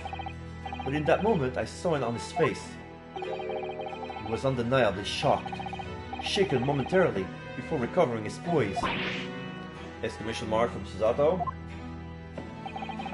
A year later, my bereaved mother succumbed to the strain of grief. and she too passed away. That's when I made up my mind that one day, without fail, I would cross the sea to Britain and seek the truth for myself. The truth about my father, Kenshin Isugi. And I wouldn't let anyone stand in my way. Oh, Kazuma-sama. The Reaper's Trial. What we learned today in court turned things completely on their head. It was an impressive piece of lawyering, Ryunosuke Naruhodo. Lord Van Zieks isn't the Reaper, you know. I almost don't want to believe it myself, but it turns out that Inspector Gregson himself, the victim, was... It's clear that the inspector was behind the Reaper's activity all along. What? You mean you knew? The real question is, who's been giving orders to the inspector? Yes, Baroque von Zieks is the real Reaper. Exclamation mark. And I know that 10 years ago, it was him who decided my father must be a mass murderer and sent him to his grave. No! It was merely saying that justice was done as the law dictates. He is not to blame. Ultimately, it's people who condemn people. The law is just a tool that they use to do it. Exclamation mark. And when a man condemns another, he must take responsibility for his action. Oh.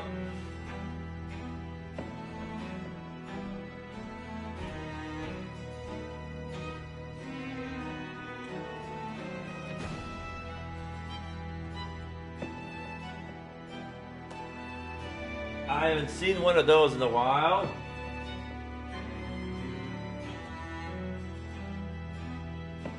Oh, maybe it's plugs.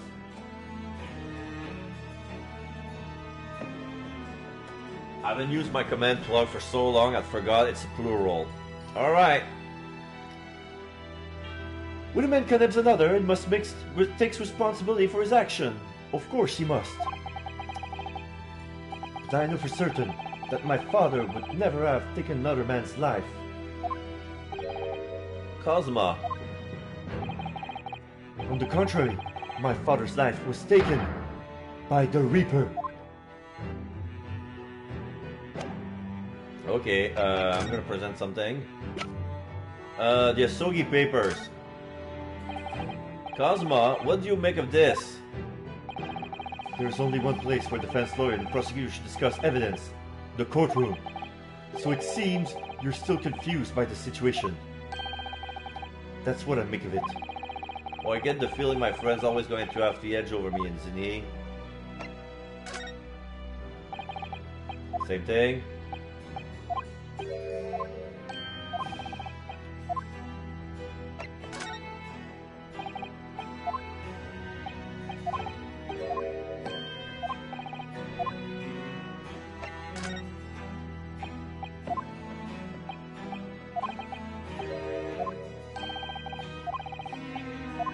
Okay, let's try on the armband. That's actually belonged to him. Kazuma, this is your armband. Dot dot dot.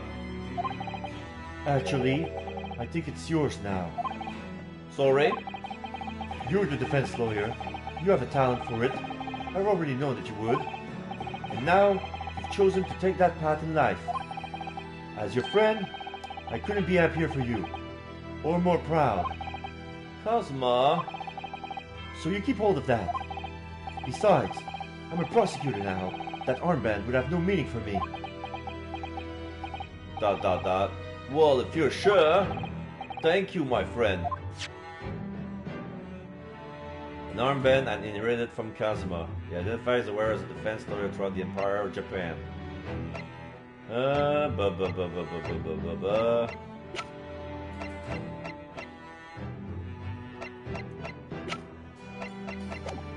So there's nothing else to show him.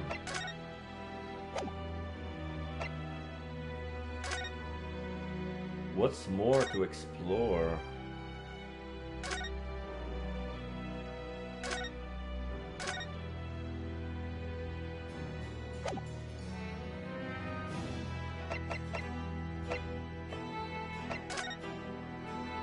All the conversation has been tapped, but there seems to be clue that suggests there's more. Where am I supposed to go? Prosecutor's office is the last stop. Vigil's hospital bed. Scene of the crime. I didn't win anything else. Let's go back to Fresno's crime scene. Yeah, no, I'm nothing to do here. Nothing to do here.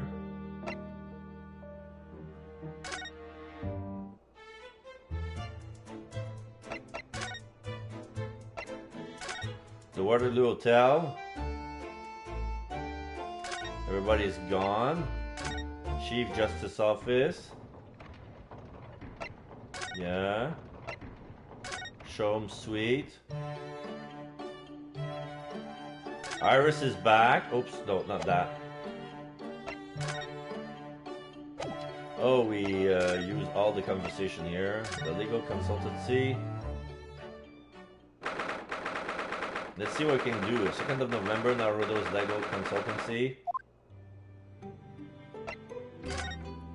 What to do? Are you alright, Mr. Naruto? It's rather unusual to find ourselves here in the middle of our investigations. It's just occurred to me that I might have forgotten something where we left this morning.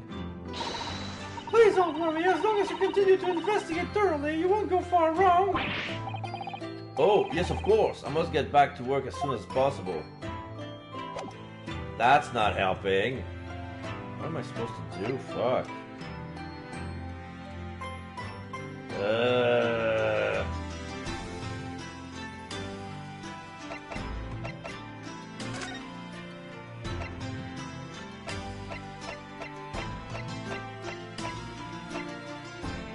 This is where I am.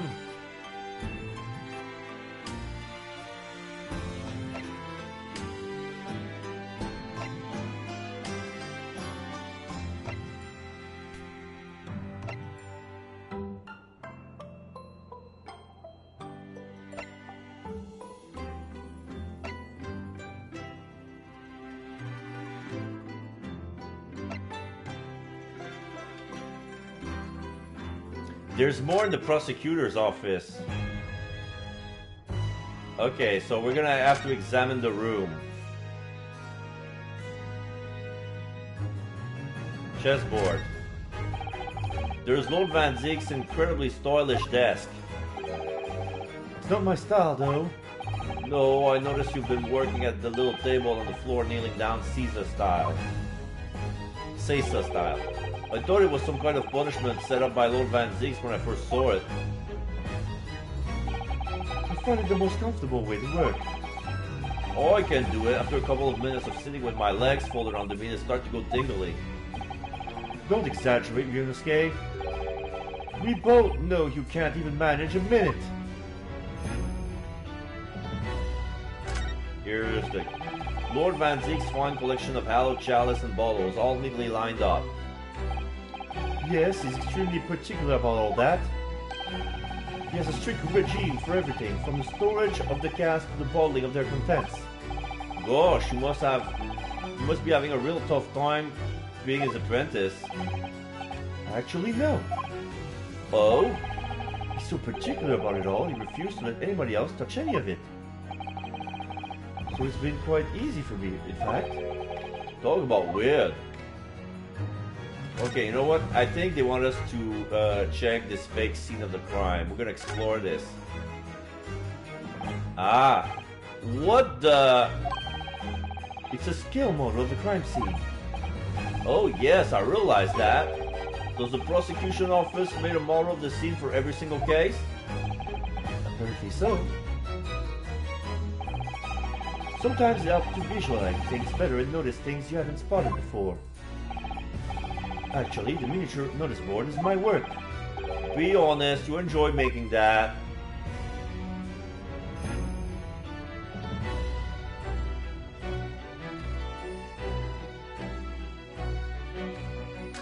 Let's look at the picture of Clint. Do you know who the man in the portrait is? Why would I? What? But you're Lord Van Ziek's apprentice. Yes, apprentice, not friend. And during the time I was suffering from amnesia, I didn't even notice that picture. Oh, really? I mean, it's not the smallest picture. I wouldn't have the first idea what the man decorates his office with.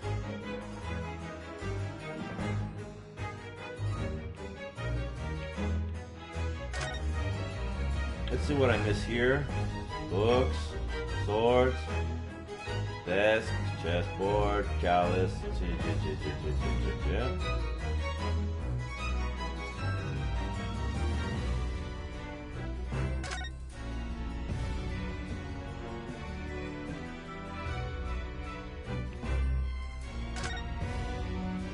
Bats. Let's check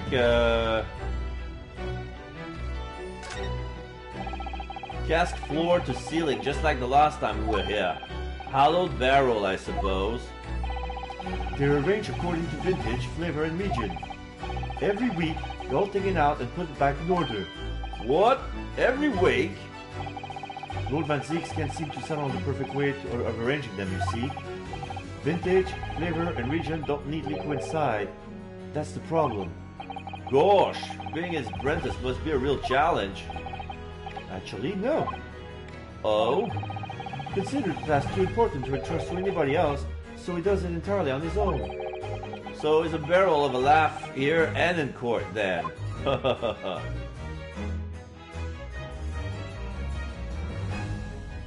Okay, let's talk to the bats. Ah! What? You disturbed the bats, didn't you? Fitting companions of Lord Van Zieks, wouldn't you say? Actually, I've seen things flying in Lord Strongar's office too. Doves, I think. Perhaps you have to like birds to attain rank in the judiciary here. Although bats aren't birds, of course. None of that. How about a sparrow for you? What's that supposed to be? Oh, nothing. Sorry. Just thinking out loud. Yeah, I don't get it either. That's probably a pun in Japanese.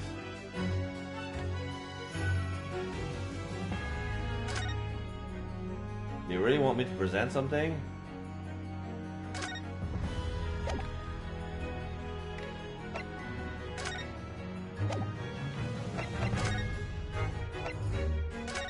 The Red League? I was shocked when I found out they were related to the case, the Red-Headed League, I mean. Personally, it wasn't their plan to swindle everyone that surprised me. It was the fact that so many red-headed people gathered from all over London that day. A certain great detective being among them. I expect those two are in their cells as we speak, wishing they've never dreamt up their little plan. Or maybe they're busy plotting their next one. Okay, Mr. Vigil. No, didn't work.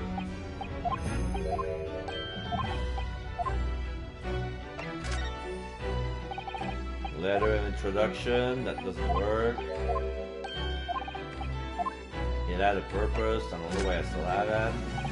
Dismissal notice, he doesn't need to know that.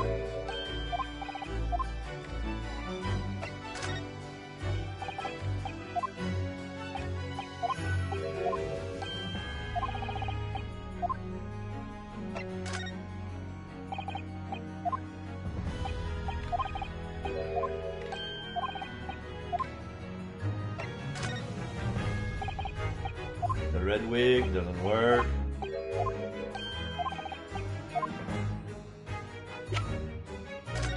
The gun. The Reaper! At last I get to take my revenge! Cosma. Lord Van Zieks isn't responsible for your father's death, and he's not the Reaper. He's the defendant and deserving of a fair trial. You mean like the one my father had? Exclamation mark. It's a close trial now too. The conditions are exactly as they were 10 years ago. And even if it ruffles some feathers, I have a plan to show that man for what he really is. Cosma.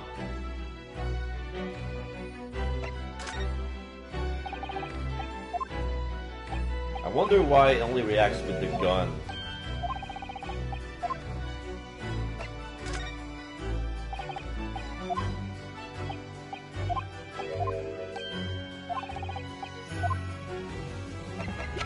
Did I check everything with the gun? I think I did.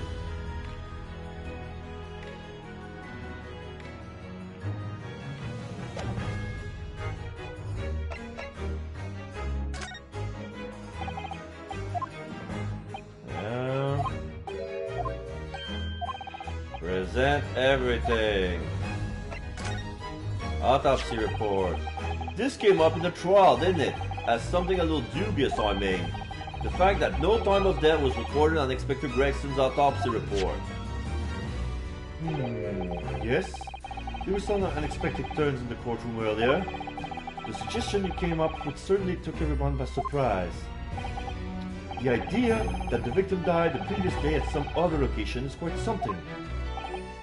Well, considering when the pocket watch had the scorch mark on the candle, it's certainly a distinct possibility the evidence had to see both points to it.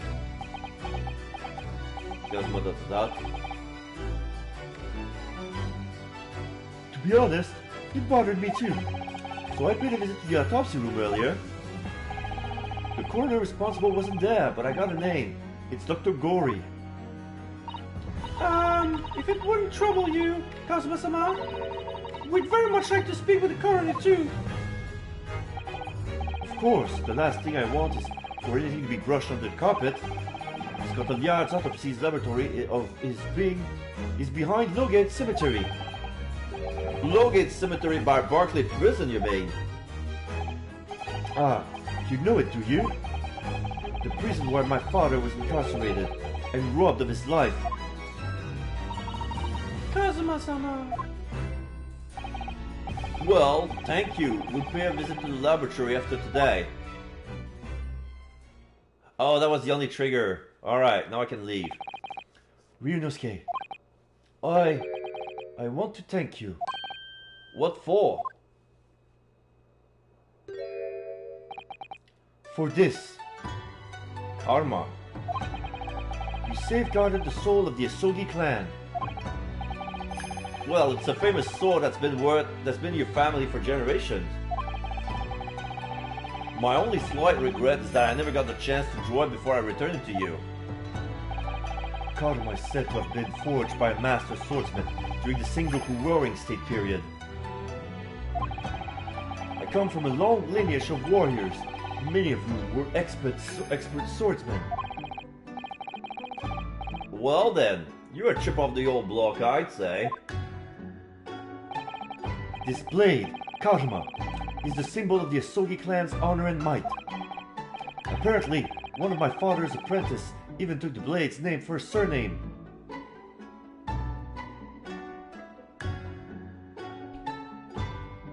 Wait. Really? Karma? It does sound formidable, that's for sure. 16 years ago, when my father was a visiting student here in London, he had the swords forever at his side. Which is why it means so much to me that I have this by my side again now too. And that is all thanks to you. It was an honor.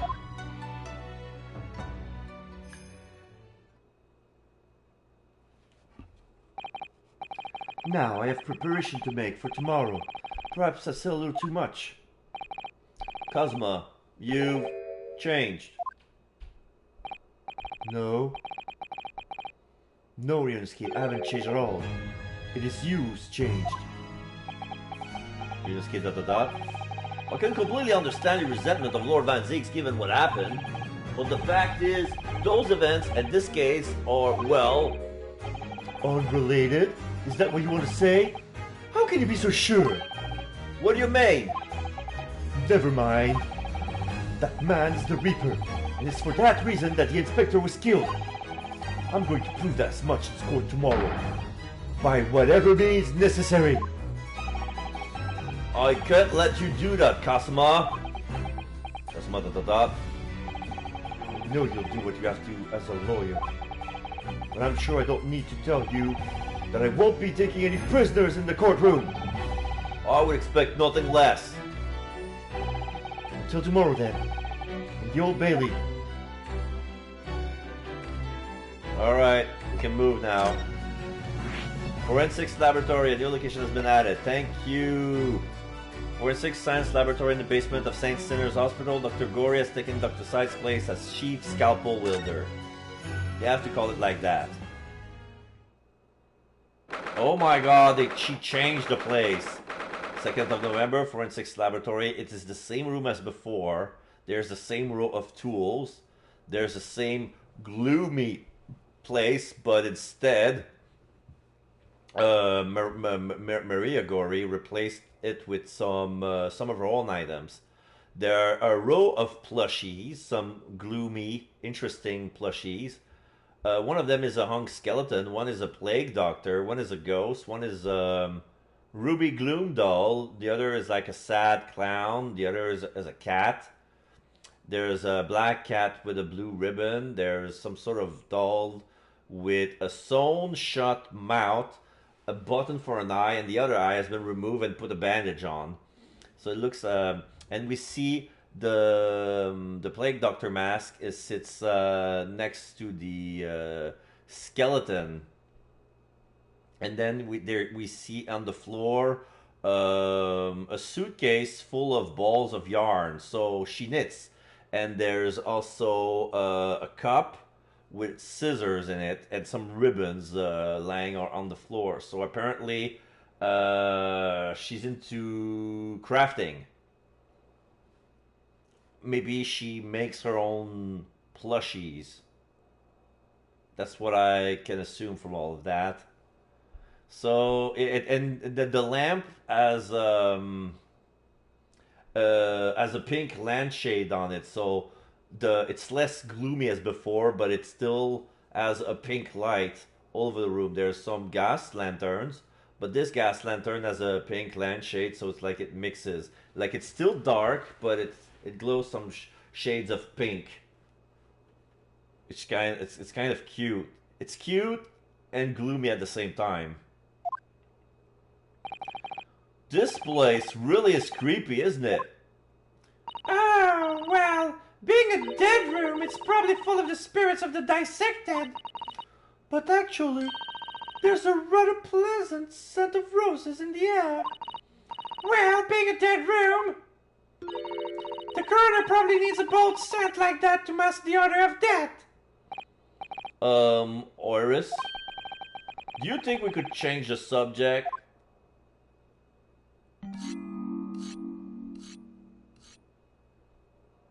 Somebody is sharpening a tool.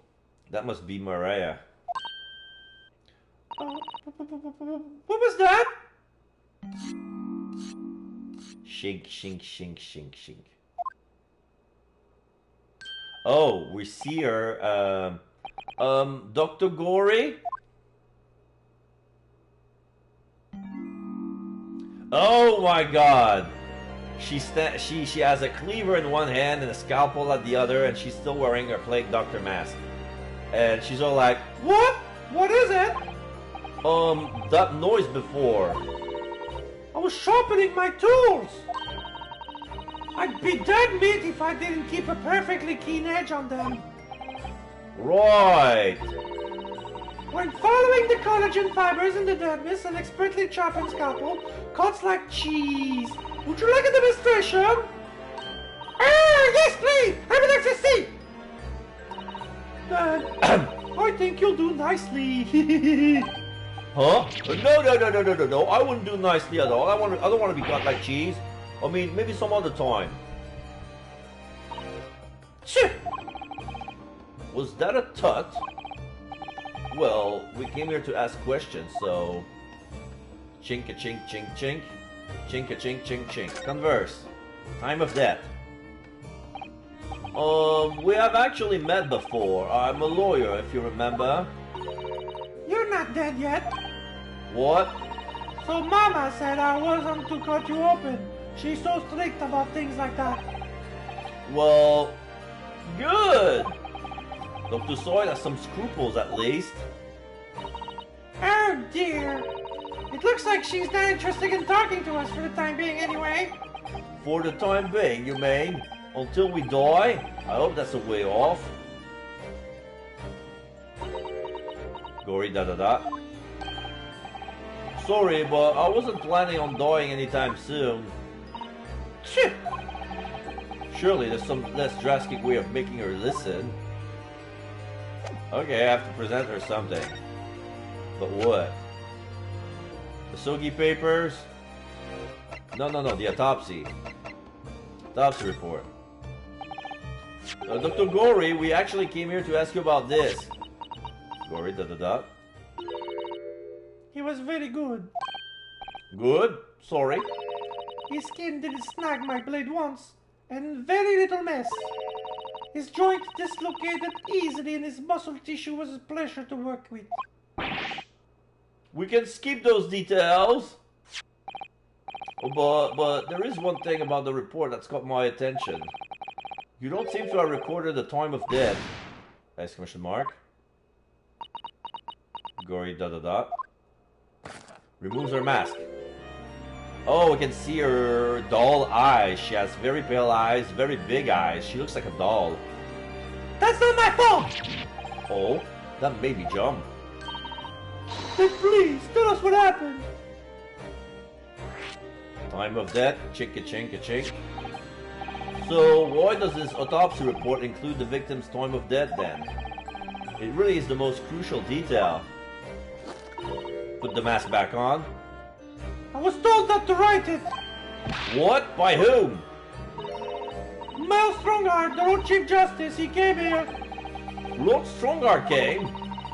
He said that from the witness statement about the gunshot and the other evidence it was obvious. The man clearly died at 5 p.m. on 1st November when the gunshot was heard.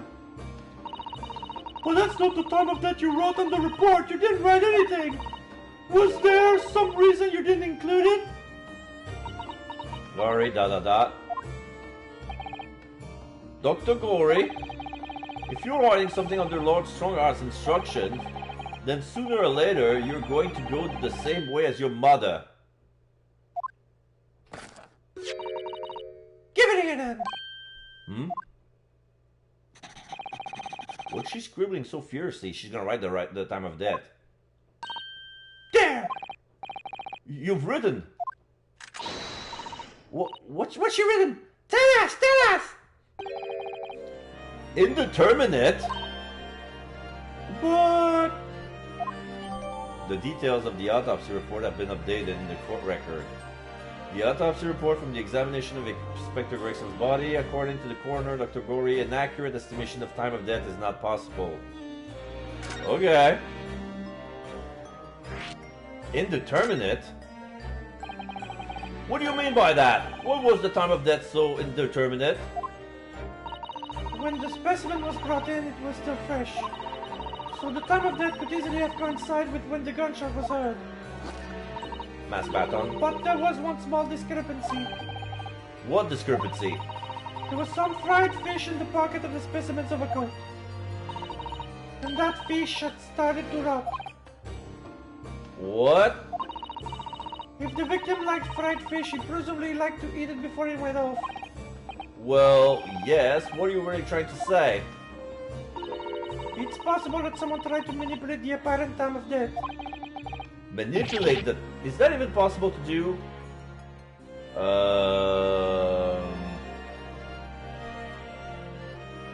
If the body still looked fresh, if it was kept under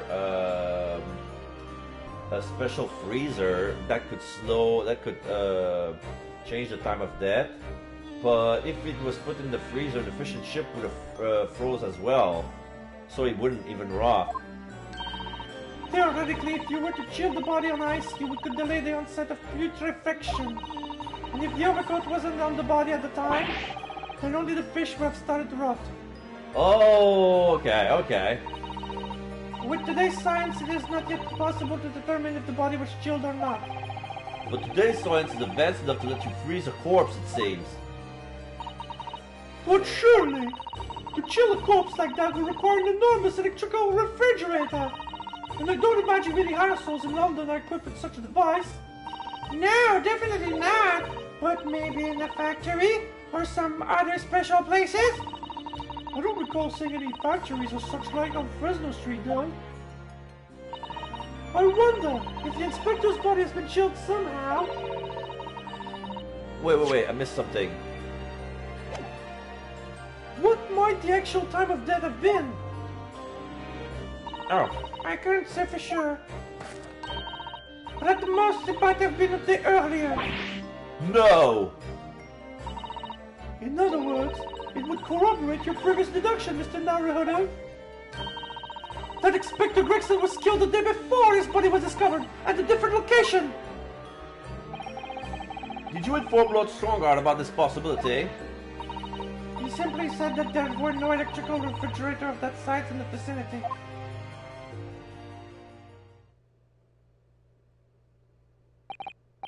Oh yes, one other thing. It's something the governor of Barclay Prison told us. He said that your mother, Dr. Soy, was responsible for confirming the death of Professor after his execution. The Professor. Apparently you always enjoy listening to your mother's stories about her work, so we were wondering if you might know something about what happened 10 years ago. Gori ... That's not all Mama did. Sorry? My Mama carried out the autopsy of Clint Van Zix as well. What? Really? The brother of Lord Van Zix? The professor's final victim? The idea of carrying out the autopsy on a member of the aristocracy was completely unthinkable back then. But the detective in charge of the investigation insisted that it was miraculously authorized. That detective being Inspector Gregson, of course. Quite an accomplishment for one man. The autopsy provided the vital clue needed to arrest the killer. And Mama was there for that historic event. What does all this mean? You know that amazing autopsy happened right here in this very room? The Professor and Clint Van Zix. They both spent their final moments before their burial on that dissection table there. So this lab, Mama's lab, was instrumental in some of the country's most important events. She really is proud of her mother. Well, I wonder if you'd tell us more about exactly what happened back then, Dr. Gori? Gori ... Chinka chinka chinka chinka chinka chinka chink. Confirmation of death. And the Professor's execution was Mama's first big case. She had to be in attendance at Barclay Prison execution chamber and signed the certificate to confirm the convict's death. Mama is the best coroner in the world, you know. I was so proud of her. But the execution didn't actually take place. No, and worse still, Mama actually Mama actually helped with the jailbreak. Mask back on. I didn't want to know. Oh dear, you found out recently, you mean? I believe in her, in Mama, but now I wonder if I'm starting down the same path as her. You mean because you omitted the time of death on his autopsy report? Well, that's because Lord Strongheart forbade you from including it. Just like Mama, I'm sure she was coerced by somebody to... Yes, that's my feeling as well. Mask off. There's no doubt that there were powerful forces at play 10 years ago. The execution could have been staged without a lot of people at prison knowing about it. Obviously, the prison governor must have been in on it as well. The big man with the little handcuffs, according to what he told us, he was tricked by the chief warder. He says he knew nothing about it. Of course he said that.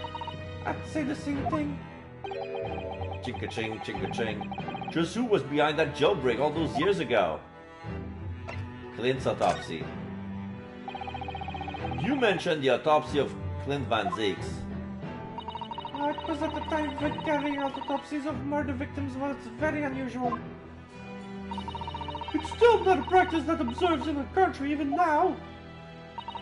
It turned out that he was the professor's final victim, and when the autopsy was performed, Mama was present, although only as a secondary assistant. The person leading the procedures was called Dr. John H. Wilson. That's right, my daddy! And then there was one other person present, the primary assistant. Let me guess. Visiting student for the Far East. Oh my god, Eugene Mikotoba. So Mikotoba... Okay, so now all the pieces start to fit together behind the big conspiracy. Are they gonna say that the autopsy of Clint Van Zeke was not made by slashes but by gunshot? Wait, a visiting student? It must have been my father, Eugene Mikotoba. Oh, I had no idea Professor Mikotoba had been involved in something so important. But the outcome of that historic autopsy was the discovery of a vital piece of evidence that led to the capture of the professor.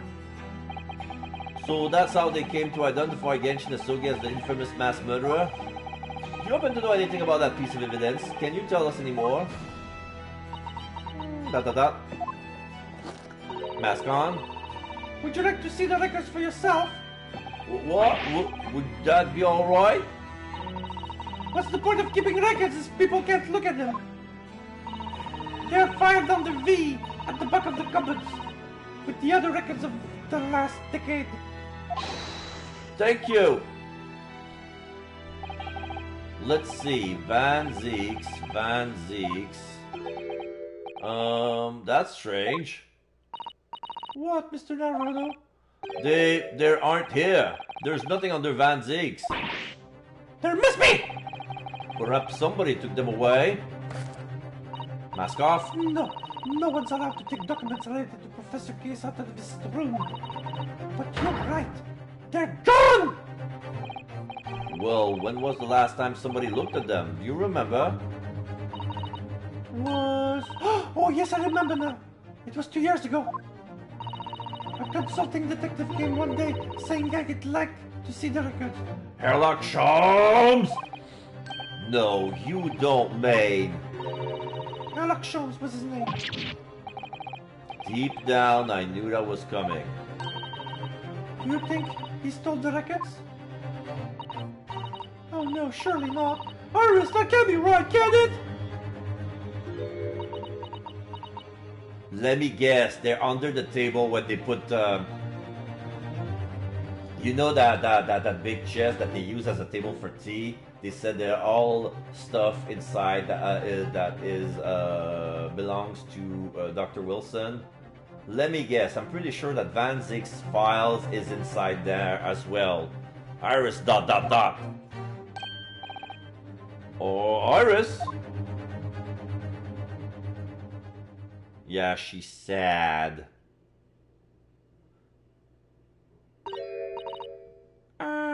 Bruno?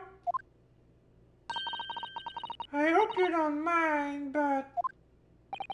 What is it, Iris? I just remembered something very important I have to do! I'm going to have to leave you now.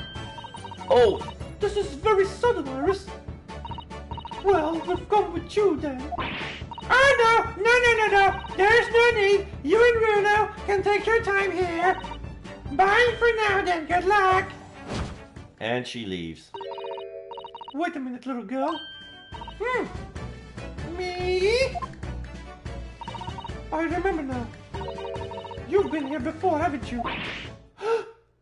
Exclamation mark. Da da da da. Have you, Iris?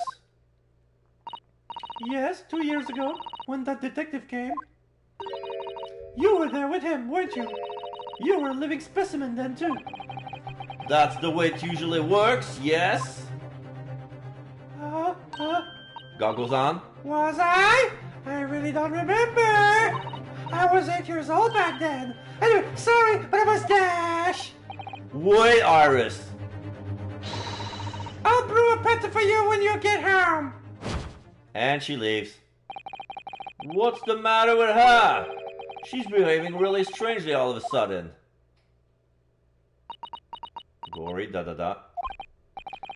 Well, in that case, we won't keep you any longer, Ada. Gory, da-da-da. It's been quite a while since I had any visitors. This was really fun! But next time you come, I'd prefer it if you're ready for dissection. Oh, I can't make any promises, sorry. It's a bit strange that the record of Clint Van Zeek's autopsy has disappeared. Well, I think we've asked all we came to ask now. Yeah, we have to move, go back. Let's go back to Sholmes. Let's go back to Sholmes. Come on, where is she? She's not even there. Oh, I cannot expect this.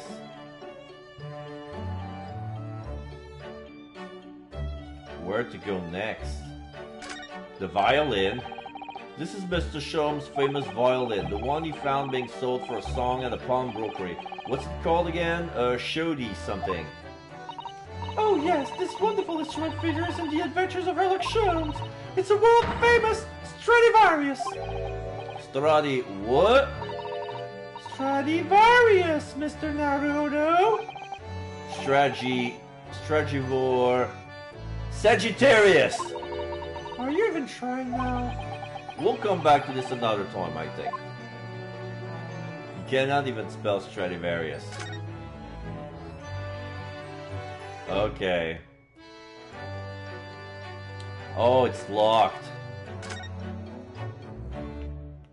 Tea set? Horace's pretty little tea set is set up beautifully as ever, look. Well, it's only by carefully taking care of a tea set that you can make good tea. Is that a roundabout way of telling me I need to tidy my desk? Oh, Mr. Naruto, you do overthink things at times.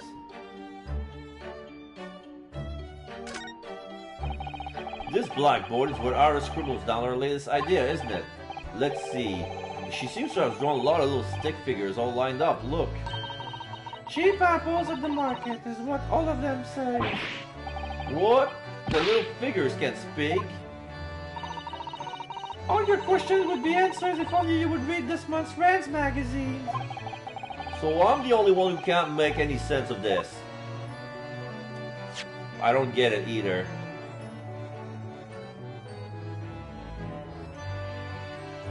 Cheap apples at the market. A stick figure says cheap apples at the market. And it's related to one of Sherlock Sholmes' stories, but I don't know which ones.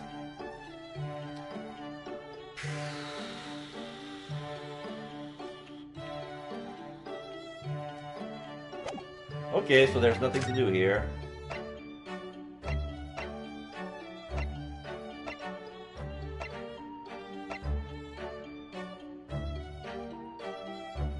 Fresno Street Room. We haven't visited this place for some time. So are we supposed to go there? Oh! There's something new here. There's even a suitcase that wasn't there before. 2nd of November, room on Fresno Street. Yep. There's a green suitcase. The police are still busily investigating in here then. But Gina's nowhere to be seen. Where is she? Yes, it has been blissfully quiet, hasn't it? Perhaps she's out investigating on her own, practicing what her boss taught her. Well, I expect she'll be back before too long. Shall we wait? Actually, there's something different about this room since the last time we were here, isn't there? We could say we use the time to investigate more thoroughly. Alright, let's examine this thing. This thing over there. This little trunk wasn't there before, was it? Oh, it appears to be made of metal. It must be very heavy. I wonder to whom it belongs. There seems to be a little crack on the side. There are some initials on the outside, look. TG. Tobias Gregson. Let's ask one of the policemen if they know how it came to be here. Oi! What do you think you're doing? This is Gina. That's my trunk, that is! Hands off! What were you hiding? Where were you hiding? I don't know. He left something unattended for a few seconds, and every Tom, Dick, and Harry got his greedy eyes on it.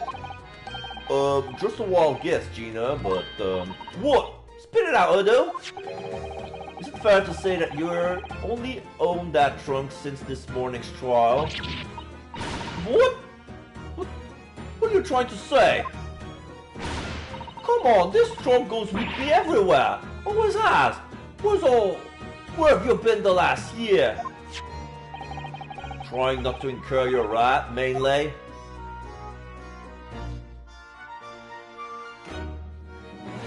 Okay, so we can talk to Gina, your boss. You should hear them talking at the yard now. They should be ashamed of themselves. They're saying that it was the boss who killed all them bludgers. Oh, you mean the whole Ripper thing? Yeah. Apparently the boss was investigating stuff that no one else at the yard knew nothing about. Stuff to do with all of them criminals who've got off scot-free.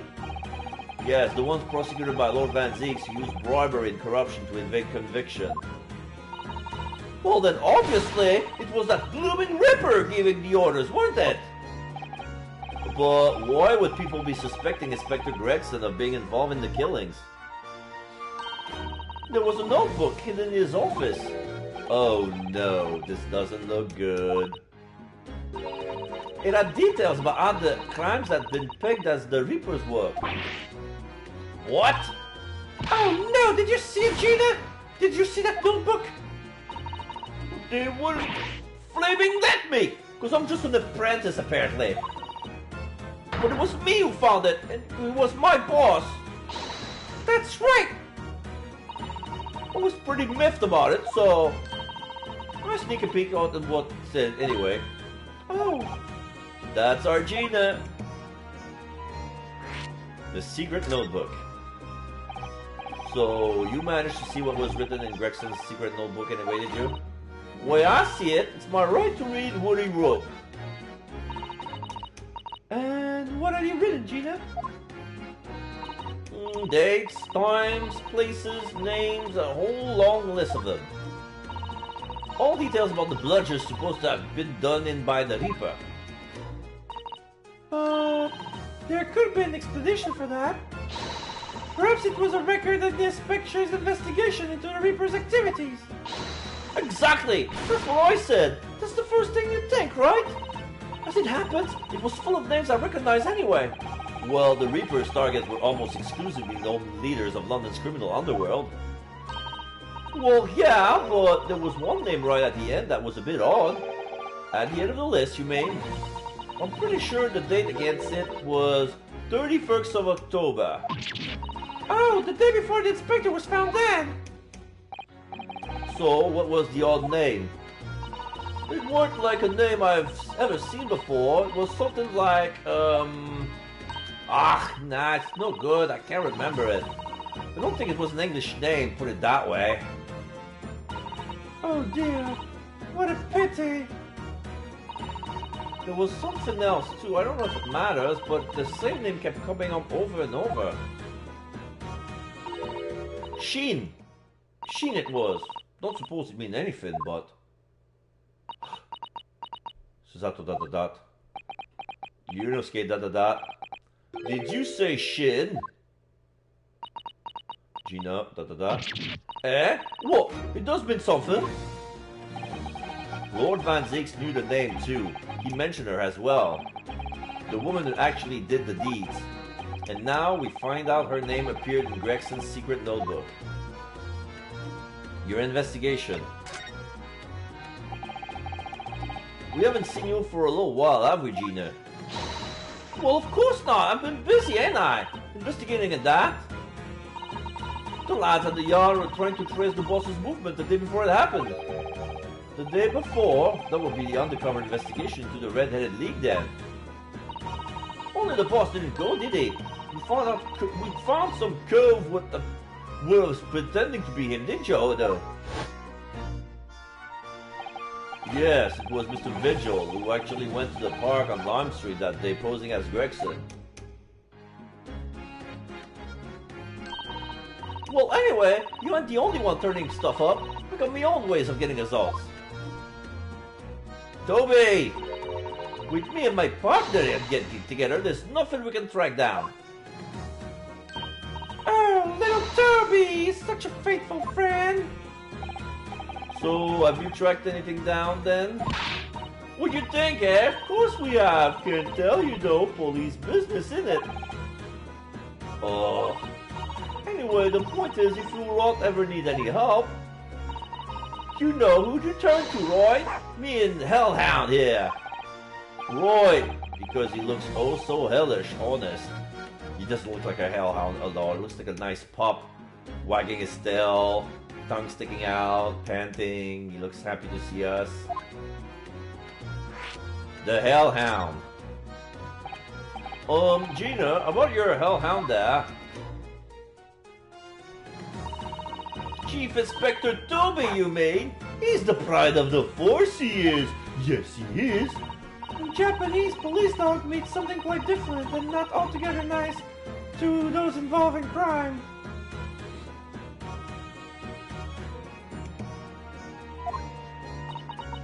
But here in Britain, it's a wonderful compliment, it seems, for a canine at least. It should be. After all, in the Great Exhibition case the other day, it was Toby here who managed to locate Trevor's workshop. Maybe it's time for another demonstration of what this super dog can do, eh? Do we have something the Chief Inspector could catch the scent of, I wonder? Oh, shit.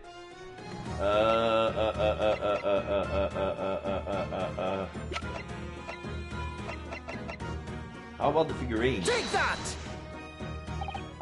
Well, Chief Inspector Toby, if you wouldn't mind having a sniff of this? Exclamation mark.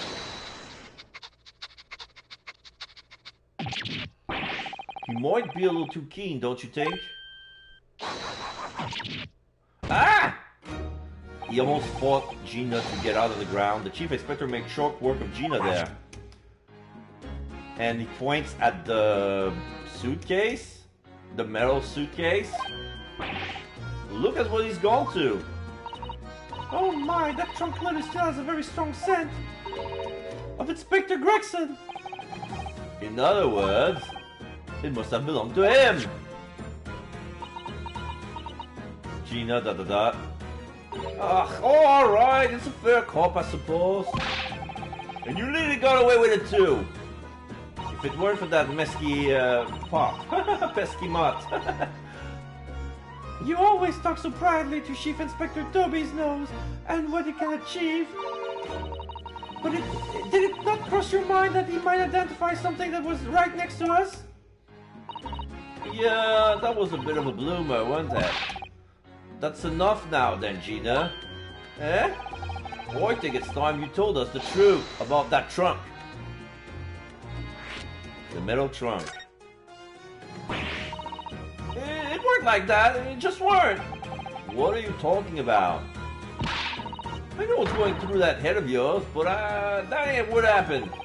Alright then, what did happen? Well, like I said before, we were trying to trace the boss's movements with Toby, so I let Toby here having a sniff of the boss's overcoat. And as soon as I done that, he went up like a shot, straight to that sandwich. To a sandwich? No, sandwich! The guy in the sandwich suit!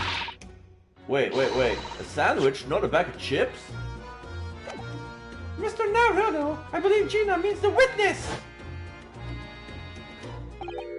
Oh, I forgot about that sandwich. Yeah, he had it in between the wooden boards of his, the boss's trunk.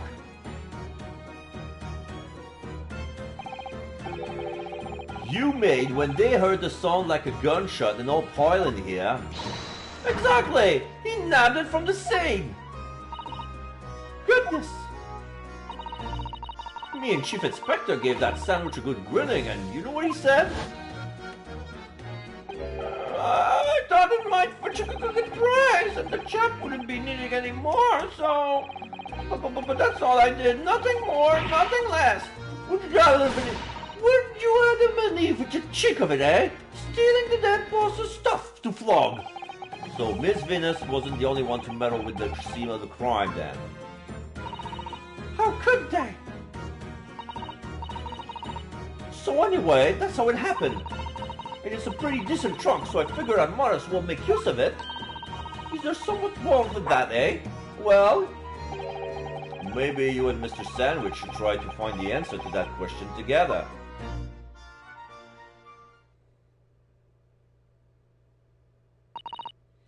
I think perhaps that trunk should be turned over to the police, don't you?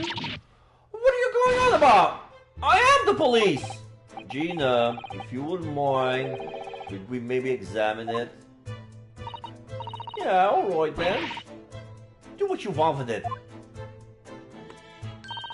Thank you. We shall make a detailed record of our examination of the evidence. Gregson's truck has been entered into the court record. Inspector Gregson's metal traveling trunk that was removed from the scene, subsequently recovered by Gina. Oh! Dog is growling, but before that, we're gonna check the trunk. There's a scratch here. You can see the inside. There's something inside.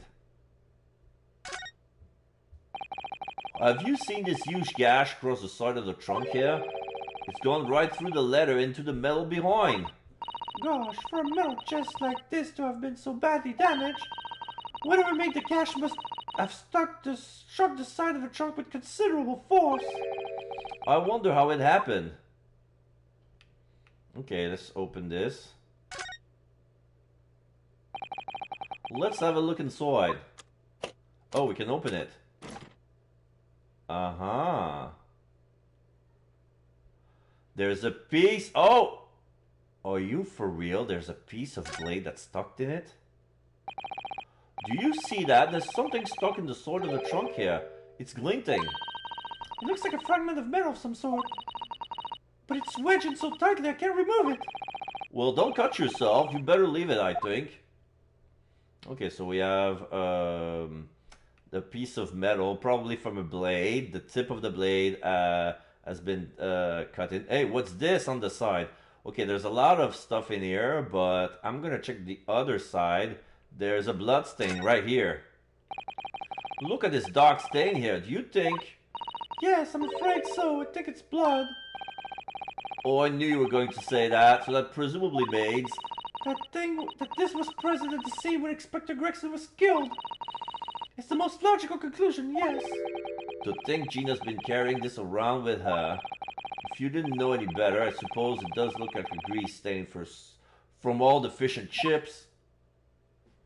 That doesn't look like a grease stain. Grease stain isn't red. Alright, so let's check the inside. There's a piece of paper on the top. Looks like official document. There's something inside. Oh, let's see. It appears to be a passport authorizing him to travel overseas. Was Inspector Gregson's about to go on a trip abroad then? We were supposed to go to France with Gina. Perhaps the date of the departure might tell us something. That was... Oh. What is it? It was for travel on the 31st of October, just one day before the incident. What? Really? The passport has been entered into the court record. Passport document that was in Inspector Gregson's possession. It was issued for travel to France the day before his body was discovered. Gregson went to France the day before his body was discovered.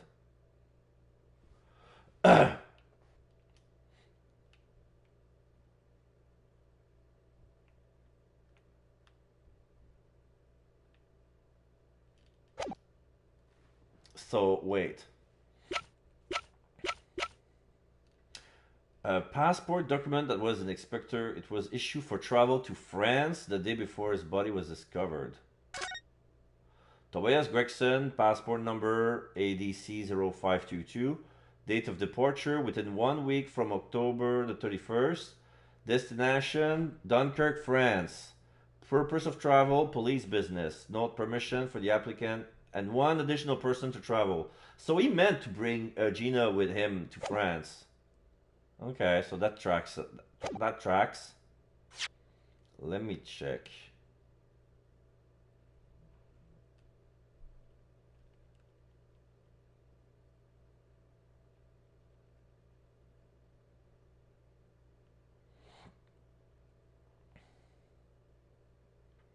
So Gregson went to France the day before his body was discovered.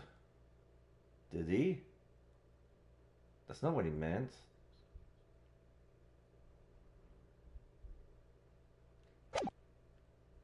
From France? I need to read that again.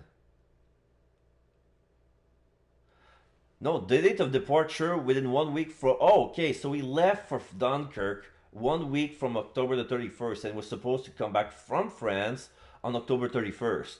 Okay, so he came back the day before and then this happened. But he was supposed to carry a +1. That should have been Gina. Grr. What's the matter with Toby? Why is he acting so aggressively towards me all of a sudden? Mr. Naruto, be careful! It must be the trunk! Oh, it's in my face! Ah! Fell on the floor. Toby! Oi! What are you doing? You're gonna lick his face off! Mr. Naruto! Mr. Naruto! Gina, quickly, hail the carriage!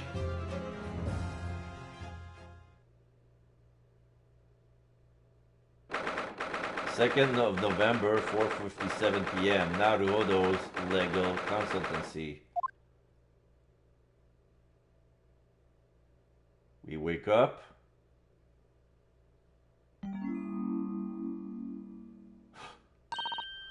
Oh, Mr. Naruto, are you alright? Miss Susato. Oh, Hello Show is here too. Ah, conscious again at last! A blessed relief, my dear fellow. After all, to drop dead after a moderate licking by a small terrier, most unseemly.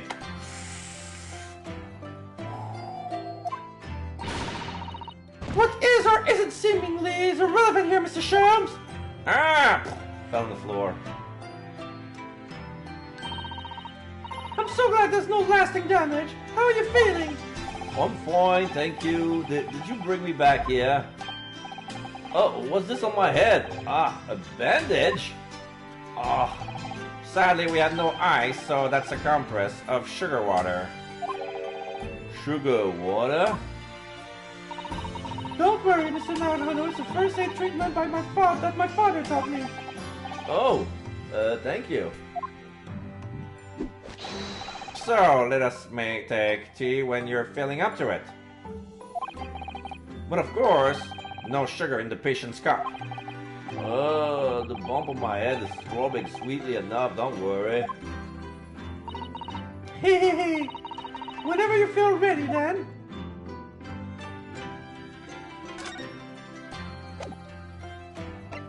I'm gonna talk to Sholmes.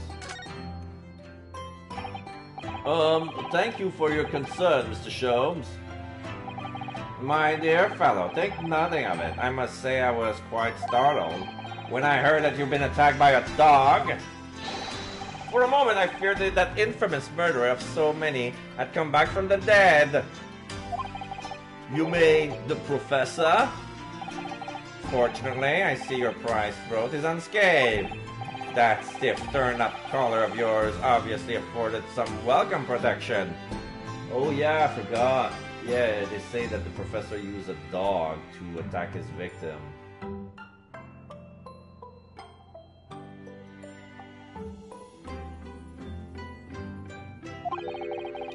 Was I that close to death? All I really remember is the dog licking my face over and over and over again. Well, if you wish to avoid such trouble in the future, a little mustard spread on the cheeks should do the trick. I should think that would balance the sweetness of your bandage rather splendidly. Okay, there's an orange here. This is Susato's desk. My desk is just as it was before I left. Sumi ink and a calligraphy brush, even though we're in England now. That struck me as typically you, Miss Susato, and typically not you at the same time. Well, I do enjoy all the wonderful new things to come out of the West and the Cultural Revolution, of course. But I'm not really ready to give up my brush just yet. And anyway, Susato-san can write more neatly with a brush than most people can with a pen. Practice makes perfect, as they say.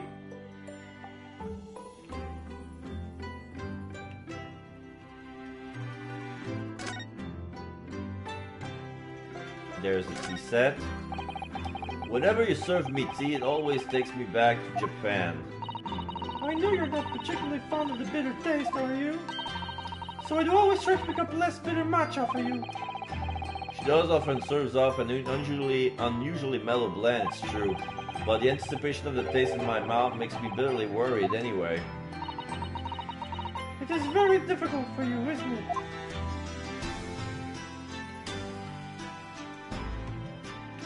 This is the stove. The steam is rising gently from the kettle as always. Yes, it doesn't feel right somehow unless it is. But the steam has an unusual scent today. Perhaps the sweet potatoes I brought back from Japan with me are ready. Gulp. Oh, Mr. Naruto, I heard that, you know. Tears of joy, Mr. Zato, from my mouth.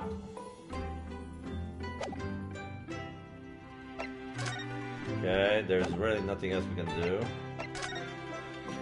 We're gonna present the passport. About this, Mr. Zato, do you notice anything unusual about it, perhaps? I'm so sorry, I don't know.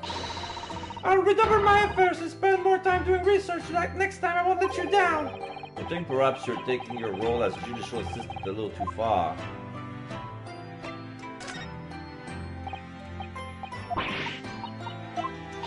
Can I leave?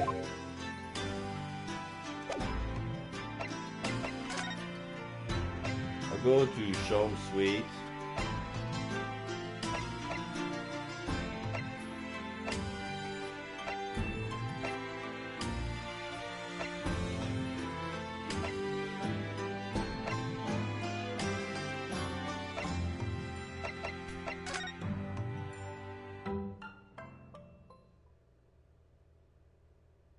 Ah, there it is. 2nd of November, Shome Suite.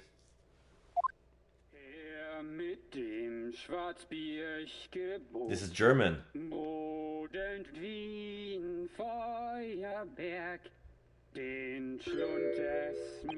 Okay, this is weird. The mail has been opened. There's Eugene Mikotoba who's there. He's wearing Kazuma's mask for some reason. And he's sleeping on the couch with a cup of tea on his hand. And the tea set has been fallen on the floor.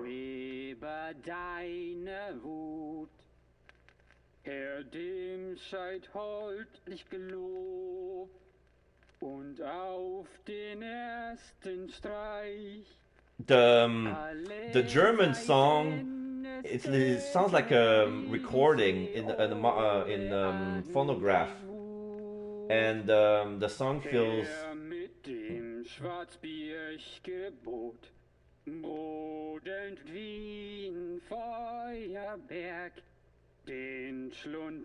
I don't understand German, but that must be nice. I think I'll make a clip out of that if I can. Herr mit dem Knacker ich befahl, hat wie ein Diamant den Zahn entzwei, es brach, o über deine Wut. Herr, dem seid holdlich gelobt, und auf den ersten Streich alle Seiten des Teris wie Ode an die Wut. Herr mit dem Schwarzbier. Yeah, I think this is enough. What on earth is going on in here? Am I having a bad dream? Aris is standing there looking at the ground. Ah, no, it's an old German folk song. Rather a fine rendition, I think. That's the least of my concerns. Iris? She looks away. ... Iris? What's the matter? She's pouting. Who is that sprawling? I mean, that relaxed gentleman over there? She's on the verge of tears. Oris? Is she even listening? Excuse me, sir. I do apologize for troubling you while you're singing so merrily, but would you be so kind enough to explain the situation?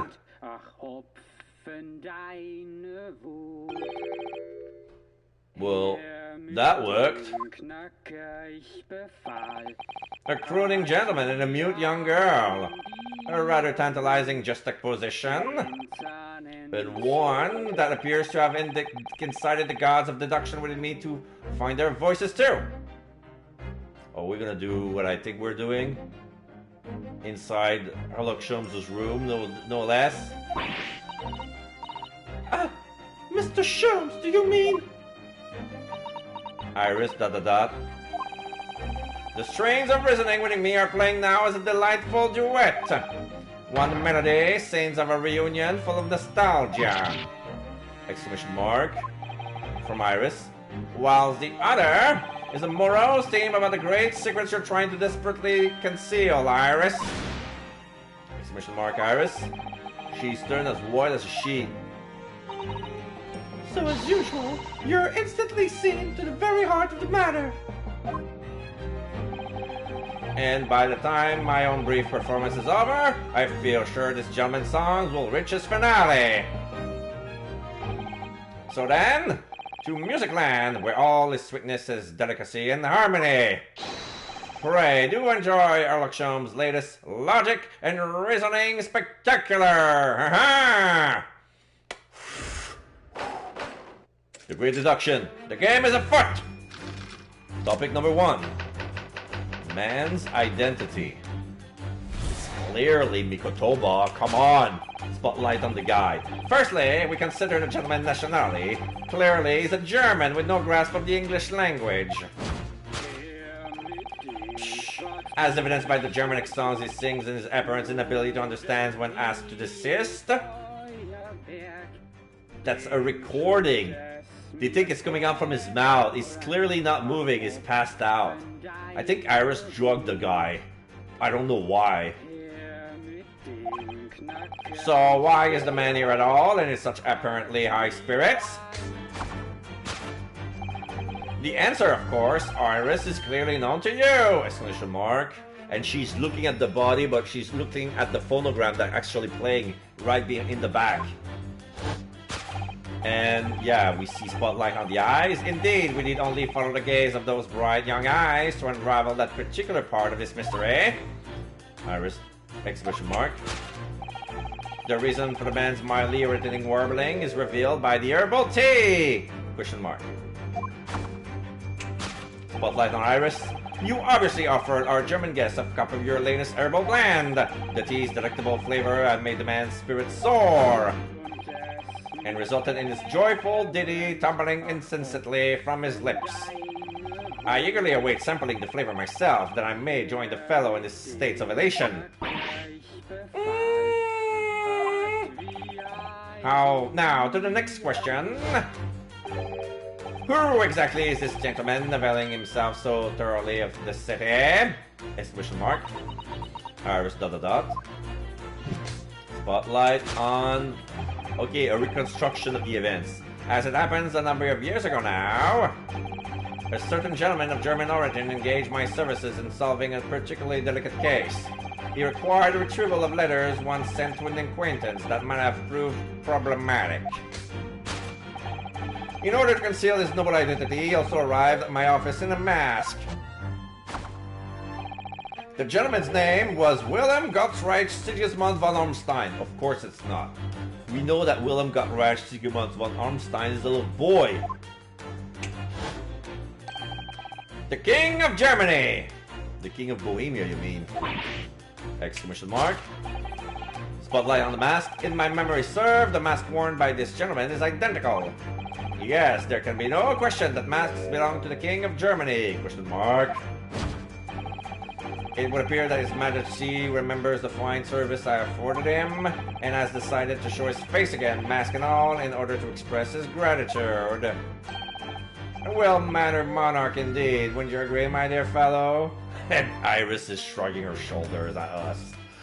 Like, what are we gonna do?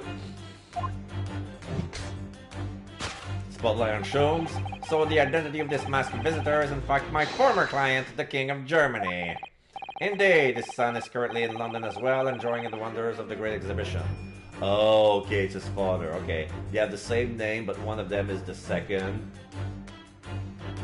Or junior, I don't know. Conclusion, the King of Germany. Ugh. Topic number 2. Girl's silence. She has something in her mouth. Which leaves us with one remaining imponderable. Yes, you, young Iris. Iris ... She has her hands behind her back, and her eyes are wet. By your apparently inexplicable silence, is unable to hide the truth. Exclamation mark. She looks away.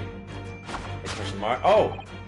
Yes, the reason for your muteness is concealed inside your knapsack. Question mark. We see in one of the side pockets there's some wrinkles of paper coming out of it. A £5 note, I believe. I must say, as your compatriot, I'm deeply saddened. Let me guess. I think she found out about her father's death. Now she pouts. It would appear that you've allowed yourself to be bribed into silence by His Royal Highness, earning yourself some spending money in exchange for keeping quiet about the king's secret. And now the final piece of the puzzle. Pouts. What is this secret you strive to hide with your silence, Iris? Exclamation mark. Ah yes, we need only to follow that brief involuntary twitch of your eyes to find the answer. Spotlight on the... Wait, is that... the handle of a broken coffee cup? You were intending to abscond with that coffee cup? Question mark. You can see the glue sticking out. My favorite coffee cup, in fact. Or should I say the handle of my favorite coffee cup? It appears that His High-Spirited Highness broke it in the midst of his hijinks. Which lead us to the side truth.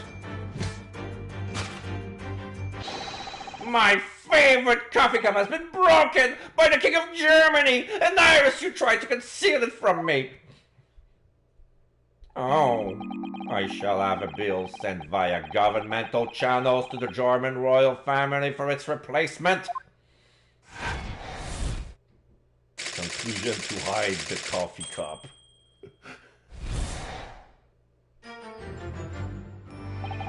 Thus conclude Sherlock Sholmes' great deduction of this painful puzzle.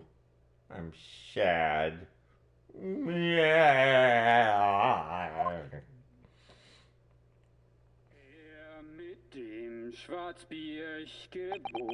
Minuski ...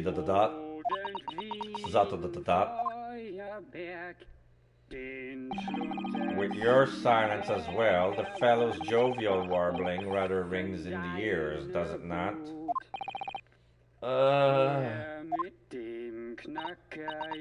Mr. Sholmes? I must say something. Something does rather trouble me. Pray, Mr. Zato, do tell. His Royal Highness doesn't appear to have moved a muscle since we arrived. Ah. And you haven't said a word either, Iris. If Mr. Sholmes has it all right, you might as well own up to it now. She's pouting. Your reasoning isn't entirely without substance, I must admit. And what other thing, Mr. Sholmes? Yet another grievance, Mr. Naruto. Surely not. Well, I actually read the story of that case recently, the one you were just describing. And according to that, at least, it wasn't the King of Germany, it was the King of Bohemia. Sholmes ... Goodness, was it? Oh dear. Yes, that's quite true. Master Gotz, the prince, testified to that in court. In his words, I have come to see the Great Exhibition all the way from my home in Bohemia. Sholmes ... I would ask you to keep that minor error to yourselves. It could easily become quite a scandal! I believe, Mr. Naruto, that it's our turn now to make some corrections to a number of minor errors that may have slipped in. Yes, even Mr. Sholmes is willing to admit he might be slightly wide off the mark this time. Although it's clear that Iris is definitely hiding something. We need to find out the truth behind this mysterious scene. But one truth is incontrovertible. My favorite coffee cup is no more. So, shall we embark again? On a joint presentation of Sherlock Sholmes' Logic and Reasoning Spectacular. Course correction. Hold it, Mr. Sholmes. Topic number 1, man's identity.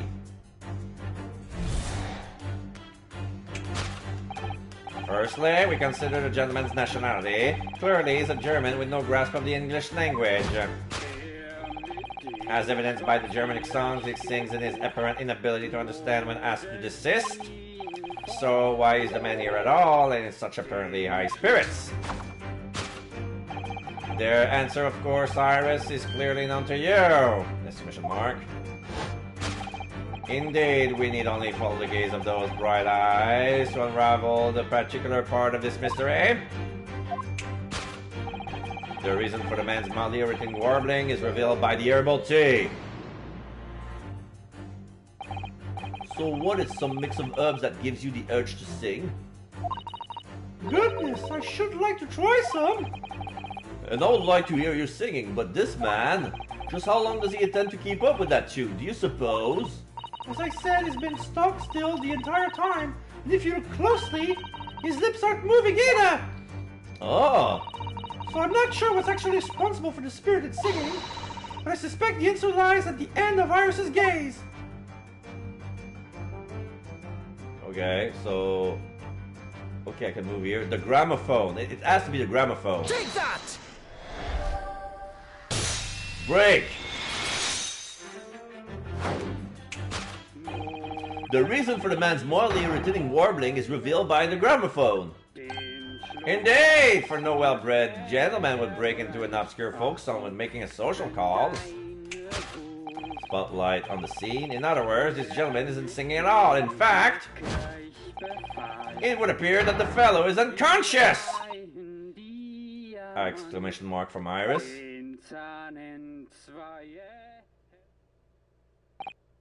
The music seems to have stopped now. Yeah, it stopped moving. Like it's a whining gramophone. So as soon as there's no more to the spring, the music stops. I ask you, Mr. Naruhodo. Yes? Why would I have purchased a recording of that gibberish? How should I know? Well, never mind. On with the deduction. Who exactly is this gentleman availing himself so thoroughly on the city?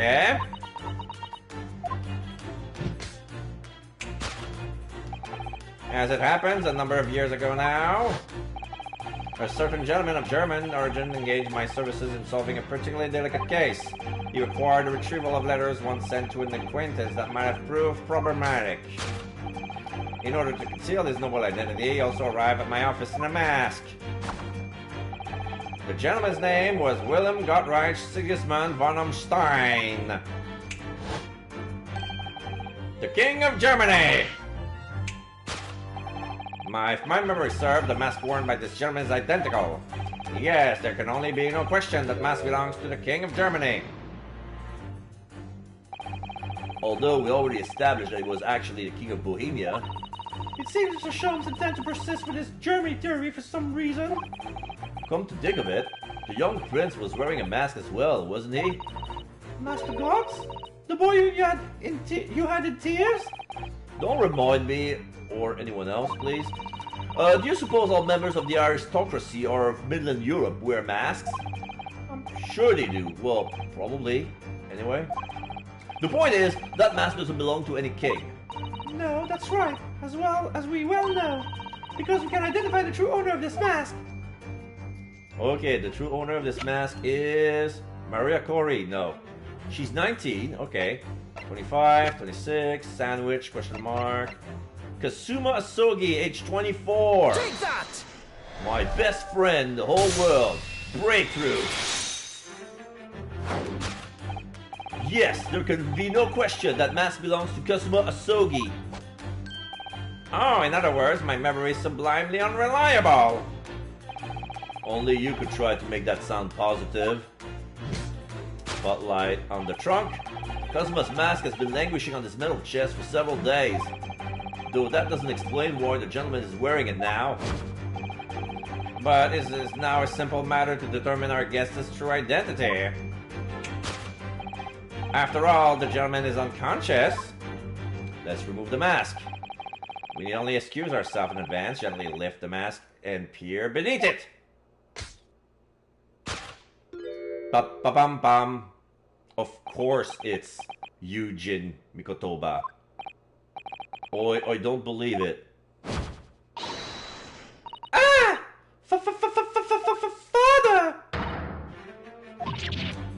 Exclamation mark. I'm afraid, Mr. Sato, you must be mistaken. No! I think not, Mr. Sholmes! Then it would appear our logic and reasoning has once again revealed the truth. This mysterious visitor... Spotlight on Susato. Is my unconscious father, Yujin Mikotoba! And Iris just took a hit. Logic and reasoning, or just looking and saying. Conclusion. Redacted, Yujin Mikotoba. Solved. On to topic number 2. The girl's silence. Which leaves us with one remaining imponderable. Yes! You, young Iris! Hello, Tyler. How you doing? I'm doing well. It's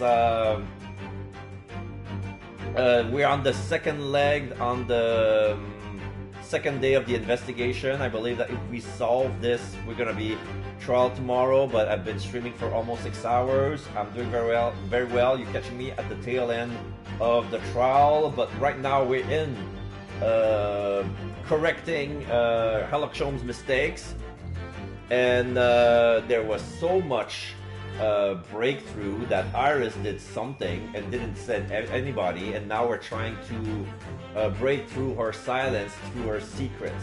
So this is like a pivotal moment in the story. So brace yourself. She will not speak.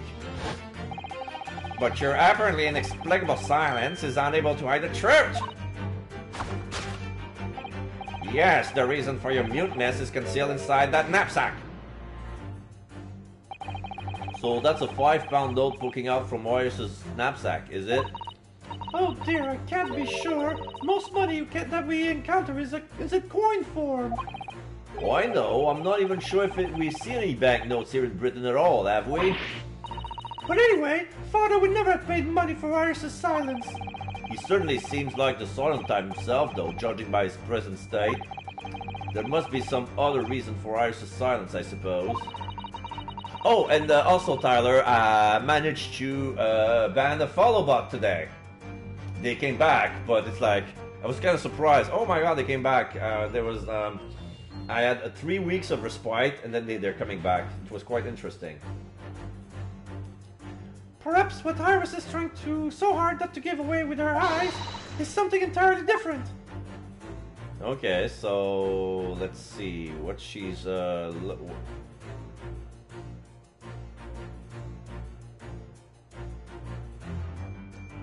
an opal lock, the metal chest.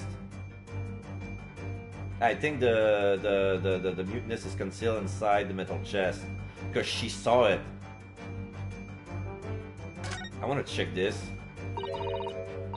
This metal chest contains important documents, doesn't it? Yes, details of all the cases Mr. Sholmes has worked on over the years. Written up by Iris' father, if I remember correctly. Iris insists that the chest is kept locked at all times. She's never once shown me inside. Well, contents are invaluable to her, I suppose, and entirely irreplaceable. But look at it now! The catch is unlocked for once! Oh, so it is! Dot dot dot. That's hard to ignore. Dot dot dot. Very! I've never seen that chest unlocked before, and all the time have we been staying here at Baker Street. I want to check out the knapsack. now I think about it, Iris always wears that little bag on her back, doesn't she? Yes, that's right. Though it's easy to forget about it because we can see it. You cannot see it from the front. There are 2 little felt dolls attached to it as well. Are there? I had no idea. I don't remember ever seeing them before. I'm doing well, thank you. Yeah, I started my stream talking about what happened at the Oscar. I don't know if you've seen it, but I did a little point. Just basically it was me saying for 30 minutes that both of them did something wrong. Basically. Anyway. Or there, I had no idea. I don't remember ever seeing them before. Is it possible there's always a 5-pound note poking out of her bag and I just haven't noticed before too? I couldn't say with absolute certainty, but I think it's unlikely. Knapsack. Okay, I'm gonna go with the metal chest. Take that! Breakthrough.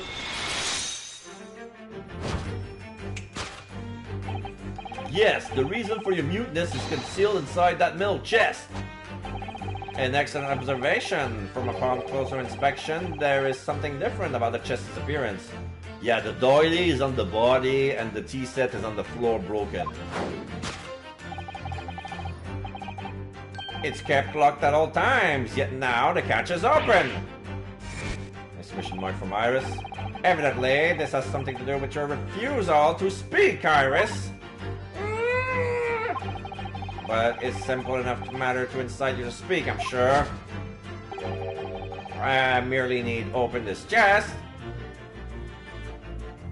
He's gonna open it. Here we go.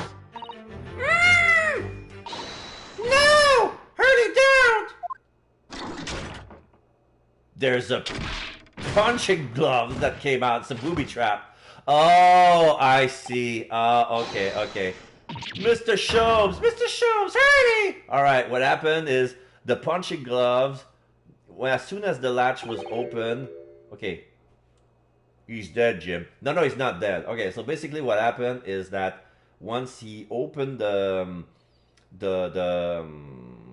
metal case, the metal chest, a giant punching glove with a spring knocked back.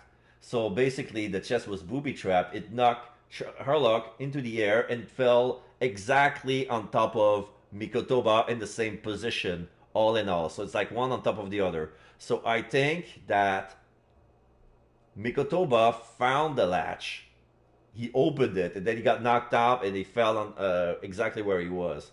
And then Ryosuke says, "Oh, he's dead!" Never! Oh, Hurley, I told you not to open it! Oh, so you found your voice now, Iris. Ah! In other words, what just happened clearly reveals the truth here. Yes, the real reason for your silence up till now is... This is somewhat different to the usual dance of deduction you've performed with Mr. Shomes, isn't it? Well, he's left me alone on the ballroom floor, so I'm going to have to dance his next part solo. And anyway, I need to get to the bottom of this for my own peace of mind.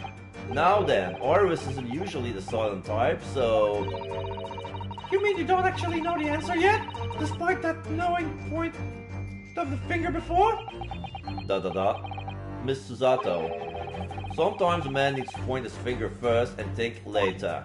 Oh, well, if you say so.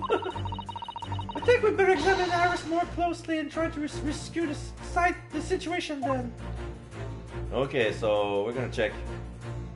Yeah, she has the key behind her back. Take that! Broken with the key. Yes, the real reason of your silence until now is that key behind your back. Ah! When Mr. Shomes was thrown into the air before, he's about to open it. Just before you called out to try to stop him, you slipped something out of your mouth. Oh, she had her key inside of her mouth and then she had it behind her back.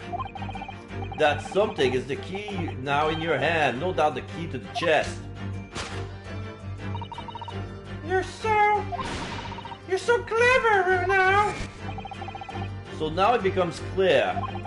Thanks to Mr. Sholmes' graphic demonstration, we can well imagine what happened here. Spotlight on the chest. Professor Mikotoba also opened that metal chest only to be punched into the air. And land sprawled on the settee. But wait, that doesn't explain all the facts. What about the stylish scarf? And the cup of tea? And above all, why would he be wearing Kazuma-sama's mask? Oh, well, for those curious details, I can think of only one explanation. Clearly, an unbelievable miracle took place in this room. Isn't that right, Iris? Exclamation mark. Consider how the room was arranged before this old, painful experience took place. Yeah, the whole tea set was there, so the mask was on the table, so the mask fell on his face, so that's why he says it's a miracle. When Professor Mikotoba opened the chest, completely unaware what awaited him inside, the mask was flung into the air just as he was, only to be landed neatly on his face when he fell back down. And the teacup journeyed through the air ended up when he caught on the unconscious professor's finger.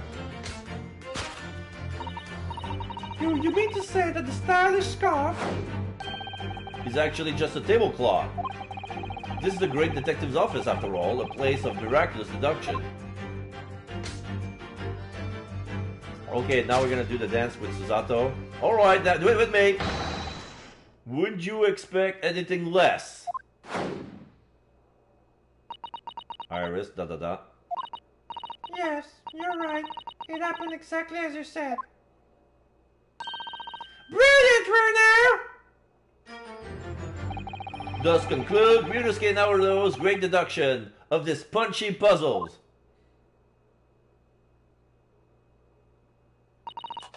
So then, why don't I make a fresh pot of tea for us all? We don't have a set. Objection! Oh. Sherlock Holmes is up. An admirable performance, Mr. Naruto. But in the final act of the show there, you rather missed everything of importance. Mr. Sholmes, if you would cast your mind back to my earlier deduction. Iris, clearly you're hiding a great secret! Exclamation mark. Ah! She is, from the look of her face. Mr. Sholmes must be right. Whatever that great secret is, the cat isn't out of the bag yet. So, if I put it to you again... You were attempting to abscond with that coffee cup! Question mark. It really is a shame about... It really is a shame about Mr. Sholmes' cup.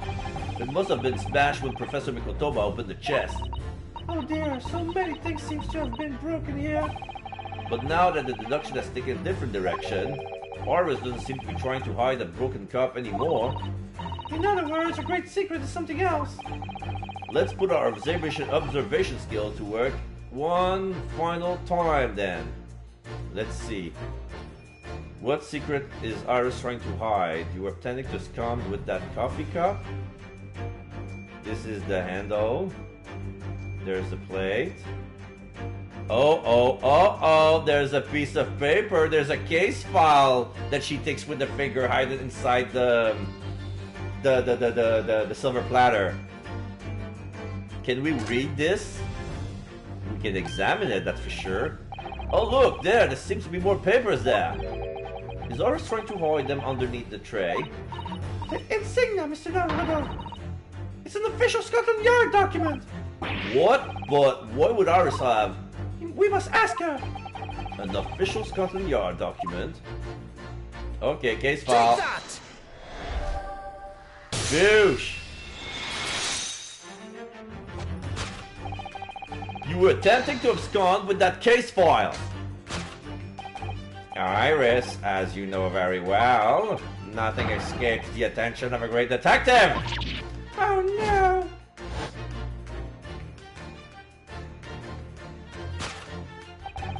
We visited Scotland Yard's autopsy laboratory earlier today, and Dr. Gorey informed us that the autopsy report of Clint Van Zeek has gone missing. Clint Van Zeek? Yes, I do seem to recall. that some years ago I asked to see the report in question. You were with me, weren't you, Iris?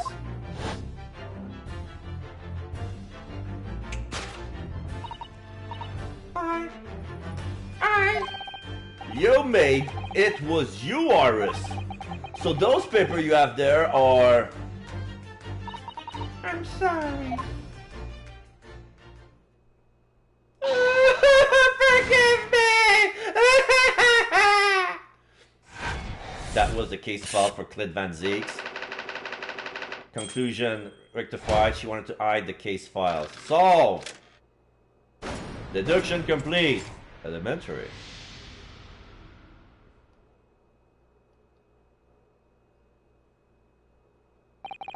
In short,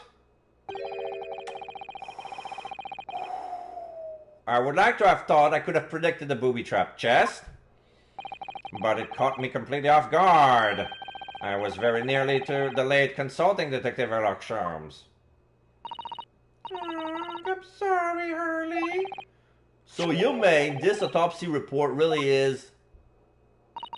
Yes, I took it from the lab, even though I knew it was very important.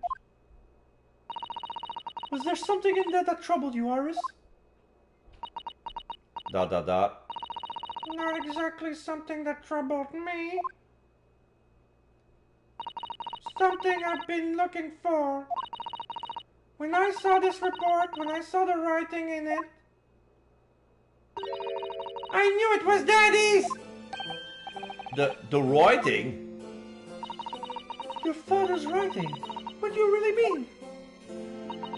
Iris... ... Iris... Oh, it must be something that hot for her to talk about. Forgive me for interrupting, my dear fellows. Mr. Sholmes, what is it? I feel as though the poor unconscious gentleman of the city has been somewhat forgotten. Ah, Father!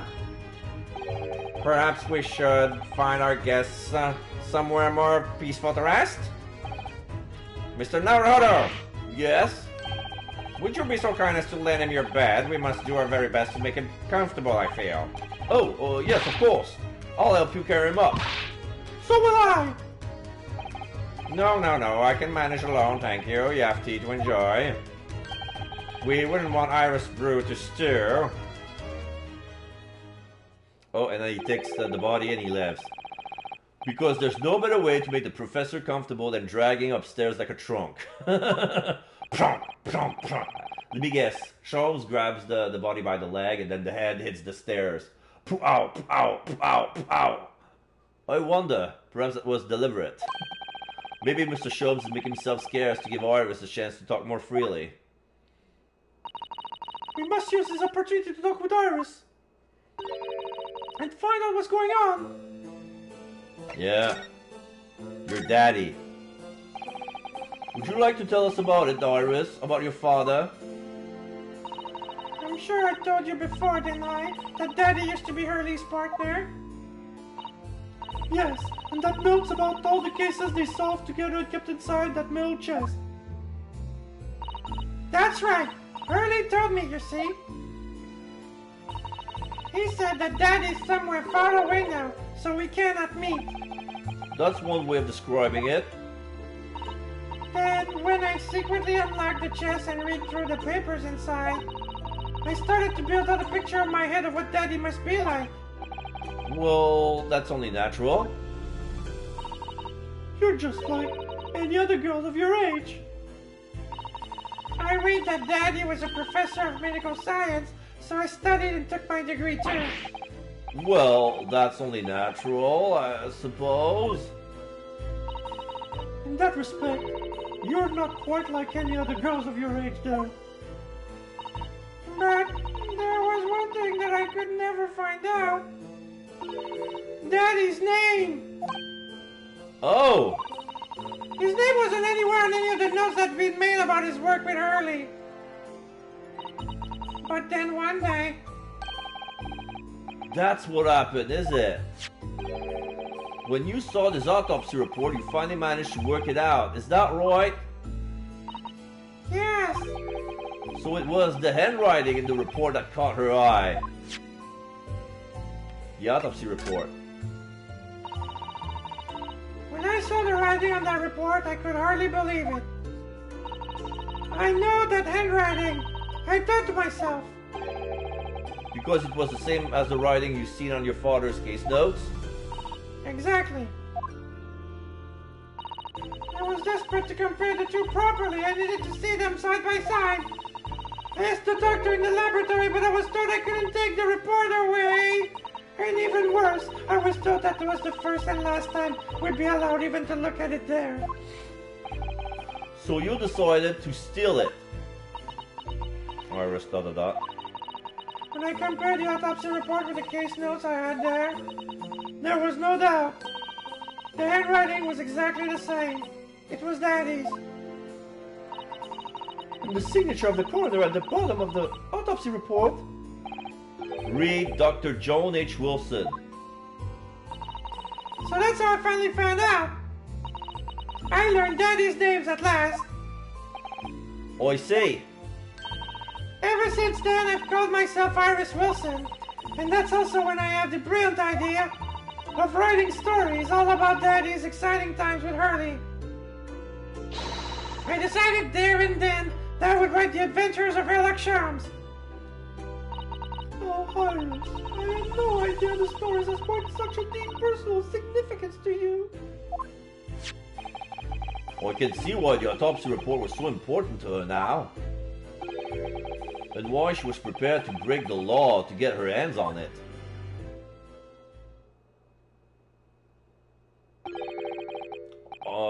I must apologize, Iris. Exclamation mark. This is really all my fault. Hurley? I made a promise, you say, that until the time was right, I would keep the details about your father a secret. I know, I've been very naughty. I'll take the autopsy report back to Dr. Gorey and apologize, I promise! Yes, we'll go together, I think. Then, let me look after it for you until we get there. Clint's autopsy report has been entered into the court record. Finally! Let's look at it. ... No ... Court record. Coroner John H. Wilson. Victim Clint Van Zeeks. Male. Age 33. Nationality British. Time of death 31st of May between 9 p.m. and midnight. Okay. Observation, death from a single stab wound to the heart, other superficial external wounds indicative of a duel. Additional notes, wrist and scarlet ink stain visible on the little and ring fingers on the right hand, but no documented corresponding ink was found.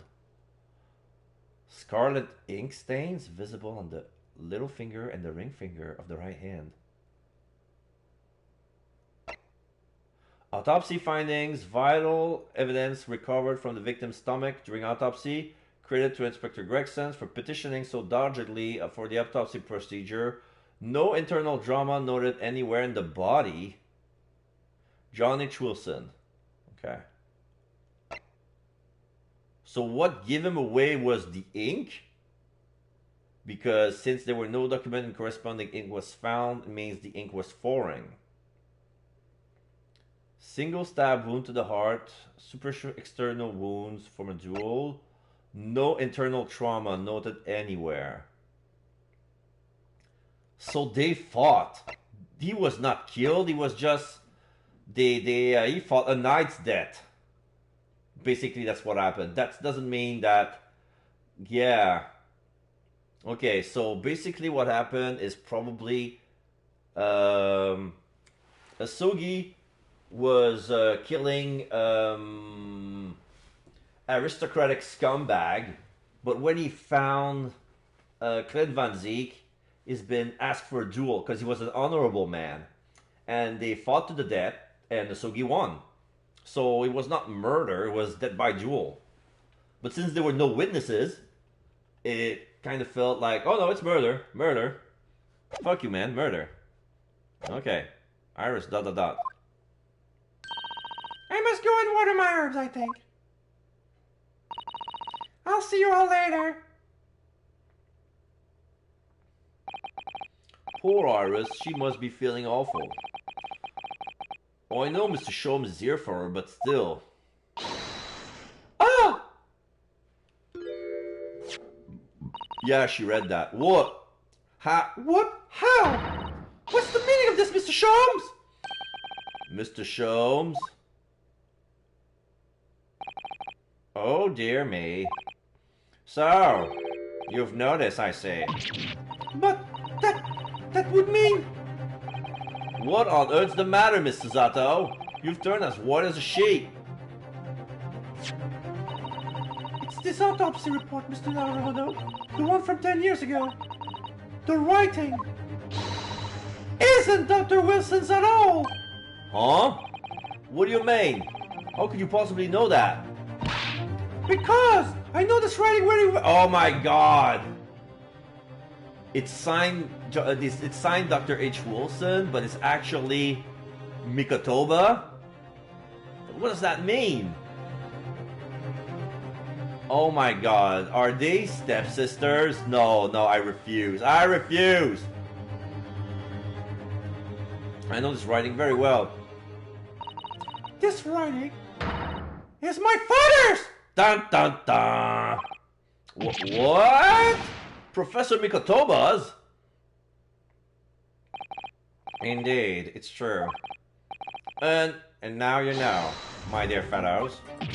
No! I don't know anything! What on earth does all this mean, Mr. Sholmes? Because the idea that's slowly forming in my mind is just too extraordinary to believe. Please, you have to explain! The autopsy report writing.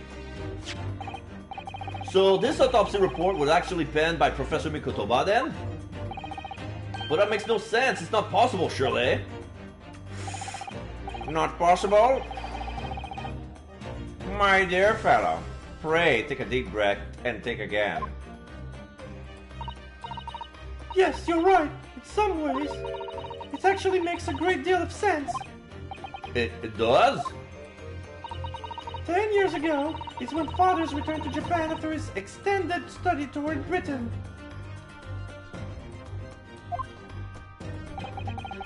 And prior to his return, where was Dr. Mikotoba engaged? Of course. He was an assistant in Dr. Wilson's laboratory learning about forensic science. And as an assistant, he would have aided with the dissection work, making detailed notes, which would be assembled into the full autopsy report. Okay, so this is how it works. Dr. Wilson does the autopsy, but the assistant writes the report. Then Wilson signs it at the end. So every time Dr. Wilson's made something, Mikotoba was behind writing this stuff up. And Iris assumed that the handwriting was her father's. Once the work was complete, the head coroner would check the contents and put his signature on the document. In other words, the only writing of Dr. Wilson's in the report would be a signature at the end. Oh, I see. So Iris got the wrong end of the stick, you mean? She saw that and assumed the whole report has been written by Dr. John H. Wilson? Which is very understandable, of course. What a complicated situation. The details of Clint's autopsy report has been updated in the court record. The report from the autopsy of the professor's final victim. It is signed by Dr. John H. Wilson, who carried out the procedure, though Professor Mikotoba actually penned the report. Yeah. Your partner.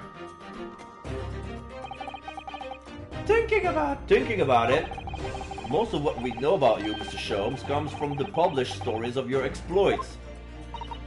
yes, The Adventure of Sherlock Sholmes, written by Iris.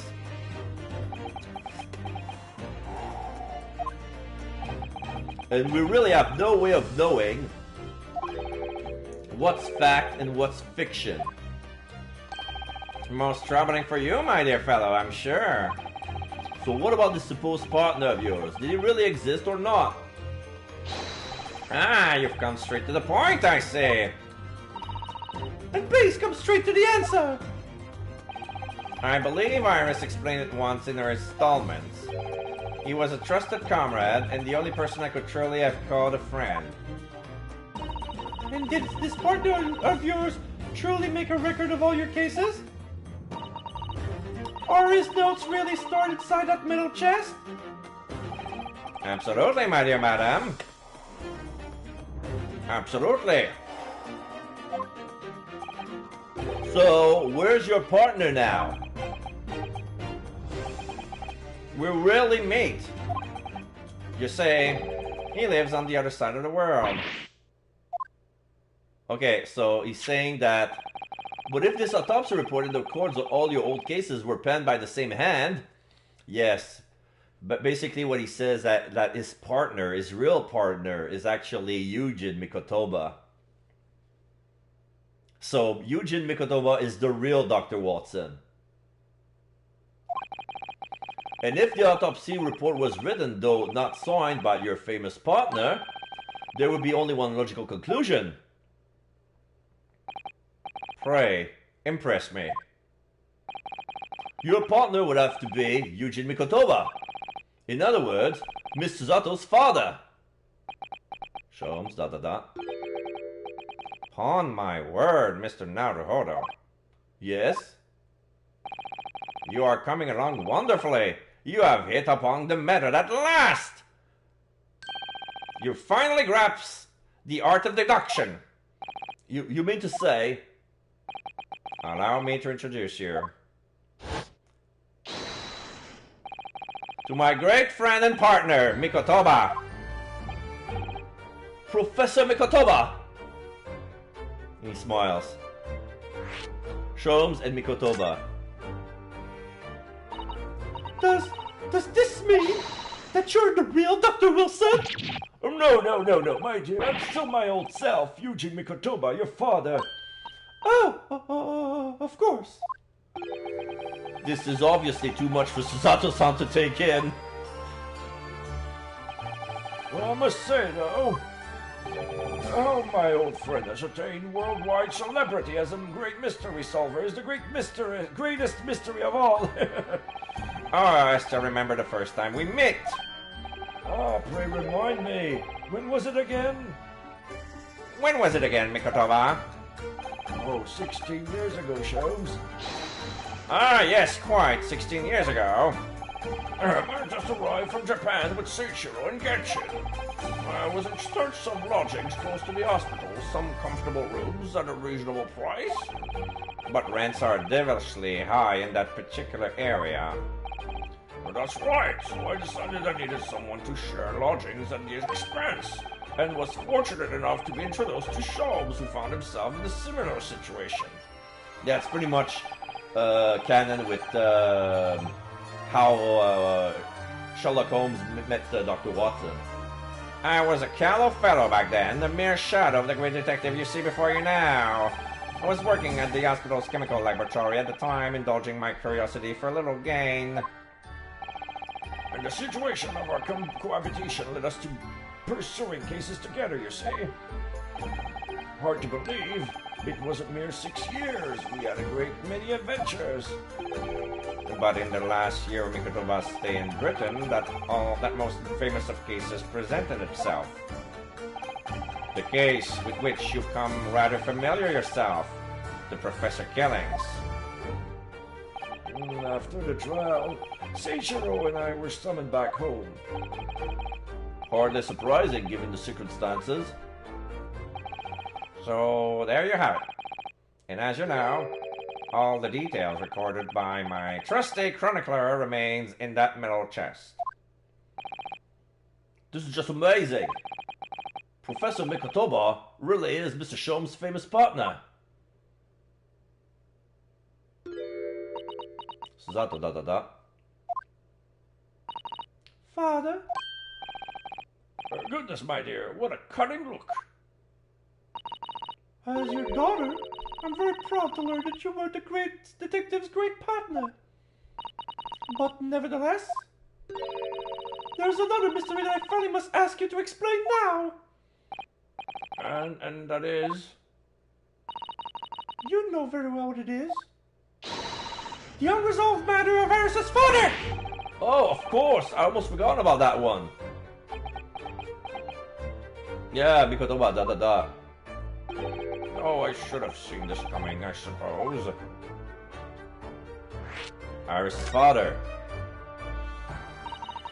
Aris told us that all the notes about the Great Detective's adventures are on that metal chest were written by her father. Is that correct, Mr. Shabs? That is indeed what I told young Iris. But if you're Mr. Shabs' partner, father, and you wrote all those case notes, then Aris's father must be you! Oh! Sholmes da. Upon my word, Miss Susato. You are coming along wonderfully as well. You too have hit upon the method at last. You finally grasped the art of deduction. What? What you always told me, father, is that my mother died when I was born 16 years ago now, and you left me in grandmother's cares while you embarked on your study toward Britain, and I've always accepted that. But all this about Iris. Oh, there it is. Susato-san's ice cold stare. Oh, now hold on a minute. It was very complicated. I mean, it's really not what you think. Then perhaps you'd like to explain exactly what it is. There it is. Now the eyes go from ice cold to red hot just before she does the Susato takedown. No, really. You're gonna run out of the stick. Show him. Say something, man.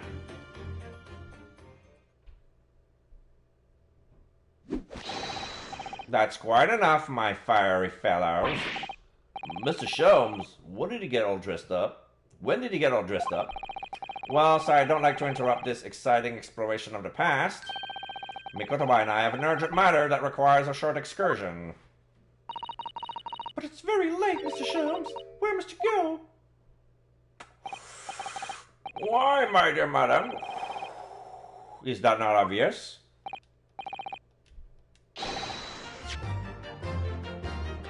My partner and I must pursue our natural enemies. Go, get your coat, Mikotoba. The game is afoot.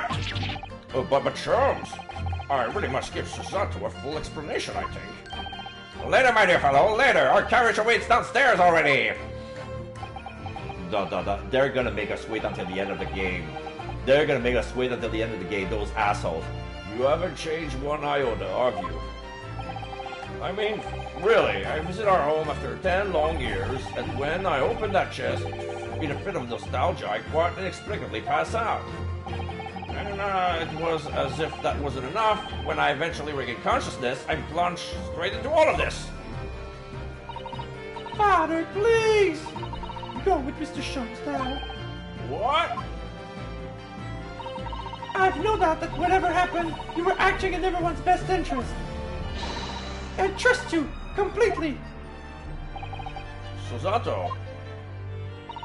And sending the Great Detective and his great partner off on renewed adventure together is more than I could have hoped for in my wildest dreams. Da. Very well then. We'll speak again later. So, I believe your own work is done for the day. I wish you the best of luck for tomorrow. Yes, Naruto, good luck in battle and in reaching a decision. A decision? About whether to go back to Japan, I suppose. So much happened that day that I barely knew what to do with myself. Yeah. It would only be later that I'd come to realize how amidst the chaos I'd unleashed were all the clues I needed to finally unearth the truth, and that all the turmoil was necessary to give me the resolve to see everything through.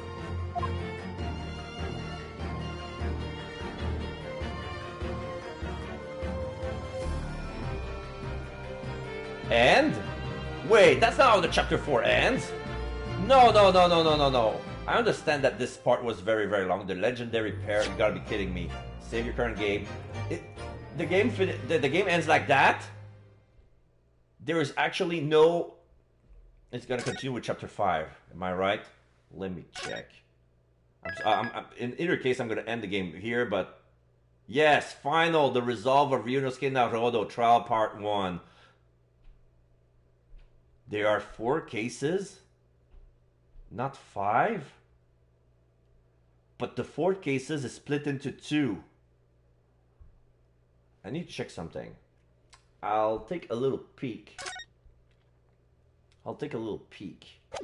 Of the new... Yeah, final chapter, the resolve of Ryunosuke Naruto. I can't believe this is the final chapter. Oh my god. So, we're gonna end the game here. So, who are we gonna rate today?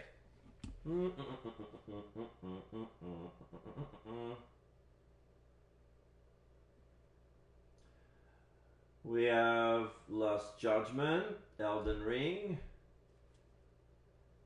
This guy just started streaming, I think. What's this?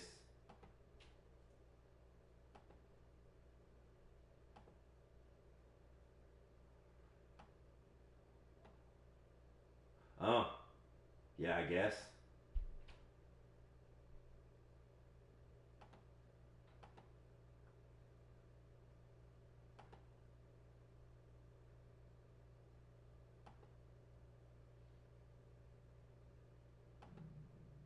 Okay, so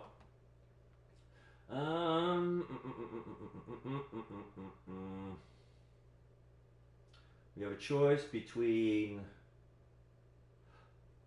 Okay, I guess it doesn't matter, but I'm gonna try something.